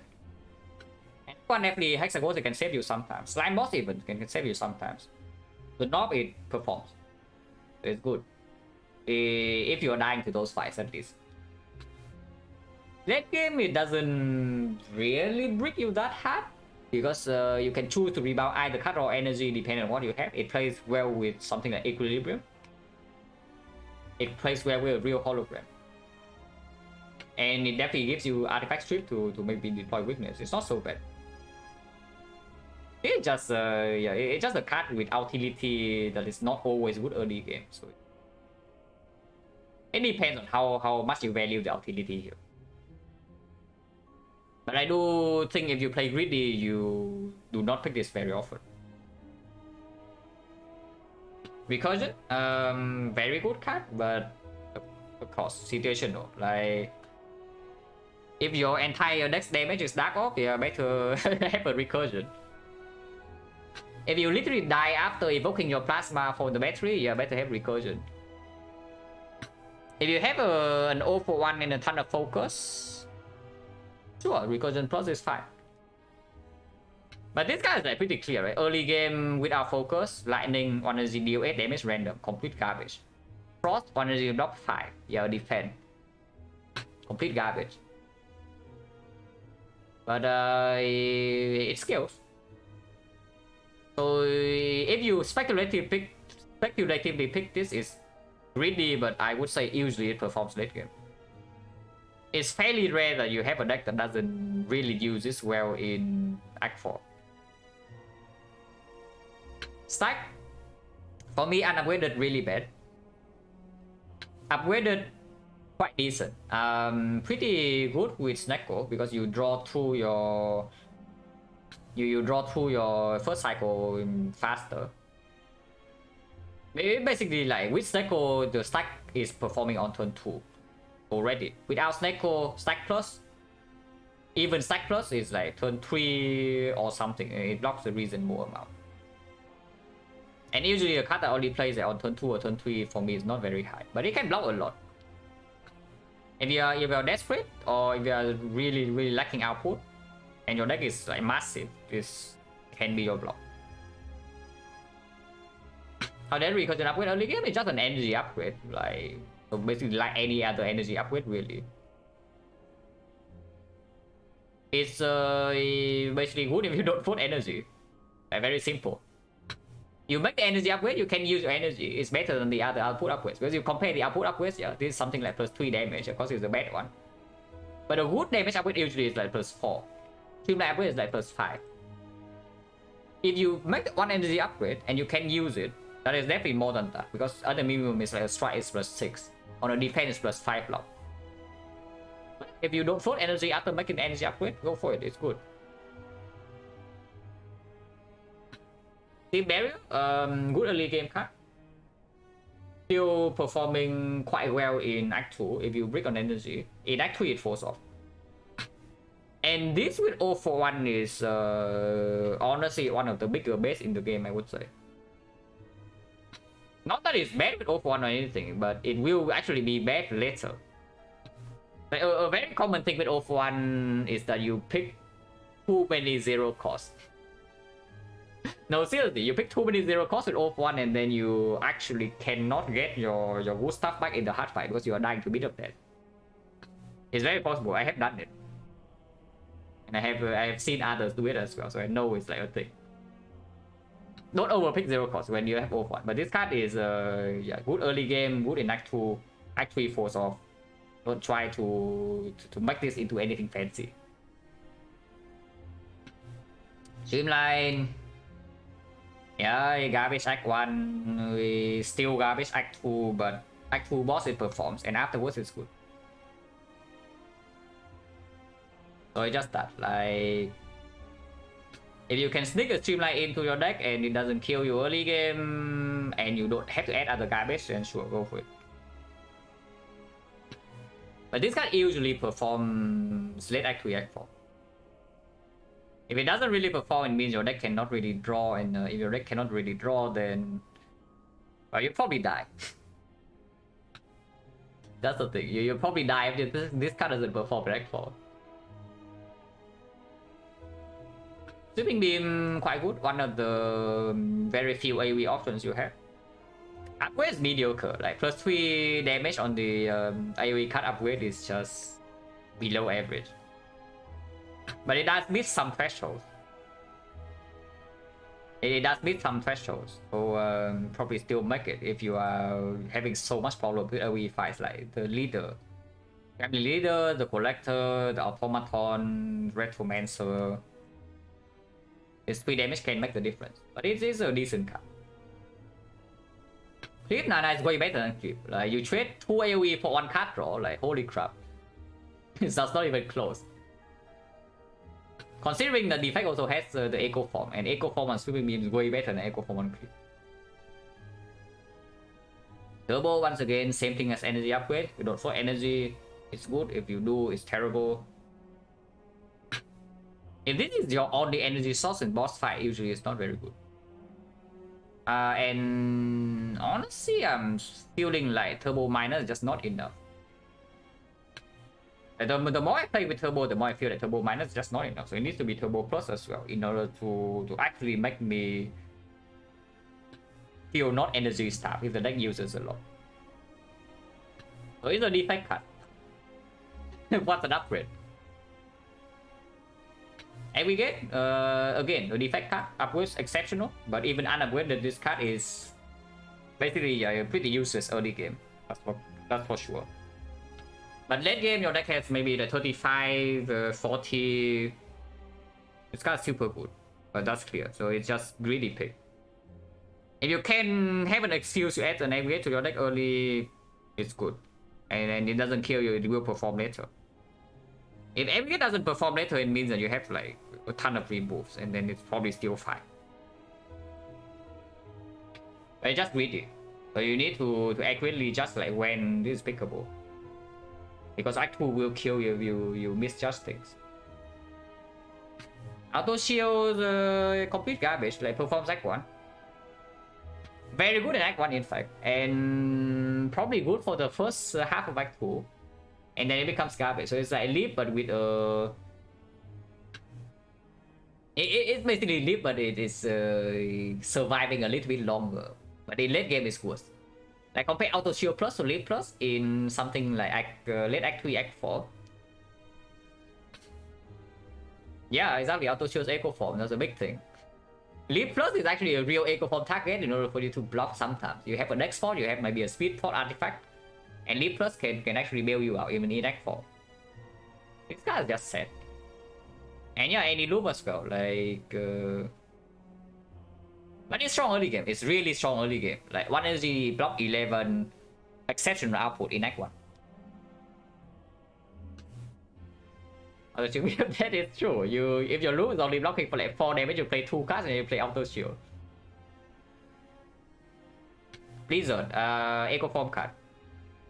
Don't have Echo Form? Don't do it. That's basically what I say to you about this card. And the upgrade actually gives it 50% more output, which is on an AoE card here.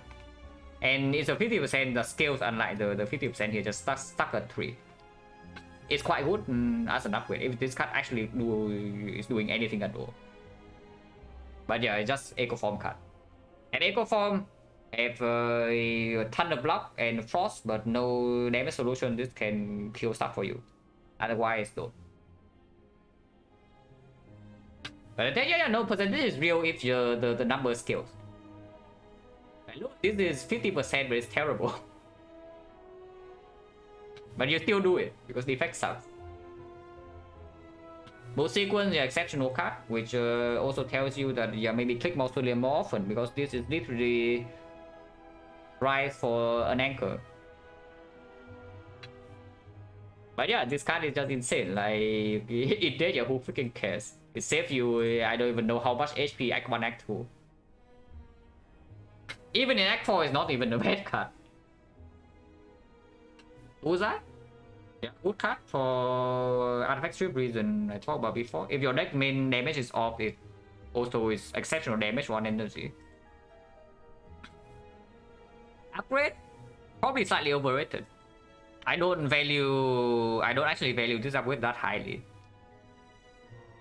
But it's still a solid one. It's just that maybe don't sacrifice some nodes just to upgrade this card over like something more important. Underrated, is it? It's good card. It's good. I don't think anybody says that this card is like bad or anything. And it's certainly not on the best cards for the defect, unless you tell me it's better than like the premium ones. Capacitor, yeah, complete utter garbage. Better have some very good reasons before you take this. Bullseye versus Bullflow one, both dependent, I guess. If it's Texas, I think I take Bullseye. Because I think the Bullseye performs roughly equal to the knock anyway. It's probably better into Lagavulin. Or at least equal. And into Sentries, like, Bull Lightning sucks into Sentries anyway, so like, who cares? Into Hallway Fight, maybe I don't even mind the Bullseye. It's not. I mean, if Capacitor doesn't suck, usually means that your deck sucks. Because if your deck is fast enough, you can evoke constantly, then you don't need op slots ever. You just don't. Good with consume though. Like, it's actually good with consume. Chaos. Difficult to judge. Upgrade is very good, but what do I say about Chaos? Chaos is like, if the fight goes long enough, you can depend on it because the output on this thing is actually very good. 100% upgrade can scale. No, it's good. Like I'm honestly saying, Chaos Plus is a huge upgrade. It's just that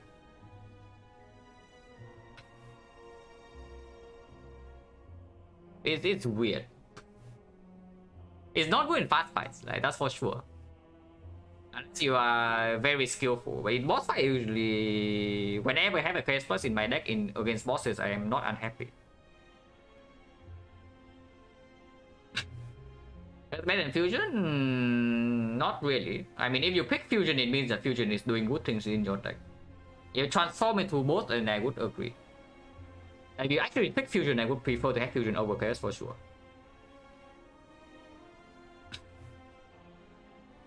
Kill, yeah, exceptional card early game. Even late game, even into the hard fight, 0 energy channel 1 cross, that's not terrible. It's not good, but it's not terrible. But it's good against some of the most annoying fights for defect, like Gravely Leader, Slavers, Collector, Retromancer. It's solid. Bad with Neko, but like who cares? Consume. Interesting card. Yeah, Consume, very interesting card. Usually I would say the upgrade is mandatory here because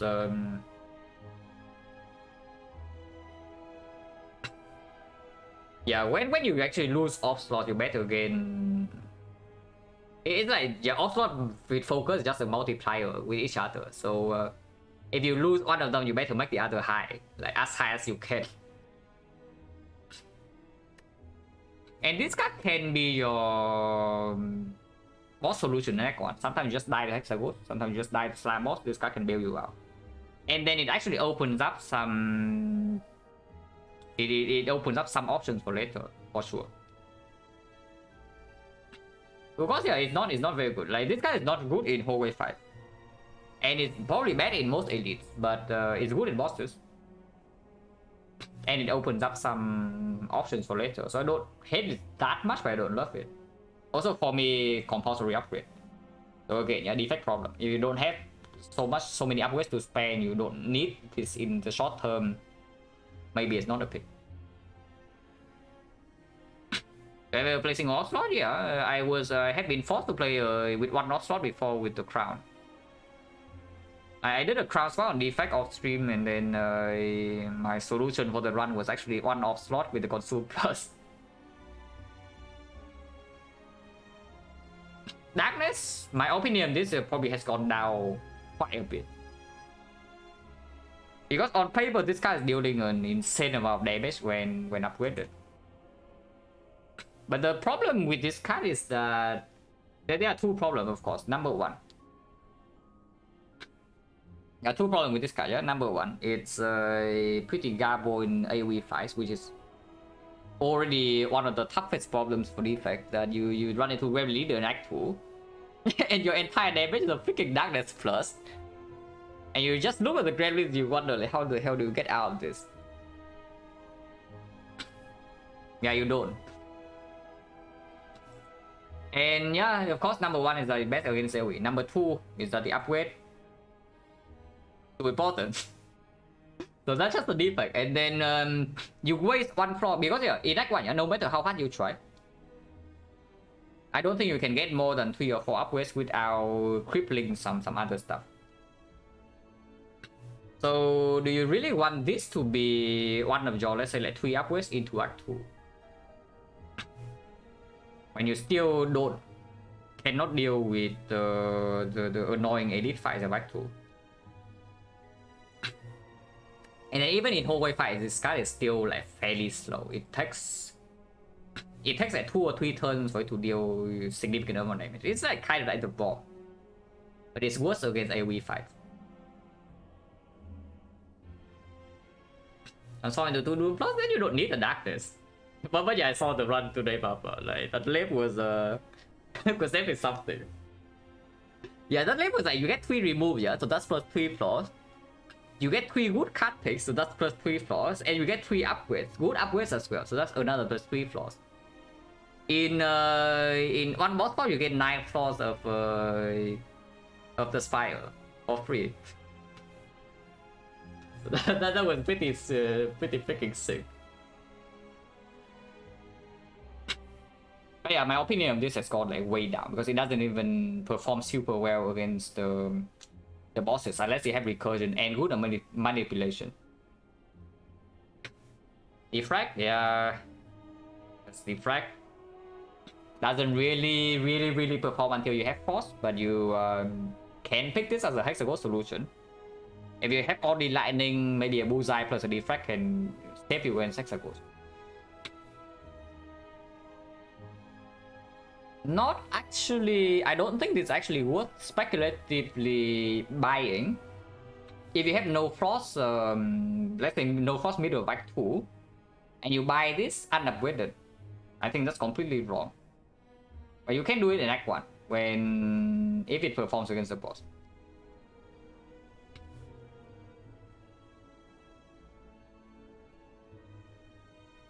But yeah, it's good. It's one of the 3 cards that give focus on defect and focus. If you are playing a lot of offs, then of course it's a ton of output.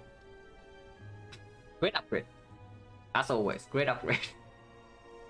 Story of the defect.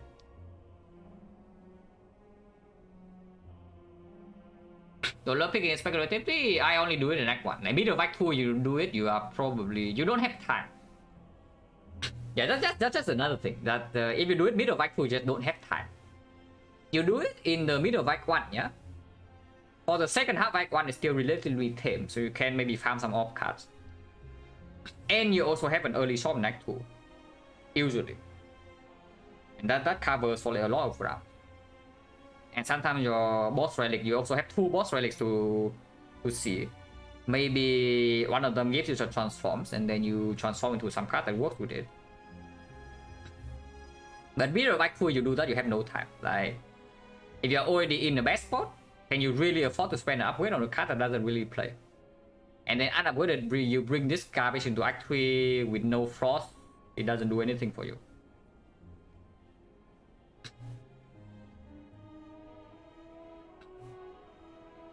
Oh yeah, Doom and Gloom, pretty exceptional card.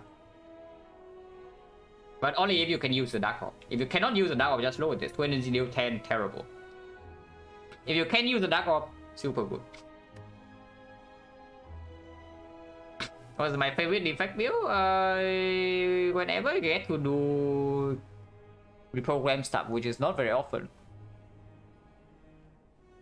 Yeah, whenever I get to pivot into reprogram late Act 2 or Act 3, that's like probably my favorite way to play.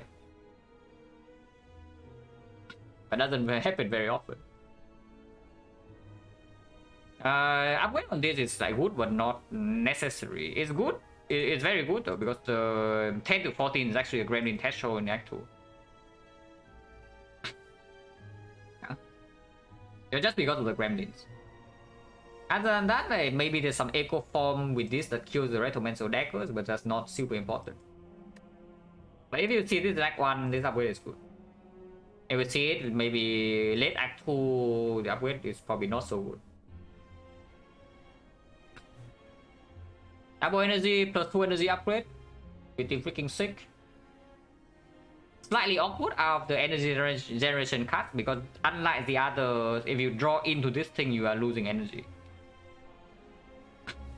But yeah, once again, energy generation card usually always have some use, and good upgrade plus 2. Equilibrium, yeah, very good. Pyramid in the card, 13 block. Very good against Act 1 edits, even against the knob it plays. Very good against Act 1 hallways. Very good against Act 2 hallways. Very good later. It's good. Upgrade sucks, which is actually a plus. When you have a good card that has a bad upgrade or does exceptional defect, like holy crap, man. You gain a good card and an upgrade and not get an upgrade there, like amazing. Yeah, FTL good card, like it's just very solid early game, plays with a lot of relics. Doesn't really become negative unless you have Snecko until like way later. Force Field, yeah, when it's good, it's like probably the best card in your deck. Usually the situation where I find Force Field most useful is with 041. But yeah, without 041, I don't see this perform like very often. Not even a good Snecko card, even when it says 4, because yeah, 12 block is like only plus, which is fine, but it's not exceptional or anything. Equilibrium value tank for Snecko? No, first equilibrium with Snecko is fine. If you play equilibrium every single turn with Snecko, you have some problems. But one equi with Snecko is completely fine, still very positive. So what I would say about equilibrium Snecko is that if your only block card in the deck is equilibrium, like the only good Snecko block card in your deck is equilibrium, maybe reconsider the Snecko or think very carefully. Yeah, exactly. Needing to play Equi when you have Stacko is very good. Like when the only thing that can block in your hand is Equilibrium, and you need to play it. Then you sometimes are screwed.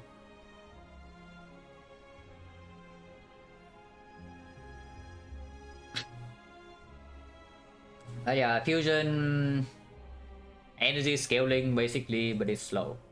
It's basically just the this is just the energy generation cards, but it's slower. So not very often that you get to pick this, but if your deck has like a lot of compound rivals, if it has some good front load block or it has some sustain relics, it can perform. It's like Berserk but good. Yeah, it's basically Berserk but good. That's what this is. Still not very good though. Algorithm, yeah, greedy pick. If you have Echo Form, it's almost never too late. If you have Echo Form, then it only takes like just think about this. Even unupgraded, yeah, with Echo Form, every single fight you are getting 4. So how much does the 1 energy card need to block for to be acceptable? 15? That's freaking powerful, and power 2 is like kind of nuts. So how many fights? Yeah, 4 fights, they already block 17. And the boss gauntlet alone is 2 fights. So this can be, you can pick this on like floor 46, 47 and it still is quite good.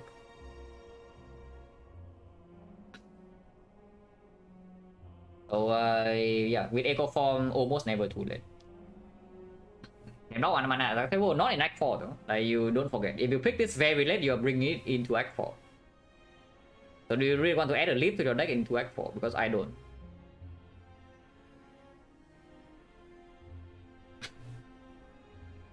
Streamline, already talked about Streamline. Basically, Mecha early game performs late Act 3, Act 4. Performs in Act 2 boss, no matter what it is. Laser, yeah, good card, like, not much to say here. Like, good even if you don't have focus. With focus, very, very strong. It things I talked about this a long time ago, and my opinion is still roughly the same. Is that if the best case for hitting is that you draw, you have like maybe like 4 other power, is a good card. Because either you draw it early and your acceleration is insane first deck cycle, or you have already drawn all of your setup and then you are probably okay. So like how bad can the slide be anyway if it's even if it's bottom deck? It's good. Of course, very good upgrade, but that's a defect. And yeah, the classic mummified hand and whatever, of course this card is insane, but that's a high roll case, so don't care about that. Hello World, very good card actually. In Act 1, of course, because the random common card is going to be better than your deck. So Act 1, this is just positive, play in any fight that goes long. Act 2 is where the problem with this card happens. It's just that yeah, it doesn't do anything on the turn where it's played, and the turn afterwards, like one turn immediately after, is not guaranteed to give you output. And you cannot afford to take 2 anti-turns in Act 2, which is usually where this card feels really bad. But Act 3 is when it performs against. And yeah, Act 3 boss gauntlet, even Act 3 leads, like Act 4, even the heart, this card is positive, the effect is positive.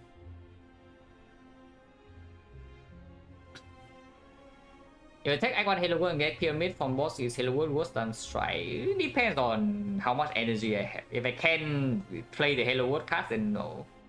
Strike is still worse.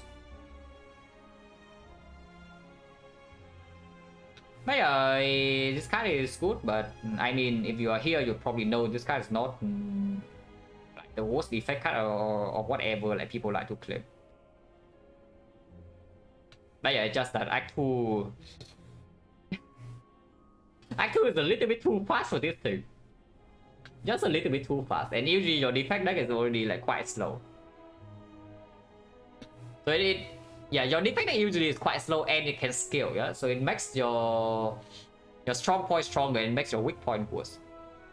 So it's difficult to pick in Act 2, but the effect is good.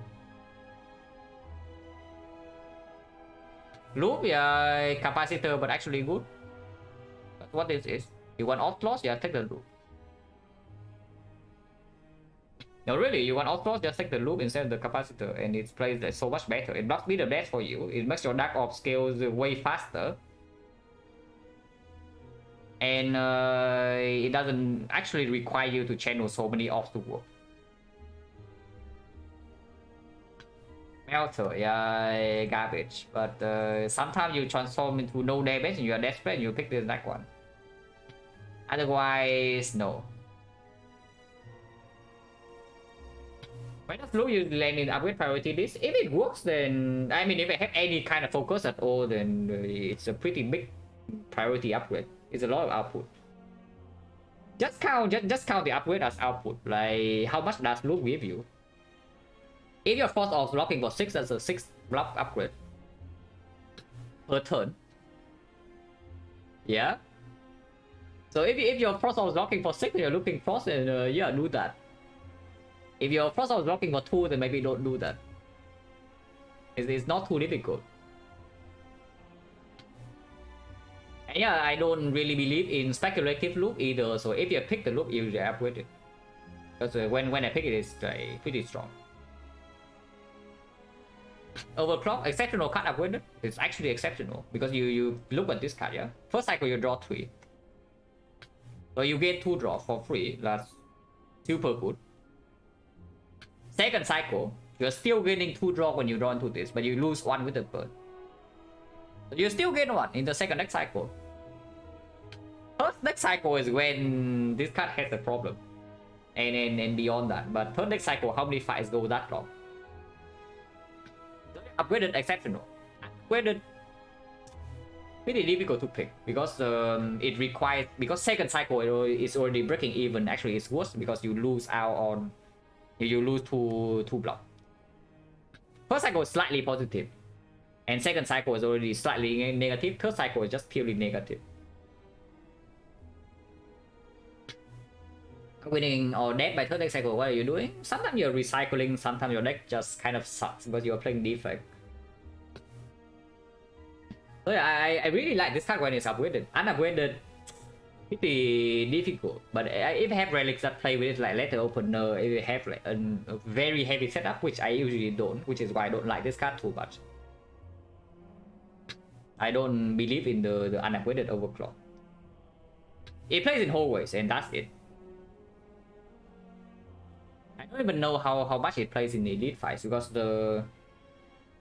even Act 2 Elite, yeah, even Act 2 Elite, you usually don't finish the fight in the first deck cycle. Just think about it. The very leader, do you finish the fight in one deck cycle? No way. Unless you are really strong somehow. The slavers first deck cycle? Yeah, not happening. And boom stopping.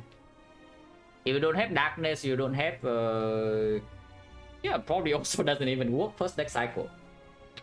So it's only against 4-way fights that this card really performs. Into elites, I don't think it plays. Unavoided at least. And in the bosses, it's very crit.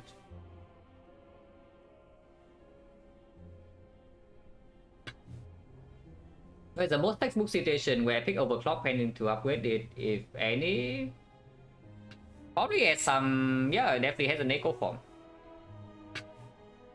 I mean, yeah, echo form with some other powers to set up, and then sure, overclock. Please get in my deck. Because echo form is the setup that is strong enough that I don't really care if it's worse in the second or third deck cycle, like whatever crap. Recycle, yeah, pretty really slow until it's fast. When this guy is fast, it wins you the run, but usually not so fast. For me, just a pick with like 0-1 or Snecko. Otherwise, it's way too slow. Reinforced body, pyramid, yeah, okay, pyramid. But a lot of things go with pyramid, so it's true. Like even amplify, you know, amplify suddenly not so bad with pyramid. Reinforced body, energy block 7, pretty mediocre. Early game not very good, but the effect does appear to add some luck before you enter Act 2. So it's like excusable early game, sometimes you have comebacks, and late game you have some insane energy generation with like double energy, aggregate, calipers it can play. But I don't love this, I don't love picking this speculatively if I have another choice. So definitely not over good card, probably over skip. Yeah, it is still dance, but something I need to talk about this card though is that people very much overrate the interaction with Echo Form. You just think about it, when you play Echo Reinforced Body, that's your entire turn. Like, what the hell are you doing? You are skipping one turn, and the enemy usually skills. So yeah, don't just look at Echo Form and justify the existence of Reinforced Body in your deck. It doesn't work. But yeah, of course, if you have Caliper, it's a different story. I mean, yeah, I don't mind this card, but I don't love it to pick it speculatively. Reprogram, yeah, late pivot. Basically compulsory upgrade. If you pick this up, you most definitely want to upgrade it. And unfortunately, the unfortunate thing about this card is it's just so bad against all the Act 1 elites and the bosses. Unless it's Guardian, but then Guardian you can play with your base deck. Yeah, if you see Guardian, you can probably play with your base deck and you still win, so like who cares? But pretty unpickable in Act 1, unless you start with some design transform. And yeah, late Act 2 is when this card really can shine, because you add some, if you add a lot of draw to your deck, you add hologram, you have echo form sometimes, and then it scales very fast if it can scale. And this is a one card scaling solution, really. It scales way more for you than a single defrag can. And it plays well with, I mean, yeah, it basically complements a deck that draws a lot, which is what you want to do in late game anyway. But yeah, difficult to turn into early, but can definitely make a pivot later. It's a crazy amount of energy, and you don't need that much. You have one echo form in each place. But yeah, I mean, that applies to a lot of cards, but you have one echo form, the card scales extremely fast. Driven Tear, yeah, you want your lightning RNG in a card, here it is. Pretty hot garbage. If you're dying to knob, sure, you take it, but if not, yeah, maybe not. Often anyone actually pick the reprogram? I pick it not very often, but whenever I pick it, I think I win. I don't think I have lost a run where pivot into reprogram yet. The only run where I have lost with reprogram on stream was with a crown squad, and it was a desperate reprogram. But when I play normally, like normal condition, pivot into reprogram, that always wins. So far.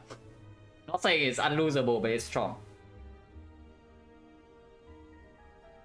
You can take intuitively feel pretty strong, yeah, 14. And then you play it in the sentries, then you play it in the Gremlin leader, and you play it in the Gremlin gang, and then you play it in the slime gang, and then you stop picking the card. That's the rip and tear experience. No, really, that's literally the rip and tear experience. It doesn't take that long. Scrape, yeah, complete garbage, so ignore. Frozen Eye, yeah. Perform with Frozen Eye. With the Steko, not real. Don't trick yourself into thinking this card is real with Steko, because it's not. Sometimes it works, sometimes it's like really good with Oath 1, but once again, I talk about it with the Steam Barrier. Is I actually don't like too many zero cost with Oath 1. I like good zero cost cards with Oath 1. I don't like too many. Anyway, I don't have too many, then Scrape also doesn't really perform. Liquid memories, yeah. Sometimes it... But yeah, usually my most common use case with this is with Frozen Eye. Then it's like quite decent. Cell repair, yeah, one of the best cards in the class. Like you, healing is insane. It opens up any kind of design stalling. You have Nearest Codex, you have Dead Branch, you have Echo Form, you have like whatever crap. Even if you don't have anything, it's still good. It's like you add a slime to your deck in exchange for like Burning Blood Plus, you know, and you know, you know how insane Burning Blood is. Like holy crap, man. As best effect card, nah, for me it's still very solidly Echo Form. It's for me it's still not close, even though I do think Cell Repair is like very up there. For me, it's like Echo Form at the very top, and then the second one, the second tier is like some Bias Cock, Cell Repair, Skim, Glacier, and the other sick. Like, and then just some very good stuff afterward. But yeah, Skim Safe Draw. If the card Safe Draw usually is good, okay, not this one. But Skim's good and it's uncommon, so if you're greedy, you take this Act 1. I do.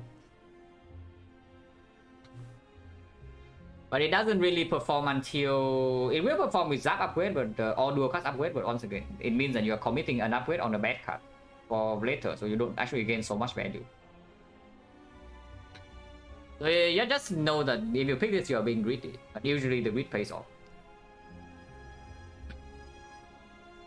Echo so much worse than Cell Repair early game, worse than Echo late game, also it carries for so long. Yeah. But with Echo Form in my deck, I know that I get away with a lot of things in that game, you know, so I actually can rest every single fire and I don't feel that I'm dying. I cannot fight elites at all. I can dodge every single elite, I can rest every fire, and I don't really feel like I am always dying with an Echo Form in my deck. For me, that is invaluable, that I can play like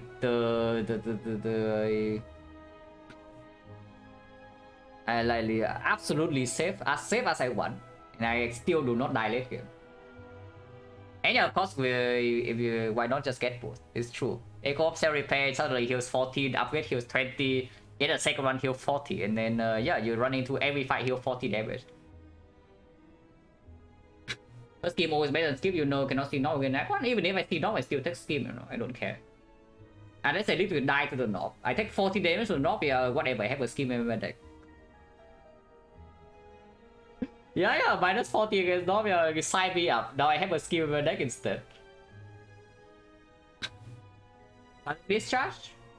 I mean, yeah, see, it's really good late game. Sometimes good before Hexagons. Beyond that, pretty difficult to find a spot for this to like really shine.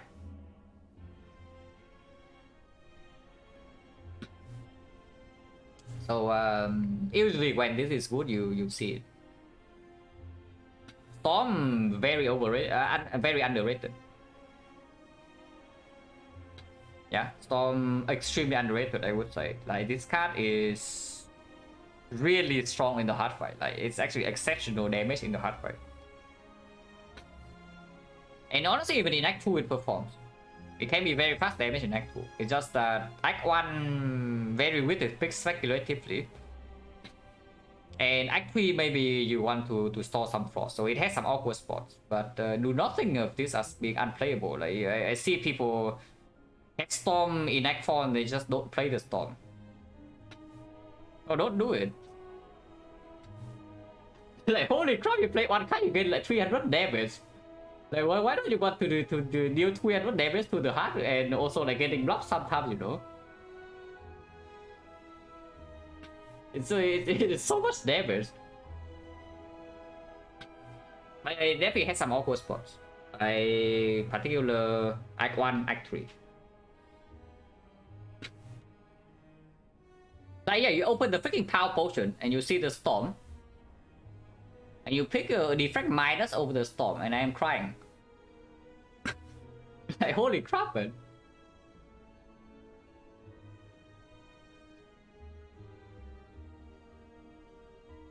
Do I have enough fortune in hand? No, doesn't that mean you need to kill faster? Like why does that make a Storm bad? If you don't have enough force gen, then doesn't it make the storm better or not worse?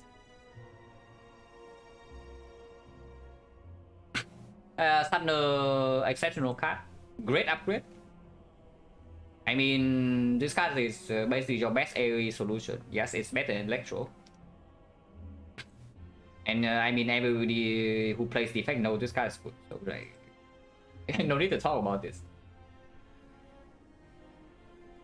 Tempest, that's weird. Don't have Electro, don't love it. Even if I have an insane amount of energy, I still don't love it. Chemax is still, I don't love it even with Chemax. This guy is just strange.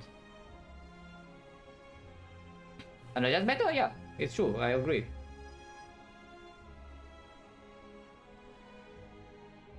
This guy is just super strange because Icon is like zaps.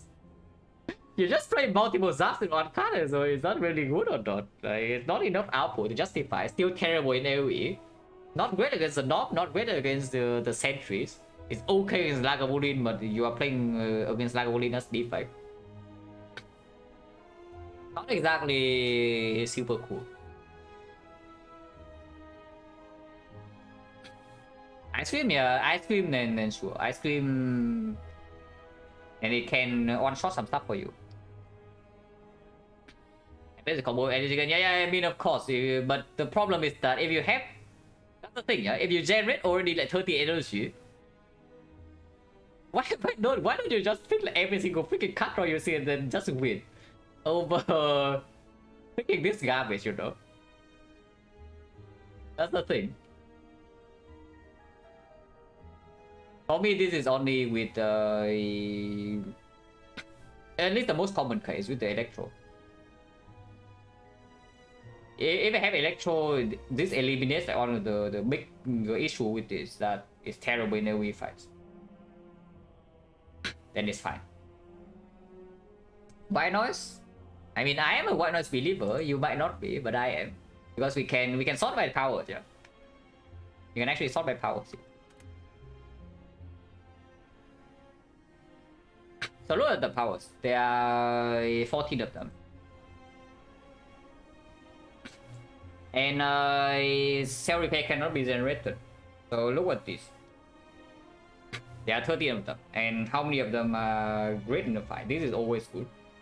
This is almost always good. This one is definitely not bad value.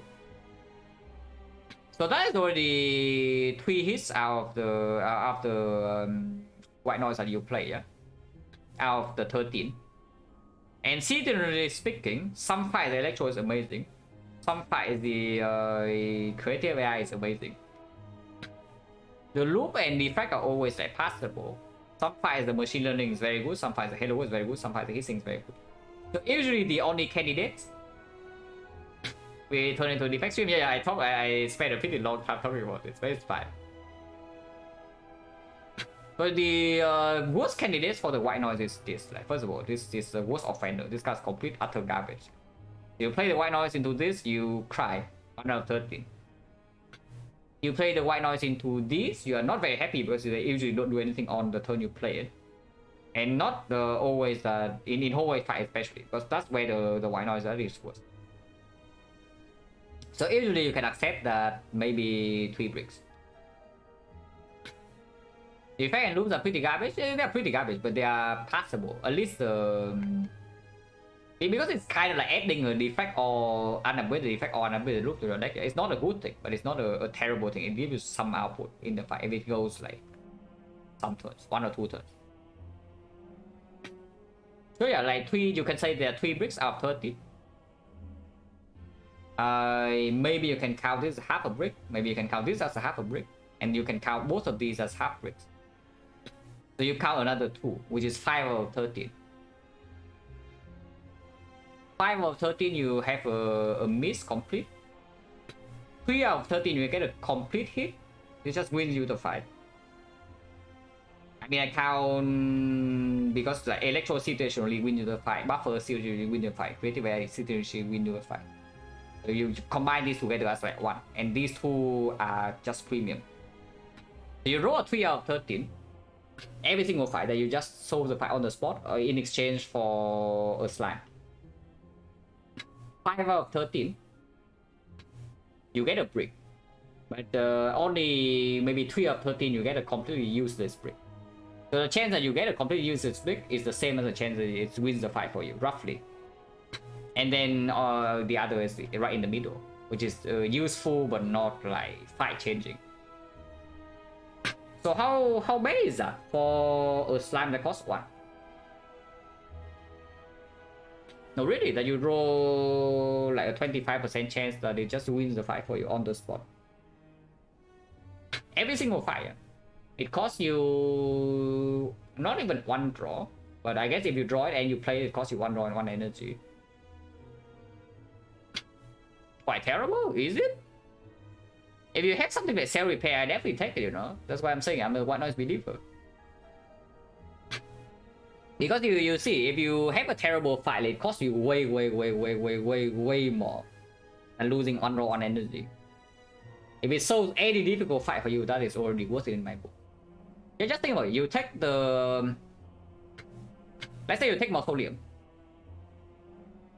Let's say you take Mausoleum. You lose out on 1 draw on turn 1 in exchange for a random relic. So how much is the random relic do you think is worth?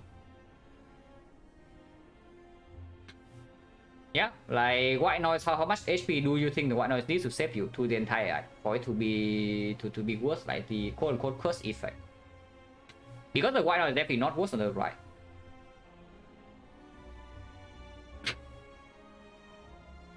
That's the thing. How much HP does it lose you and how much HP does it gain you? Because I see that 1 energy and 1 card draw definitely does not convert into the HP it's potentially saves you on average. That is not even close for me. Of course, sometimes it opens up some low rolls. Like you low roll with it maybe like 3 or 4 fights in a row and then you like kind of bleed out. But that can happen with anything really. And yeah, it's much safer if you have something like cell repair, so you can play into the average. And the answer to how much HP it loses, how much it gains, happy to know. Yeah, I do think it gains more than it loses though, with 1 draw and 1 energy. Because 1 draw and 1 energy, or 1 draw and half an upgrade. It's only half an upgrade because you spend an upgrade on it, but you only draw the other card you upgraded like half the time. 1 draw usually for me is just... I mean, I click Mausoleum, you know, I click Mausoleum almost every time. So 1 draw for me is not actually worth that much.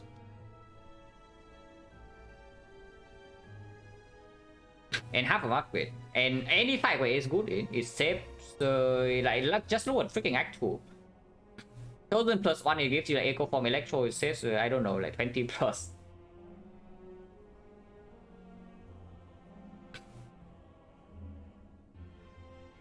White noise at its worst for me is probably... I don't know when it would be at its worst.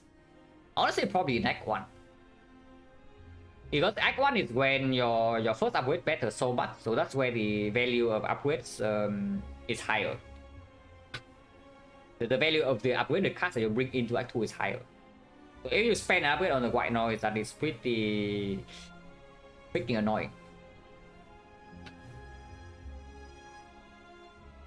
This one is better when you're ahead or behind curve. If you're really ahead, you don't tweak it. Like if you're really ahead, you don't need variance. Like, why do you need to save HP when you're not even losing HP? If you're below curve, you definitely take it. Like if you're really below curve, you definitely take it. If you're slightly below curve, then depends on how much you believe in it. If my microphone was made of cotton candy, would I be able to resist consuming it? Yes. I'm not a huge fan of cotton candy, to be honest. I don't mind sweet stuff, but I don't really love them.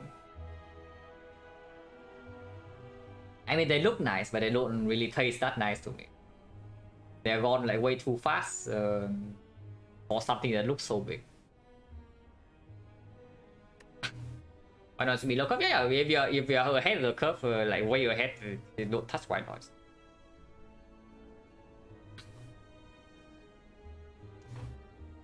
Oh yeah, moving on. How do I sort? Yeah, rarity. Wait, that's wrong. What was the original sort? Here? Wait, what?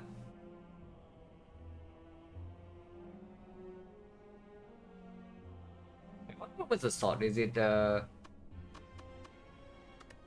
okay, I can just do this. Yeah, okay, now it works.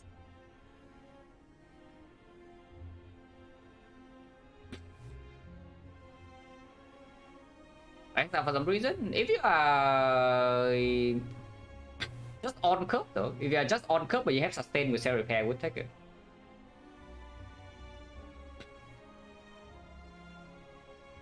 I mean, you're rolling a 25% chance just so boss fight when sometimes you don't even get to see the solution in the act is pretty valuable. And on average, I think it's positive. I think that's where I'm like different from some players, that I do think the effect is positive. If you don't believe that this effect is even positive, then of course you don't touch it, but I think it is.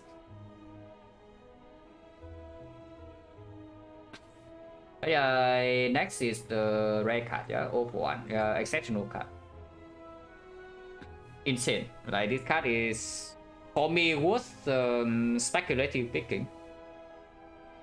Yeah, definitely worth to speculate on, because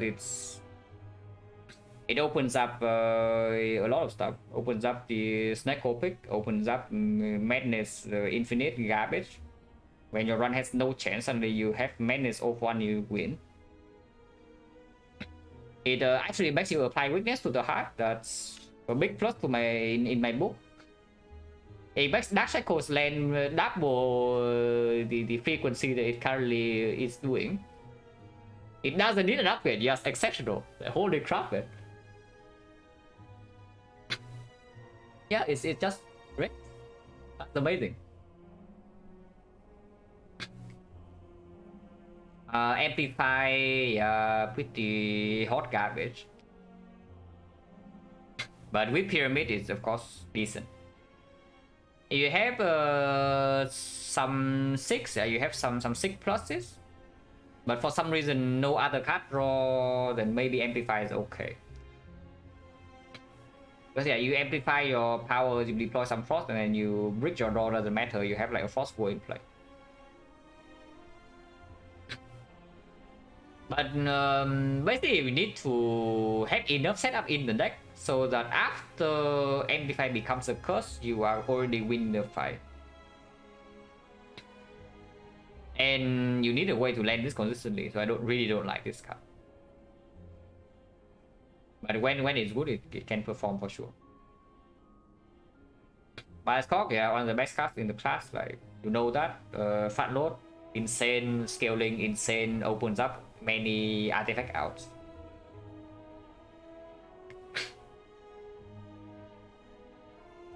Also, yeah, something about Amplify with the cell repair is that if you have like Echo Form, Amplify, cell repair, you have 2 stacks of Echo Form, you can heal 3 times with cell repair. Yeah, this card like if scale the downside, yeah, don't. Not many fights in the game last more than 4 turns. And I mean, you can also just play it later. For example, the heart here. Even when you cannot negate this downside, the heart is still a good card. You just wait until the second attack cycle, and then you play this, and then 4th cycle it dies, and you still gain the focus for the entire second and third cycle. That's very strong. Extremely good in hallways. Cannot say the same for other scaling powers. But this is one of the great scaling option that actually gives you like insane fat load in hallway fights. Super good. Doesn't need the upgrade so much. Upgrade is good. Plus 1 focus, if you can negate the thing, is good. Even if you don't negate the thing, is still good. But not super necessary. But it's a good upgrade. Buffer, yeah, good card. Great upgrade. Very good in Act 4 if you are good at landing 50-50s. Yeah, exceptional against Act 1 Elites, of course. Usually still very good in Act 2. Because the enemy hits you like very hard. For first Act 1, yeah, absolutely. It's very good against all the elites. It's insane against slime boss. Yeah, very good. Yeah, of course. It's insane against slime boss. And then Act 2 it performs. Act 4 it performs if you are good. Or you can consistently block the multi-hit when fail. But it usually needs the upgrade. Like, without the upgrade, pretty difficult to justify playing. Pretty down to take it mediocrity upgrade there, yeah. And I don't mind having a buffer in my deck. Don't love it unupgraded, but it's still justifiable. Quarters, yeah, great card. You don't even need the bias cock or like whatever crap to negate with this for it to be good. Because it opens up potion outs. It blocks vulnerable in the heart if you draw turn 1, which is 37 damage. Yeah, one is block 37 exhaust seems quite good. And yeah, of course, combo with bias cock blocks like Chosen, blocks Neko, blocks a lot of nonsense. Blocks weakness in Collector, which can be crucial if you're relying on something like Thunder or Sweeping Beam to clean minions. Potion now, yeah, Potion now is super good. Like Speed Pot, and suddenly you have 5 Dexterity. Tier list? No, I'm just talking about the cards. Tier list, not happening. Creative AI, trash of the garbage. Max HP buffer causes off1 from Neo to Slime Boss for attack? Probably buffer. Because buffer plus also deals the knob immediately, and that's like a big freaking headache in Act 1. How many gender points for tier list? Okay, maybe I'll think about it.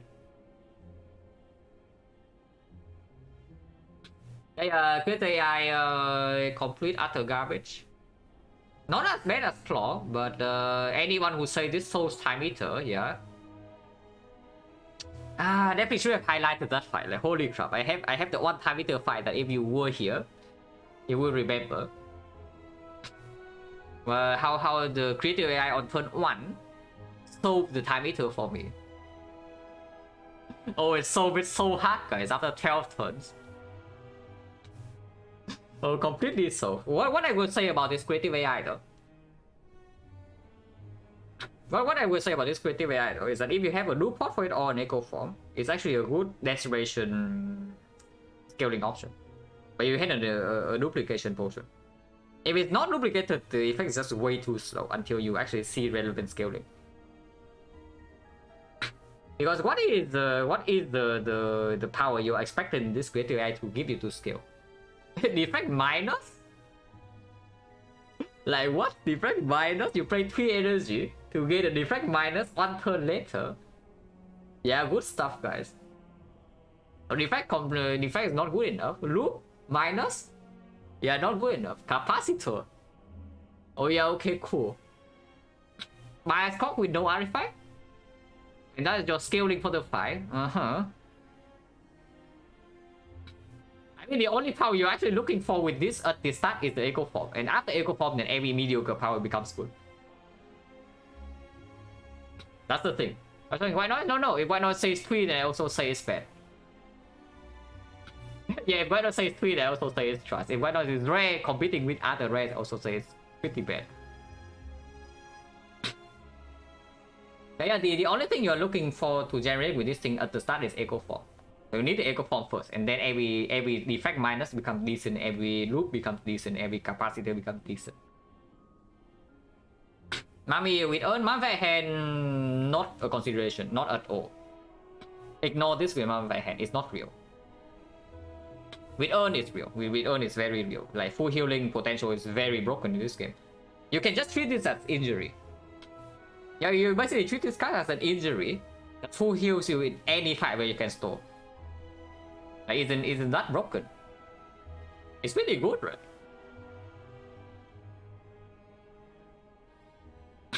Then yeah, Echo Form best defect card for me. Like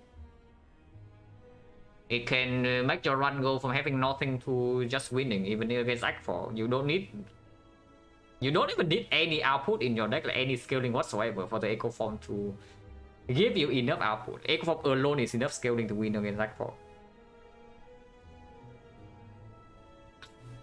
Ignore the strong word for hand, which is not strong or anything, yeah.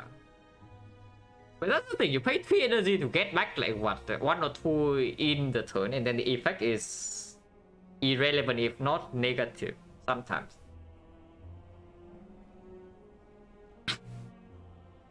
Card is insane. Sometimes if you have it in Act 1, you have to play a little bit safer because it's not very... It's not that good in Act 1, unless you see like Bandage Up or Cell Repair. And then it's immediately playing early game. But always, yeah, stack go 30% of the time, you play safe, you see Cell Repair also probably like 50% of the time. Maybe more. And late game, this card is amazing. Electro? Probably... I don't know if that's Vision now, yeah? But for me, Electro is probably the most overrated defect card out of all the defect cards. No idea if people overrate Vision more than this nowadays, but this card is good. But if you say that it solves AoE for you, it's true. But it needs some conditions. Number 1 is that you need to draw it when you need it the most, like in Act 2 on turn 1, which does not actually happen very often. Because if you don't even draw this card on turn 1, it doesn't give you enough immediate output. Like for example, you face Slaver, so now you face 34 damage. Turn 2 you face another 20 something. And you draw your Electro on turn 2. And you really play Electro for 2 energy, because it still doesn't kill any Slaver for you. On the other hand, you are taking 60 damage to your face total.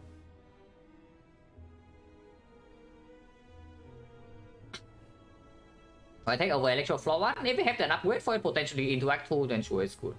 The upgrade is good into Act 2. The upgrade is +8, which actually kills the Gremlin immediately for you. And that's something very important. That you play this card and the Gremlins immediately die.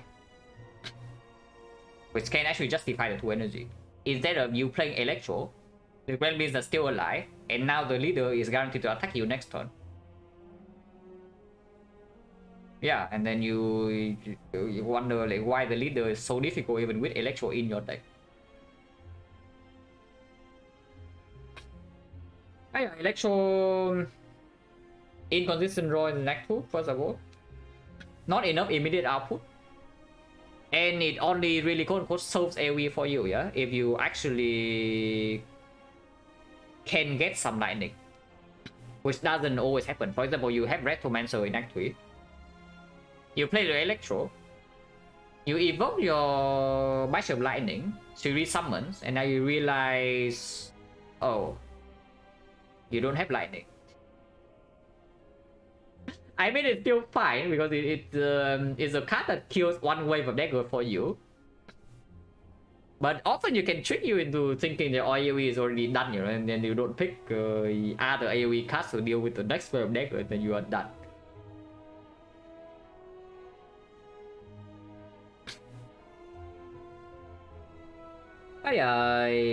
Pretty overrated. It's a good card. But it's not...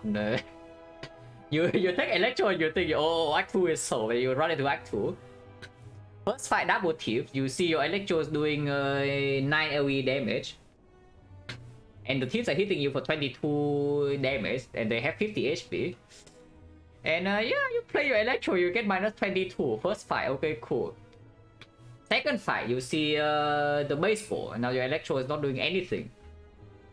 Minus another 22, okay, cool. Move on to the next fight. Slaver, 34 damage on turn 1. You play your Electro, it deals 9 damage. You are dead. And then you say a defect sucks in Act 2. Yes, I see. That's how it goes, guys. But yeah, it's good, but don't really think that it like solves all your early game problems or anything. Vision? Vision, very solid card if you can actually fill back your slots, because the cost of this is not trivial. Because do not forget, in order to get ops in the first place, you are paying draw N energy. Yeah, you are paying draw N energy to gain draw N energy back. So you better have a way to, because you draw into your setup, but now you have no ops. So you better have a way to refill your slots fast, or you have a way to efficiently gain slots, to efficiently gain ops. For example, chill into vision is a good thing. Yeah, chill into vision very good because you gain like maybe 2 or 3 ops with 0 energy. So this card just give you like a lot of positive card draw. But if you are filling your slots with something like Cold Snap or like Ball Lightning, you're playing Cold Snap, Ball Lightning, and then you play your vision, then you are actually not gaining very much. And then afterwards you are not even stronger in the fight. And yeah, if you draw into your Defract Plus and then or whatever crap, you play your Defract Plus and now you see, oh, you have 0 ops. And next time you have like 4 focus, 6 focus, 10 focus. But what lightning? And now your spear and shield is hitting you for like 60. Virus battery make vision better or worse? In my opinion, definitely better. But it makes the upgrade more important, at least for the battery. I don't care about vision upgrade with the virus. But I care a lot about the vision upgrade with the battery.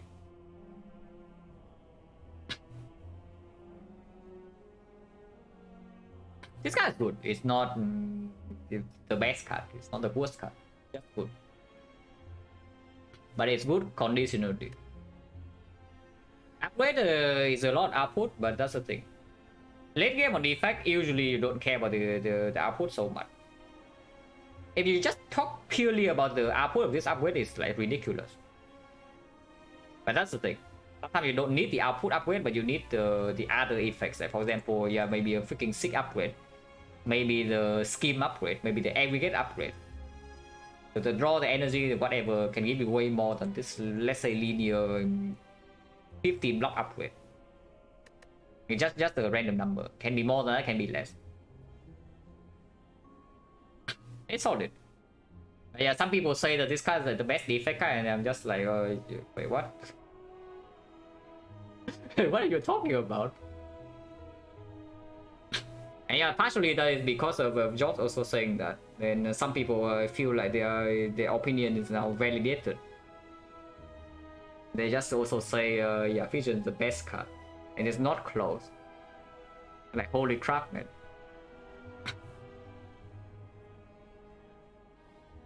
It's good though, it's good. Don't underestimate this card, but don't praise it to the heavens either. Hyper Beam, super awkward. Honestly, if the freaking Gremlin leader fight is not what it is, then the Hyper Beam maybe would be better. This guy is exceptional into slavers.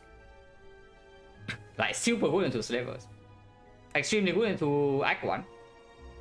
Because yeah, even against the North fight, if you play it on turn 1, it's still positive damage. Even with dual cast, zap, unplay, or like whatever crap.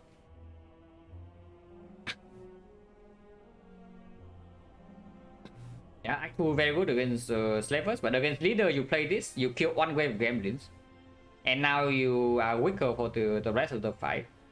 And one wave of gremlin is not the end of the fight. Like the leader still has 100 plus HP. And how do you go through that? Unfocused deck? I mean, yeah, if you don't have any off, then sure, this card is fine. But I'm talking about the case where you have a lot of ops, but you want to pick this up for front load Act 1, Act 2. It's strange. Again, as always, with as is the case with many defect cards, great with Echo Form. Because if you have this green, and it's also being Echo Form, you don't really care too much about the focus loss, you know, enemies in Act 2 just die. Like, yeah, 68 AoE damage, then how many things survive against that in Act 2? Not many. And even later on, yeah, you have something like beam cell, maybe like pen nip. This can burst down the last 100 HP or so from a boss for you, so it's not so terrible. I'm just saying that if you depend on this, as your only solution for some of the more annoying fights, like Web Leader, you are probably not going to be very happy.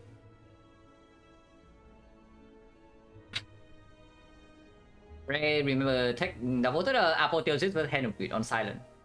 I mean, it's upvoted now because the more people came in and they probably maybe recognize my username, but yeah, when I say this apotheosis over hand and read on floor 1 on silent, it's not even close. It's downvoted to like quite a lot. No elaboration, of course, because that was not exactly meant to be like an actual analysis or something. Because if I want to bet upwards, I would actually write a paragraph. But I just want to write one sentence and see what the reaction would be, you know.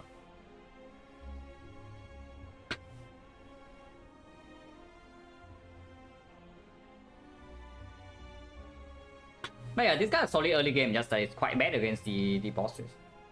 I want boss Guardian, Fire Law, block in off, we're not in physical damage, lead to such do attack hyper beam? Probably, if I have especially if I have an upgrade. Which is not very often, of course, but the upgrade on here is like 8 AoE damage, interact to super good against slavers. You draw this card, slavers are done. The moment you draw this card, slavers are actually dead. Like, this is what people think Electro is in slavers. Like, you draw Electro in Slaver, you play it, and the Slavers are still like hitting you for 30 damage. You draw the Hyper Beam and Slavers die. Machine Learning... Strange card. This card is like only... You only appreciate machine learning if your deck is slow. But that's the thing, if your deck is slow, then you already have other setup to draw into other than the machine learning. So the situation where machine learning is good is not very frequent. Basically, it's like your deck has inconsistent draw, and it doesn't have a lot of passive block. But somehow it can still win.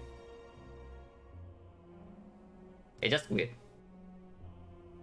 It is a positive effect, definitely, in the late game fights. It's just that when do you pick this over another rare card that's actually doing anything? Like, it's just strange. Yeah, exactly. Like, don't see as good, but kind of just positive. The effect is positive. It's difficult to justify though. Yeah, Meteor Strike, insane when it works. You don't even need Snecko, just look at this card. It gives you, if you evoke immediately, it gives you 6 energy. It costs 5. It costs -1 and deal 24 damage. If the plasma sticks around for any turn, it gives you another +3.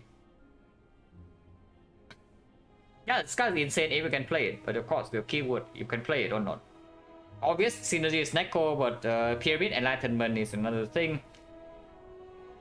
And sometimes you just are strong enough to maybe carry this around. When you know that you are picking up energy generation, like Turbo, Aggregate, whatever.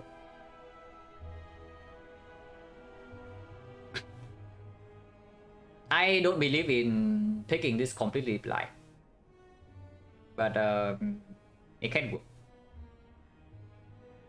Anything preferably draw? Yeah, definitely. But that's the thing, right? If you want to pick up energy, it also means that you have draw. That's the thing.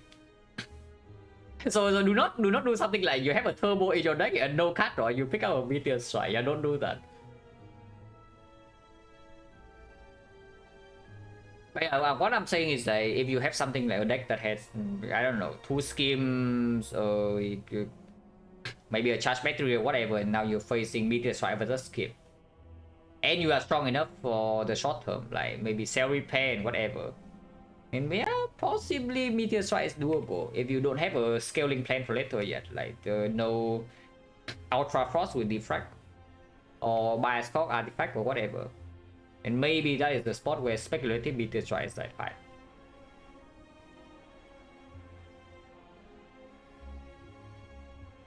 Multicast, don't love it. Usually, yeah, Cabex is good, Ice Cream is good, Calipers is very good. Other than that, slightly weird. Good with Plasma. People always say this with Dark, but I don't really care about Multicast with Dark. For me, Multicast is a Plasma card. If I don't have any other like obvious synergy. It's a reusable double energy for with Plasma. And that is pretty freaking sick. Good upgrade, of course, but as usual, like it's a defect. You expect a good upgrade. Not useful that often, because if you do not create an exact amount of energy, just compare this to dual cast. Yeah, just compare this to dual cast. If you are not creating excessive energy, it's just mediocre. You know, generate 20 energy multicast the landing combo decks. I mean, I can maybe just do anything else instead. I mean, yeah, sometimes I run into that spot, but I would prefer to do basically anything else with my 20 energy.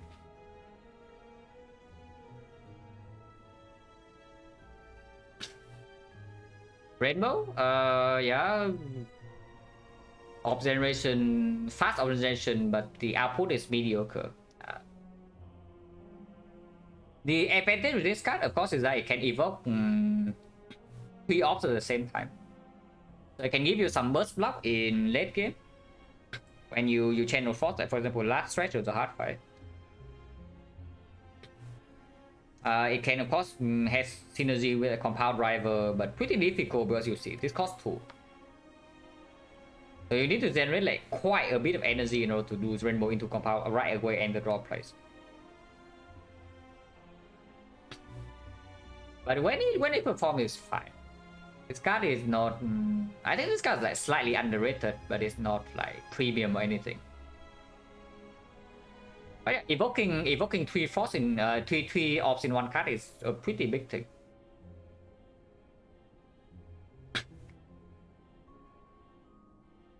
Yeah, if you for example you boss card to 4 energy, this card is just good. Reboot? Oh, this card is great. But I usually love the upgrade for it, the upgraded version, way more than unupgraded one. I mean, yeah, the defect. But holy crap, it's a +2 draw upgrade on a 0 energy card. yeah, +2 draw upgrade on a 0 energy card. That's insane.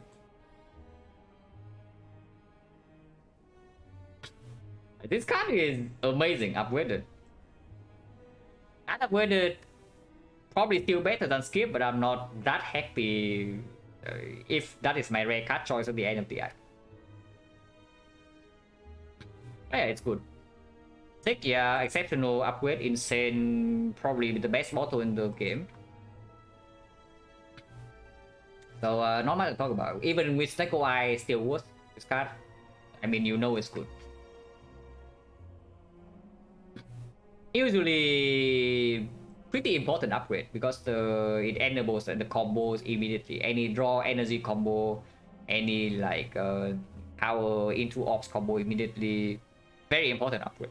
This upgrade has priority over most of the output upgrades for me.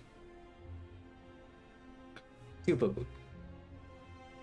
Yeah, like exactly. Draw 6+5 is over because the rest of your deck is good enough. Thunder Strike.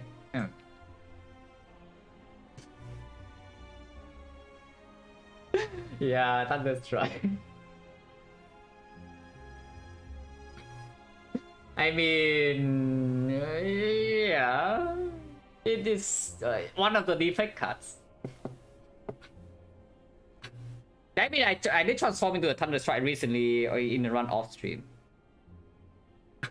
I transformed straight into Thunder Strike and 4-0, and it was actually not that bad because I upgraded Zap, picked a rebound, first card reward, and then got a bow lightning. It actually played okay. But yeah, if you are very desperate in Act 3, you have literally no damage, and maybe this can do something for you. But even with Neko, this card is not real. Yeah, even with Neko, this card's not real because, yeah, unlike Blizzard, you actually don't want to have that many lightning cards in your deck. Frost, yeah, you can add a lot of Frost. And the Blizzard is also AoE. But this card, handling a ton of lightning is not usually what you want to do. It's like with Storm, we started just sometimes, but then if you have this Charge Plus, then like, who cares about the Thunder Strike?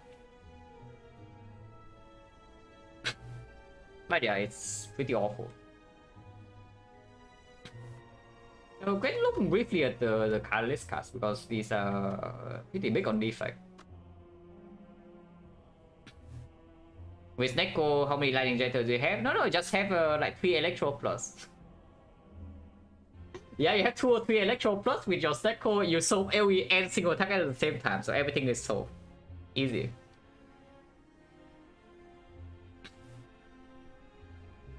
But yeah, the sad part of Thunder Strike is that if you have something like Tempest with like 20 energy or whatever, then that already ends the fight.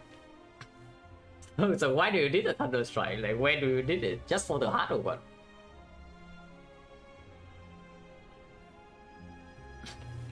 But yeah, Kale's cards, yeah, bias and defect. Pretty good if we don't have Cell Repair, because usually Act 2 is when the effect like struggles the boss.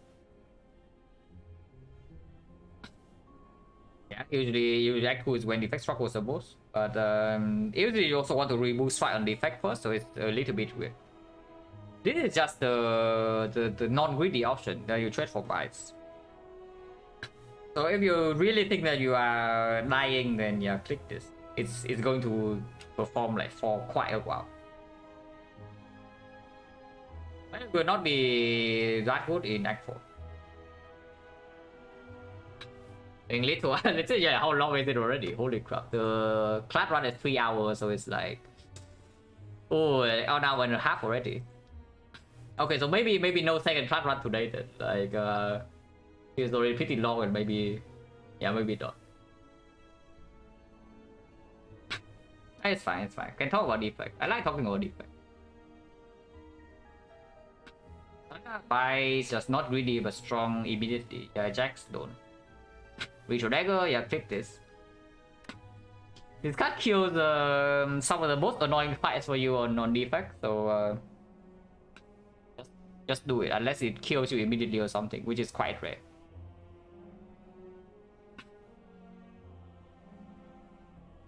Yeah, Retromancer fun load, exceptional. Spear and Shield sometimes can one-shot with Echo Form.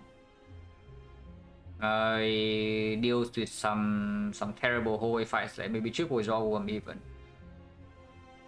Still a good card.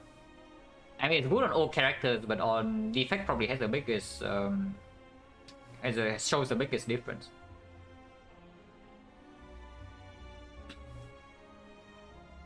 Yeah, manage up. Yeah, people were not very. How do I say this? People were pretty doubtful.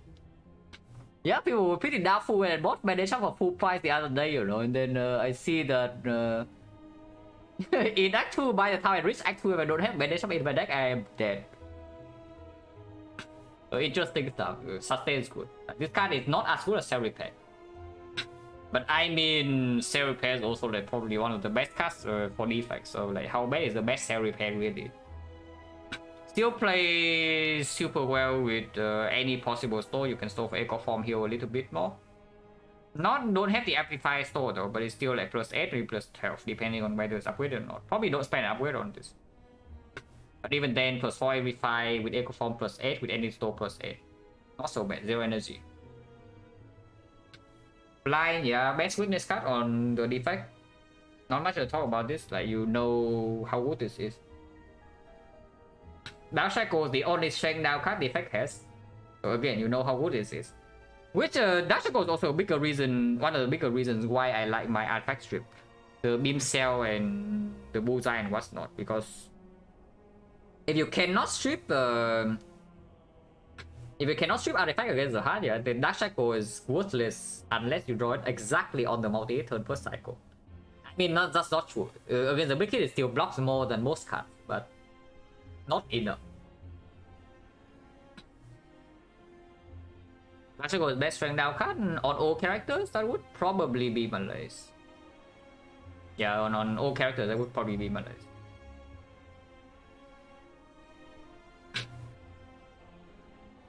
Deep breath sometimes can do stuff. You have like the Abaca, you have Sundial with a reboot. This guy can do something. Unupgraded, pretty mediocre.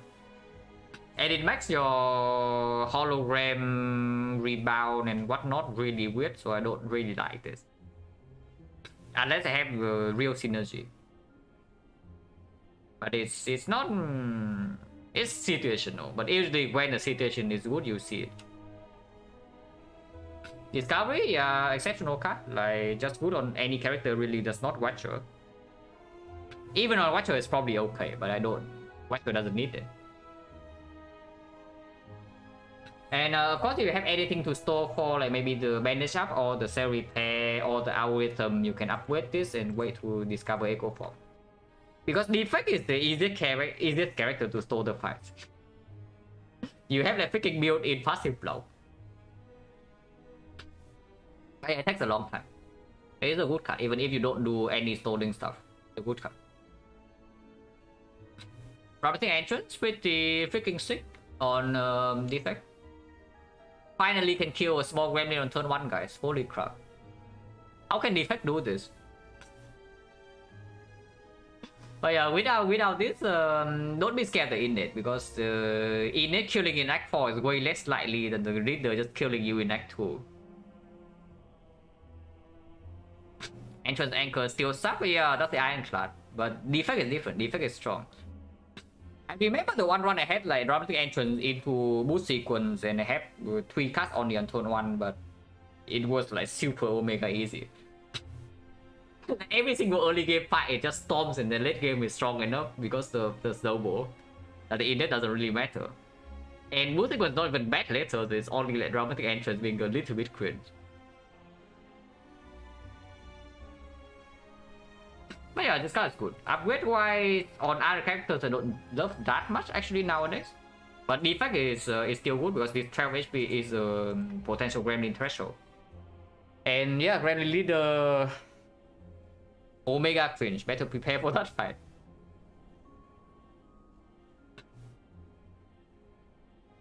Enlightenment, yeah, Meteor Strike card. When it's good, it's run winning. Yeah, Meteor Strike card. Sometimes you can also just discount like Thunder and make that your damage. It's not so bad. Oh yeah, again, situational, but when the situation is there, it's like pretty obvious. Finesse, don't love this. But I mean it's just mediocre. It doesn't even do anything unless you have like some dexterity potion for Act 4. It's a little bit of HP the whole way fight, but it's costing you in some of the more annoying fights on Defect. Like the Knob, the Chosen, the Time Eater, yes I have said it, the Time Eater. If you don't have dexterity, this guy's not so good. And yeah, you are also playing Defect, so you pick Snecko, you do want to pick up Snecko. Still kind of same deal, but Flash Steel is better than Finesse with the 0-1, I would say, because of the Ninja Relics. I wouldn't be too happy if I see Flash Steel or Finesse on Defect on 4-0, but I wouldn't be that upset, because 0-1 is still there. Upgrade doesn't really matter so much, unlike Ironclad, because you don't always have vulnerable access. Forethought, yeah, unfortunately still Forethought, even if it has some synergy with the effect. It still says Forethought.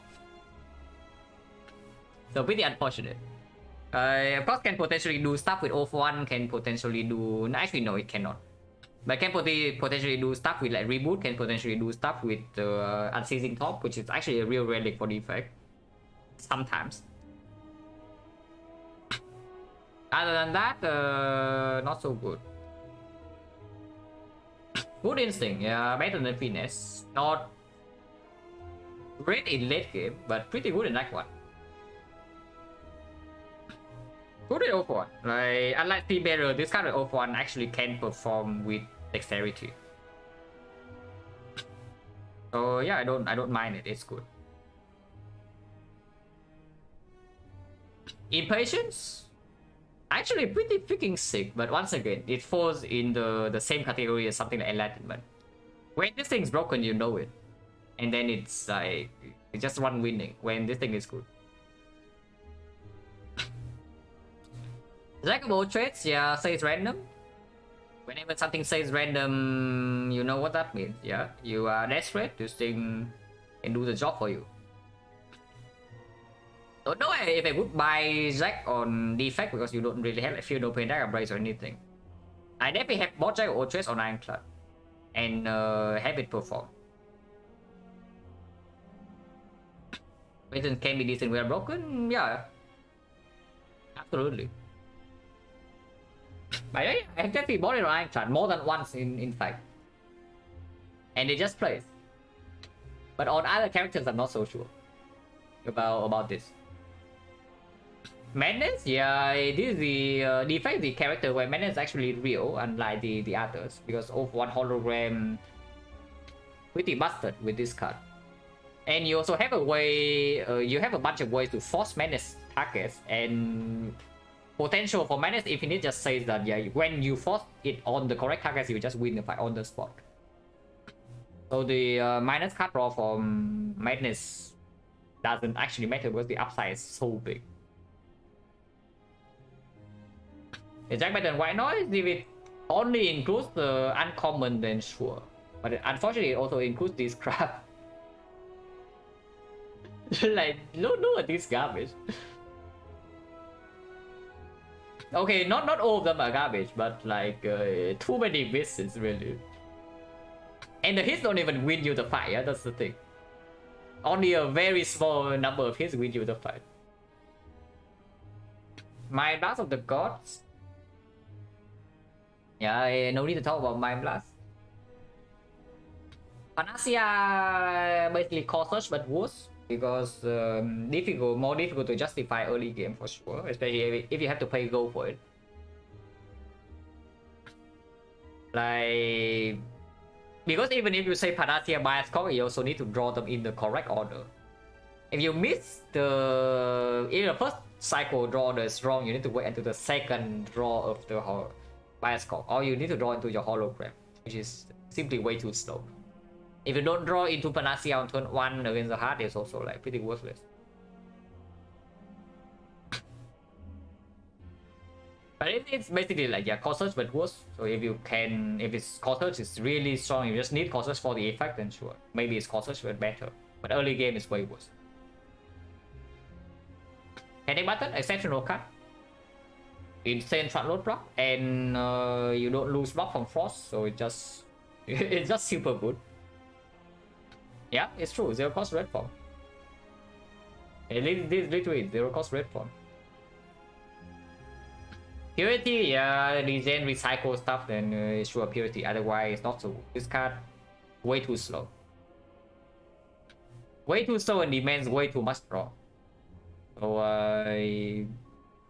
if you take this card and it's good, you are just infinite.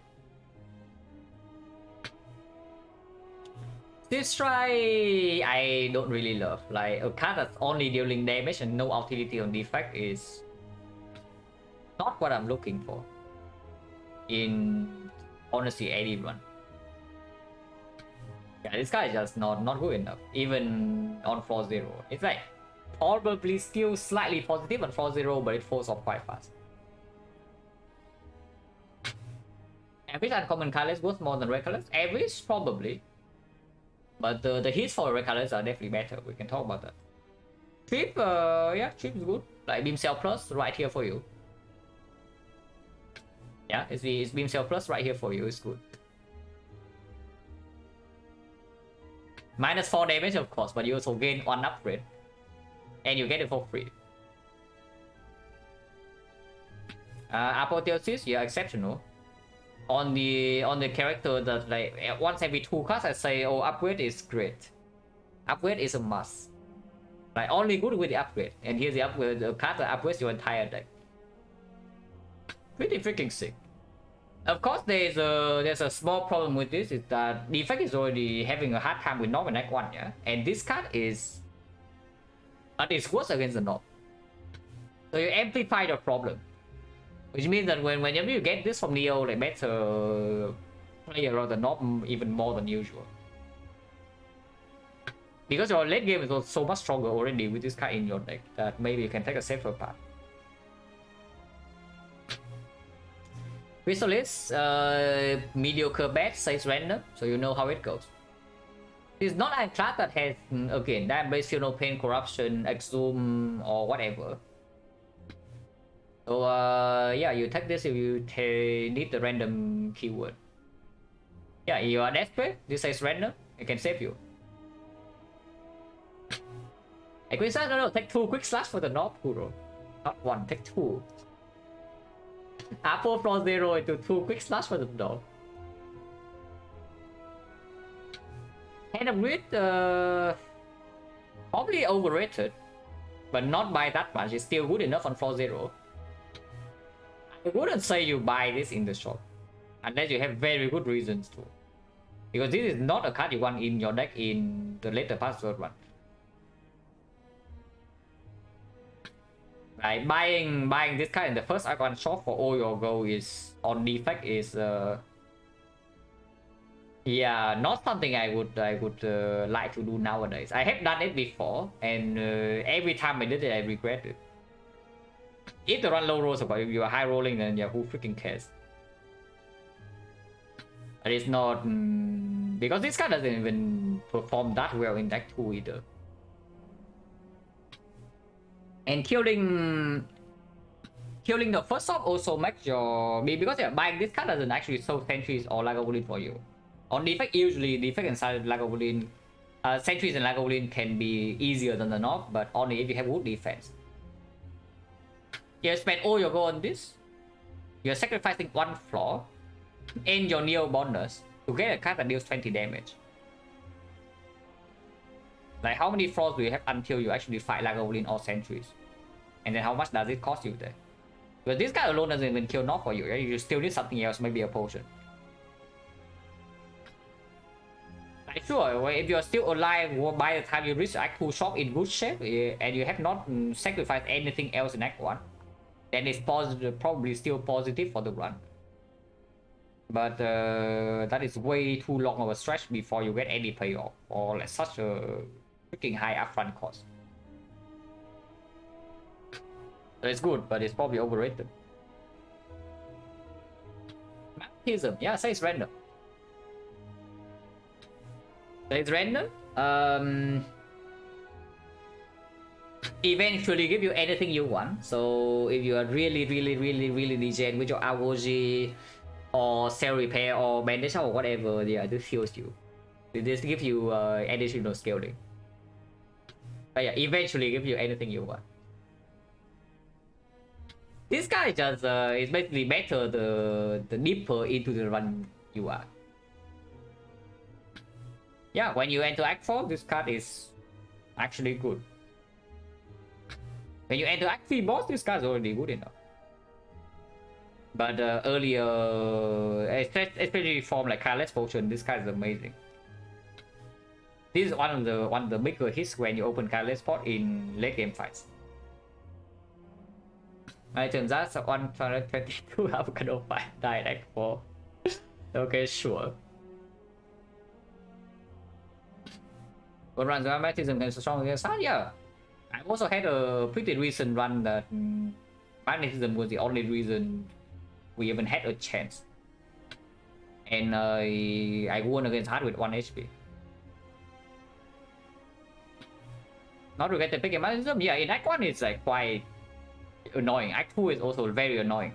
That's what I'm saying, like it's better the deeper in the run you are. Very usually quite good from Catalyst spot. But from toolbox it's difficult to pick unless you are like in boss fights. Master strategy, exceptional. On this character where you never have enough draw, it's got super good. Probably even worth buying for 200 gold. I have bought Master Strategy for full price on defect a couple of times and I have not been disappointed. I do not think this is worth the price on other characters, yeah, on Silent, on Ironclad. All the time on this, but on defect I can justify this like very often. It's good. Floor 1 Apple Master Strategy Hand Read, I would probably say it depends on the pathing, but if I'm allowed to play as greedy as possible, I would probably say that. Apple first and then Master and then Hand of Read. Mayhem, yeah, don't. Yeah, don't. Metamorphosis? Once again, says random. On a character that has 041. So, yeah, usually terrible. Sometimes we do run in a completely hopeless spot. Yeah, sometimes I just wins you the run in from a completely hopeless spot, this card. But usually terrible. But if you want to shuffle in some random cheap stuff, like you probably prefer them to be skills over attacks. Panache maybe can be an AoE solution for defect. I don't get to add Panache to my deck pretty often on defect, but when it works, it's really strong. Because you actually only need to focus on making your deck actually good, and then it will deal damage. Yeah, you just need to build a good deck and then this deals damage for you for free. Like, isn't that cool? It even kindly gets out of the deck instead of having to redraw it like something like a Doom and Gloom. Or Sweeping Beam or like Thunder. But pretty difficult to justify 4-0. Usually can already pay off in Act 2 though. Sadistic nature, yeah, on a character that cannot even strip artifact. Good stuff. You cannot even strip 2 layers against the heart and now you want sadistic nature. Yeah, probably not.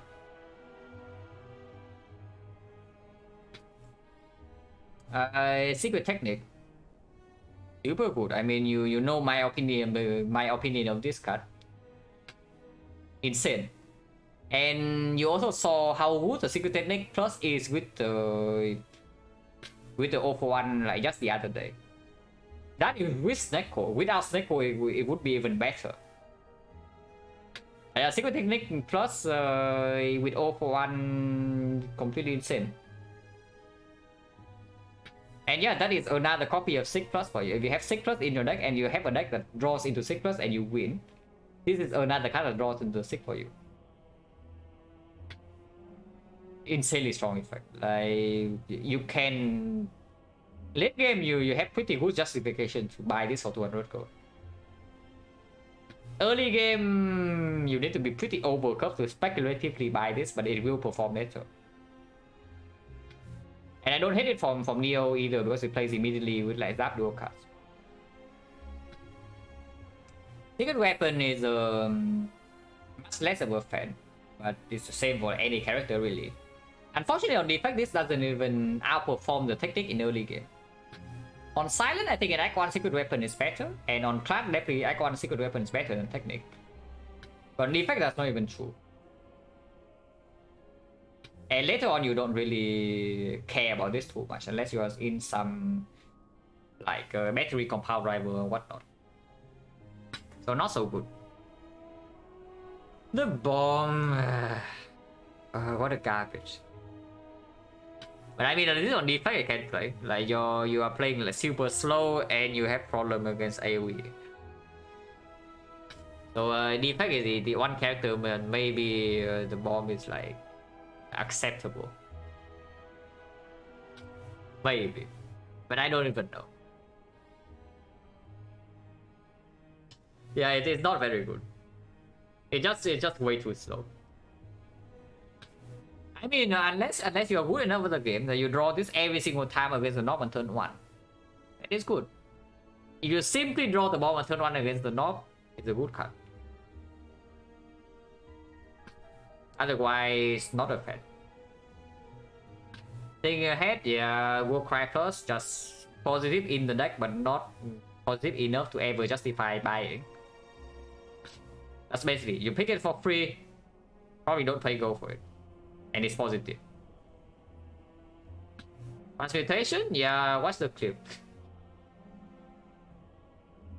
Yeah, defect can get some pretty dumb stuff with transmutation sometimes because you generate so much energy.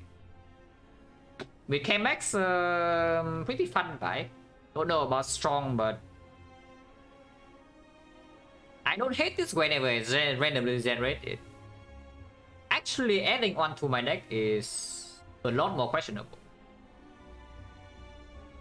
But yeah, again, it has a random keyword. Random is OP. And yeah, violence not so good. Slightly better than secret weapon, maybe, but even that's debatable. Because yeah, again, it pulls random attacks, or sometimes you really want like a compound rival or ritual dagger, it doesn't pull it for you.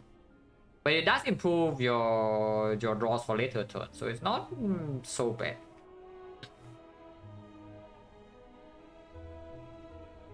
How much energy do I need to have 80% plus to generate magnetism or hand and wind? I haven't done the math yet, but I can probably do it quite quickly. Yeah, can probably do it quite quickly. Let's see. So there are 35 rare colorless. Is there anything that cannot be generated? Bandage up cannot, so actually there's only 34. Everything else can, yeah. Yeah, everything else can. So it's like 34 random. Which means that every single card you have 1 out of 17 to hit, so it's 60 out of 17. So 60 out of 17. And let's try a random number to the power of, let's say 20. 20 energy, you have like a 70% chance to get. So let's say 30 then. 16 out of 17.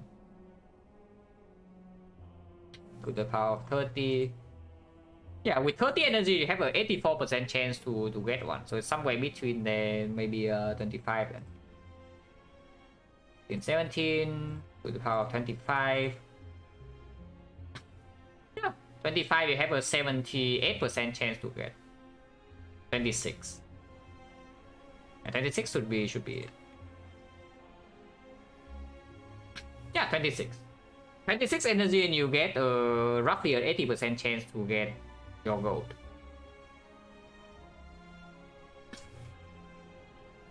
Low expected, yeah, it's not so bad. 30 energy, totally doable. And I mean, you don't even need to do it, of course. But yeah, it's okay on defect, but defect can have some massive bursts of energy that you don't really do stuff. It'll be over boss ready? Yeah, sure. Ready collection.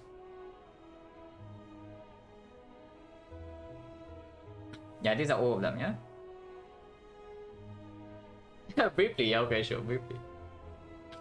Astrolabe, defect is probably the character that loves Astrolabe the most. Because your base cards, you don't really have a way to scale your base cards like in most runs.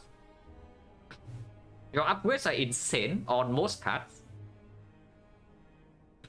And yeah, that's both of that combined together and you get like a really strong boss rate. And you also don't need the energy that often. If you have very good energy generation, 1 upgrade plus or 1 turbo plus, then maybe you have fine on 2 energy. Yeah, Astrolabe on defect, pretty freaking good. On the other characters, maybe not so much, but on defect, like I like this. Black Star on the defect. I mean, definitely not a fan. I'm definitely not a fan because your. It's not that relics are bad on defect, but relics definitely are slightly worse on defect compared to the others. Very slightly. But the more important thing is just that Act 2 elites. If you run into Act 2 elites on defect without any additional help here, you usually have a big problem. As black on defect, if you have black on defect in exchange for like a crack core, I would maybe take it sometimes. It's not so bad. I mean, you exchange a frozen core with black blood, that's probably pickable quite often. But yeah, do not overextend on defect in Act 2. You pick a boss relic is doing nothing, you don't even get to the elite sometimes, you know, like unless you boss core. If you boss core into something strong and then black side and black one, no problem, go for it. But if you have yeah, you start with like the freaking crack core. You start with crack core still, and then you interact with the black star. Usually, it's not very nice things happen. And the Bastard Crown, yeah, still the worst boss relic. Card quality on defense is pretty high, even for late game utility. So no matter when you get the crown, it's still quite bad on defense. Because you can always get like more holograms, more like compound drivers, more cool-headed. Even go for the eyes, beep cell, whatever for late game utility can happen. And yeah, of course you want your skims, your equilibrium, your like, echo form effect, whatever.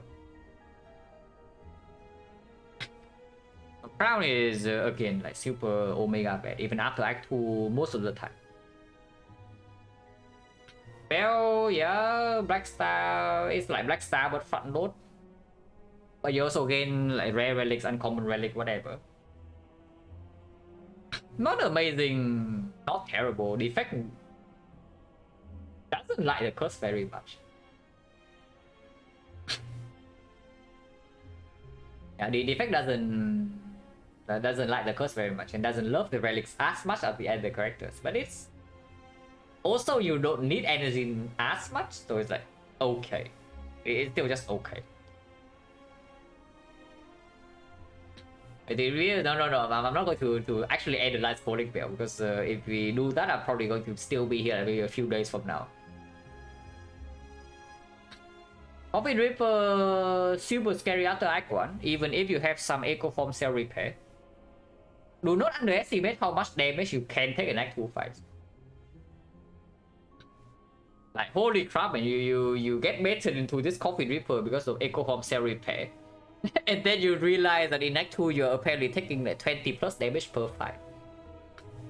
And not 14. And then of course Echo Form Deploy is not free, so you also take extra. So I mean it's a good energy relic, but I do not think it's free.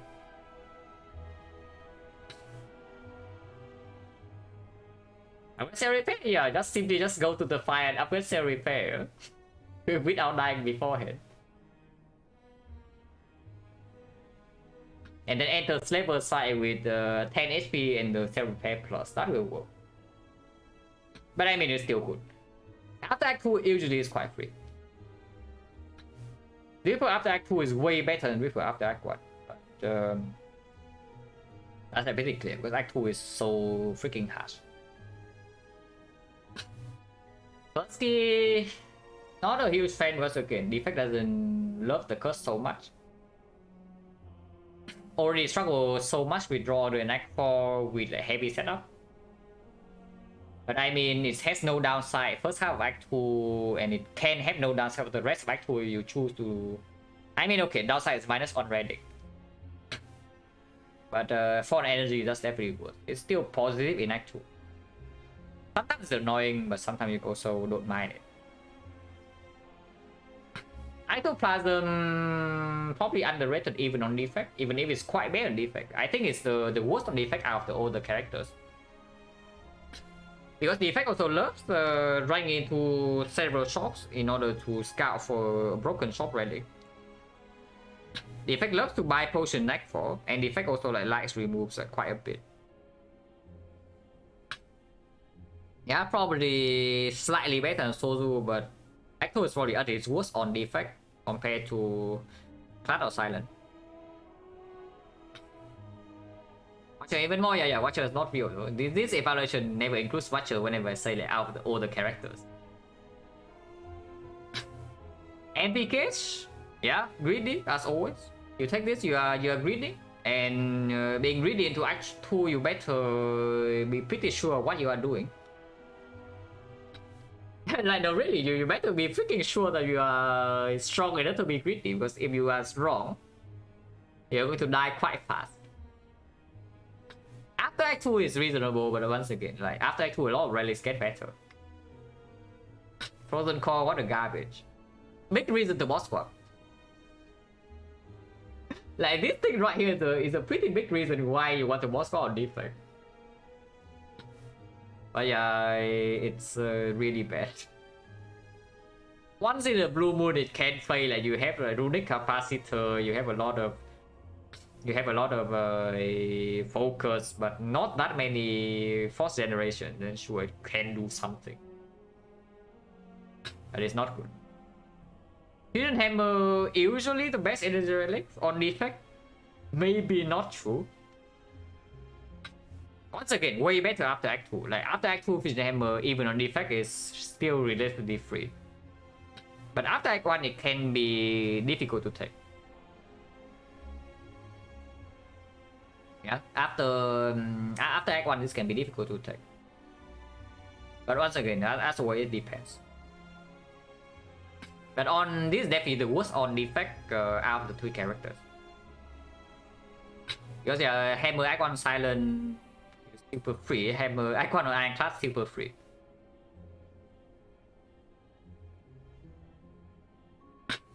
How do you deal with no upgrades or define it? Just pass for other stuff. I mean, you don't need to pass for fires, because you see, whenever you pass for fires to make an upgrade, because this only prevents you to upgrade at fires, yeah? So whenever you go to fires to make an upgrade, you are giving up another node. So you're giving up an elite, maybe a question mark, or maybe a shop, in order to get the upgrade.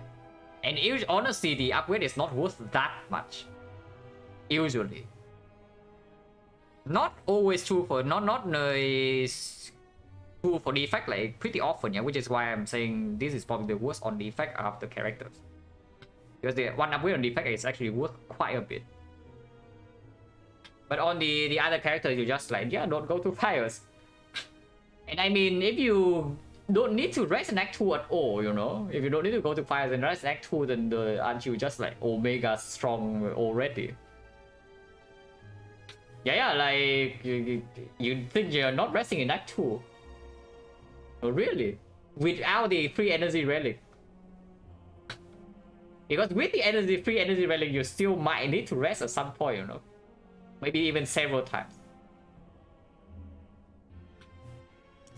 And yeah, of course, there are other ways to upgrade cards. You can see upgrade shrines, you can see apotheosis, you can see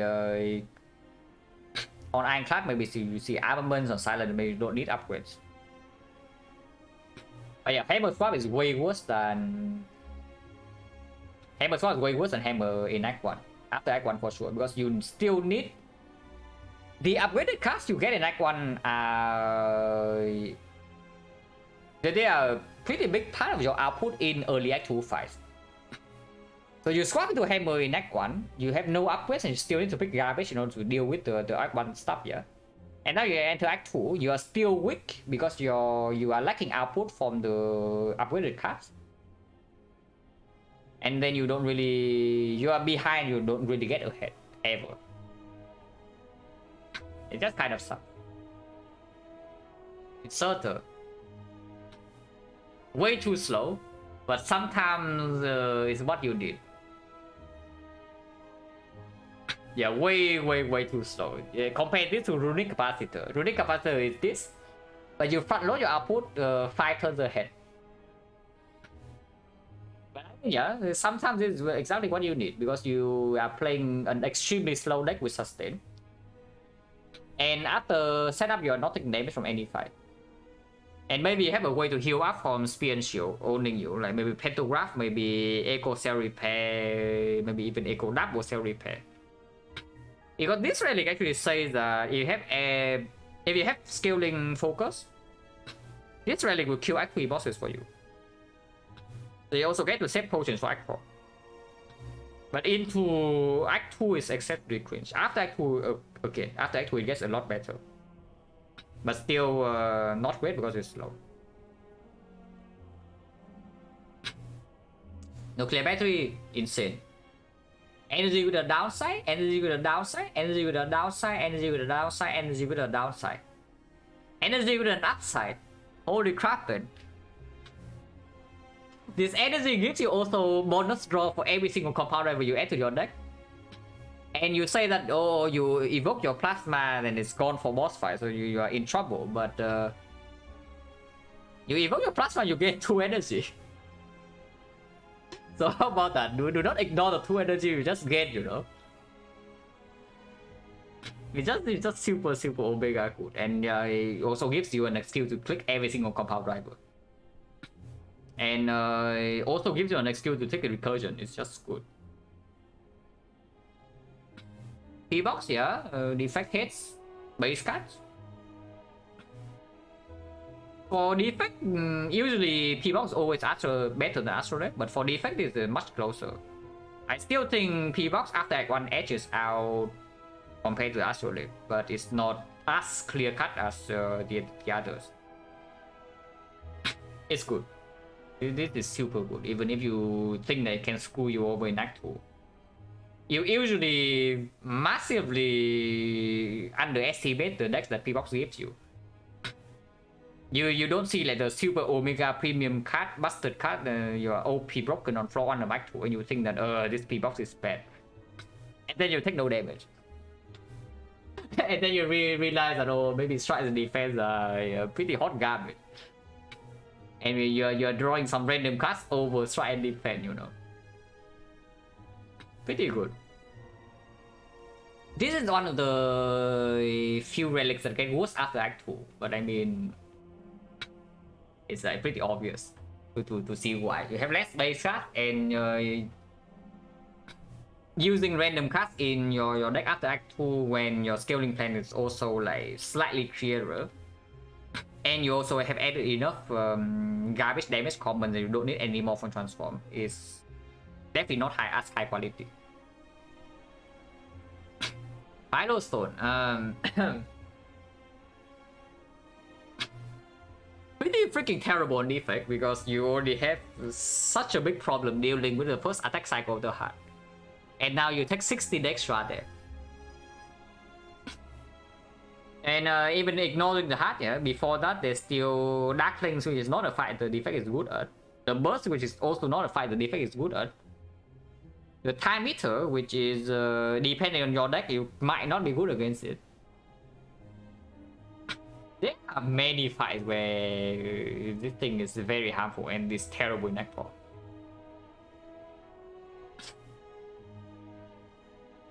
So yeah, pretty awful. Like, I don't really love this at all unless I'm extremely desperate for energy. Runic Dome. Final Stone but worse. That's actually just it. Final Stone but worse. You think that Final Stone is better than Act 4? Yeah, guess what? This thing is way worse than that. Like, yeah, hard fight goes, if you somehow survive first hard cycle, second attack cycle, like you overblock for 15 already if you want to block every hit, because you are probably also going to be low HP after first cycle, yeah. First cycle now you need to overblock for 40. Fourth cycle you need to overblock for 70. Yeah, good stuff. And again, Time Eater exceptionally cringe. Like, if you remember my somewhat recent run with this, I was debating like Dome over skip boss or skip boss relic, and the Dome actually straight up just almost killed me in Time Eater. Like, I took 120 something damage in that fight, and I survived on 1 HP after using Fairy and whatever. Jesus, this is awful. Pyramid, yeah, I don't need to talk about this, it's good. It's pyramid, how bad can it be? Second back, this one is interesting because it doesn't... This is very good in Act 4. Actually exceptional in Act 4 because usually when... usually with the problem with the back is that... okay, number one problem of course is that you don't get potions sometimes. But another problem is that if you already throw like 2 potions in the hard fight, you probably are winning the fight if you use 2 potions there. Now on the effect that's not true. So you do use the quote-unquote overkill effect of this secret bar, like focus potions, and then you go to 4 focus, and that's enough even if your deck doesn't have any. Like 4 dexterity, even 10 dexterity sometimes. And the effect has a cost surge. But yeah, for early parts of the run, it doesn't do so much.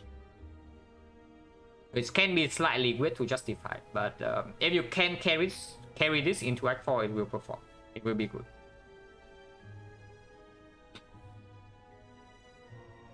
Now I made it no such kind of game, but okay, sure. The amount of effect, I can see it. Honestly, I'm warming up to this like more and more. Just because Act 4 is so freaking cringe. And yeah, like Act 3 bosses, you probably don't need potion if you're taking scaling, and then if you take... Basically, yeah, if you overscale, if you take like a ton of scaling to deal with Act 3 comfortably, and then Act 4 you have like 1 sweet potion. That already deals with you, deals with like a lot of problems for you. Draw 6. Holy crap, and draw 6. Yeah, draw 6 potion is pretty cool. If not, like how bad is that? 4 focus, 24 block, or 10 dexterity, or like whatever can give you. Flavor's Collar pretty rough because the effect loves farming hallway fights. But you can get away with it sometimes with like self-repair. Don't love it so much, but of course if you get away with it, it's free energy. But yeah, you also want to farm a lot of hallway fights, and in Act 3 there are many fights that actually hurt you in Act 3, the hallways.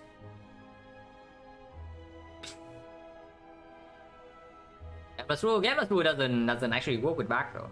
I don't include it, but of course it's still super cool. But yeah, color on the hallway farming character, not that good. Snecko, very good on defect. Because you have the hologram 0 for 1 potential always. Holograms are common. You have Meteor Strike Echo Form. A lot of good stuff with Snecko. And you also have draw problems. Back better than color, still yeah. Back versus color for me in Act 2, back just outperforms. The only place where the color might be better than the back is in Act 3.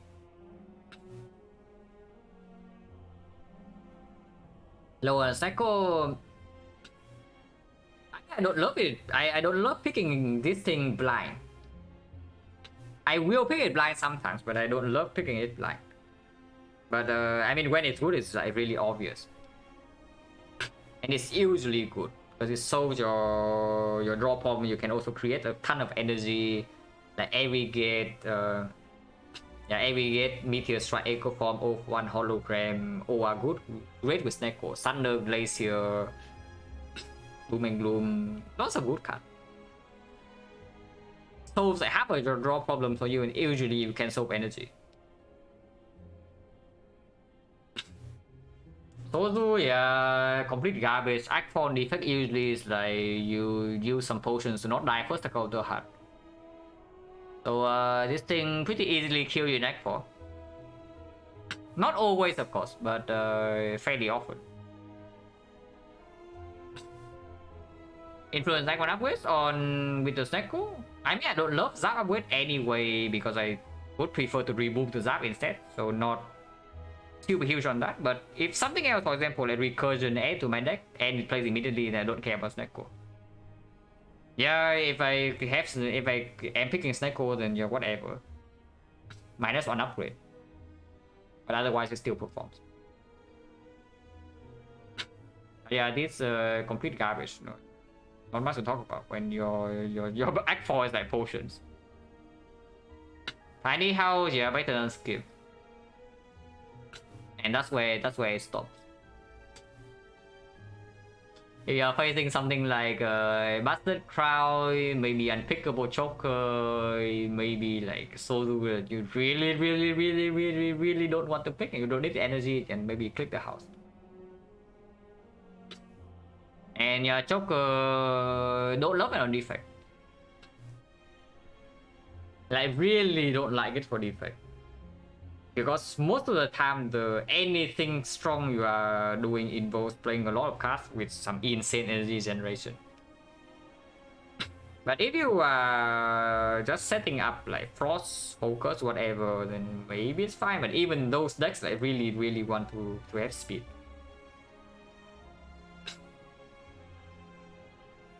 It can go, but sometimes it kills you. It does limit your scaling option as well. Yeah?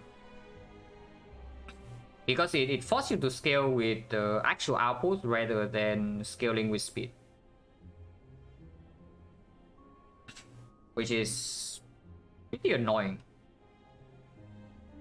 Okay, form, yeah, it actually is. Like... people say that Choco Echo Form pretty bad, but I just see that you have 3 Echo Form stacks. Like if I have 3 Echo Form stacks and I have Choco, I'm probably winning the fight. I play 3 cards every turn, but all of them are double. And I am probably winning the fight like that. How do I currently evaluate vulnerable gold ring? But still just greedy. I mean, I'm not running into knob or anything, and it's not over like a 5 potion, I just buy it. If it's up against very strong things, then I don't. Like, let's say I see a Thunder in the shop, maybe a Cell Repair, maybe a 5 into Force Elite. Definitely not over something like Echo Form. But yeah, if it's something against something mediocre like Cold Snap, mediocre good, yeah, like Cold Snap or maybe Bow Lightning, maybe Beam Cell, like whatever. Then if the path allows, I will take the Runic Capacitor. Definitely positive for the run as a whole.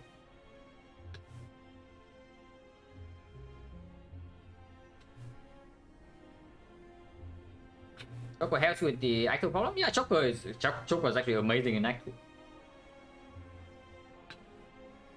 But just like this flower, I guess that depends on the boss then.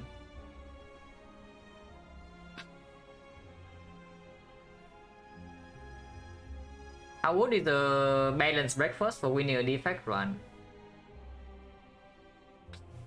Cannot actually say much about that because I usually stream and then I eat. So even if I just woke up here, I stream for like 6 hours or something and then I have my first meal of the day. So maybe, I don't know, maybe I should start eating before stream. Then win rate plus 10%. What if?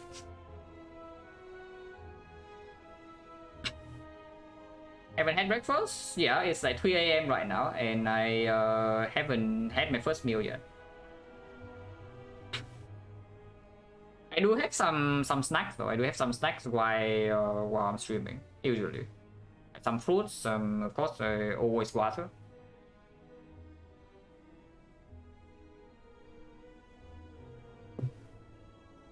Breakfast is fruit day, yeah, sure.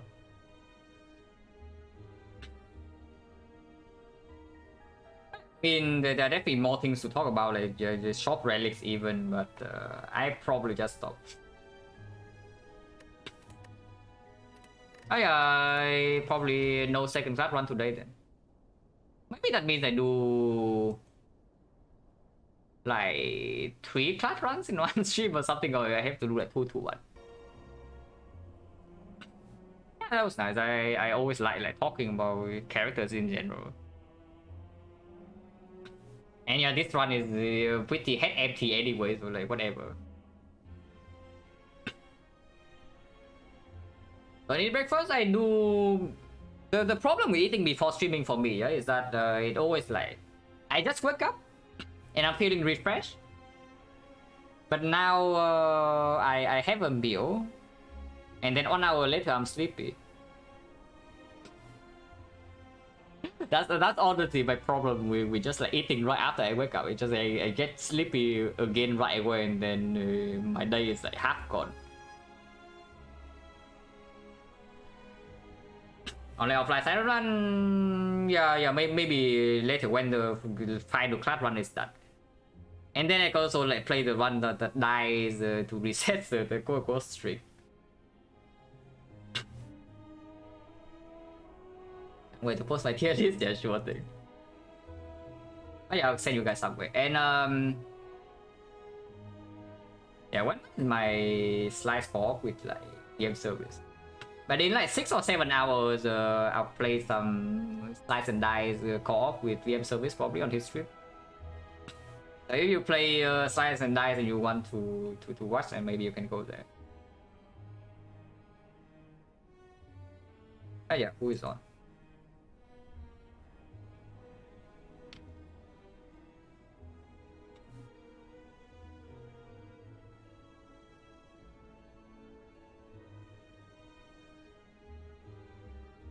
I can rate Cody.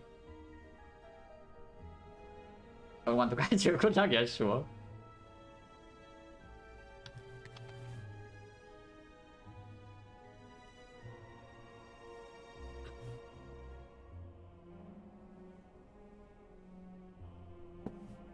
But yeah, thanks for watching, guys, as always. And yeah, see you.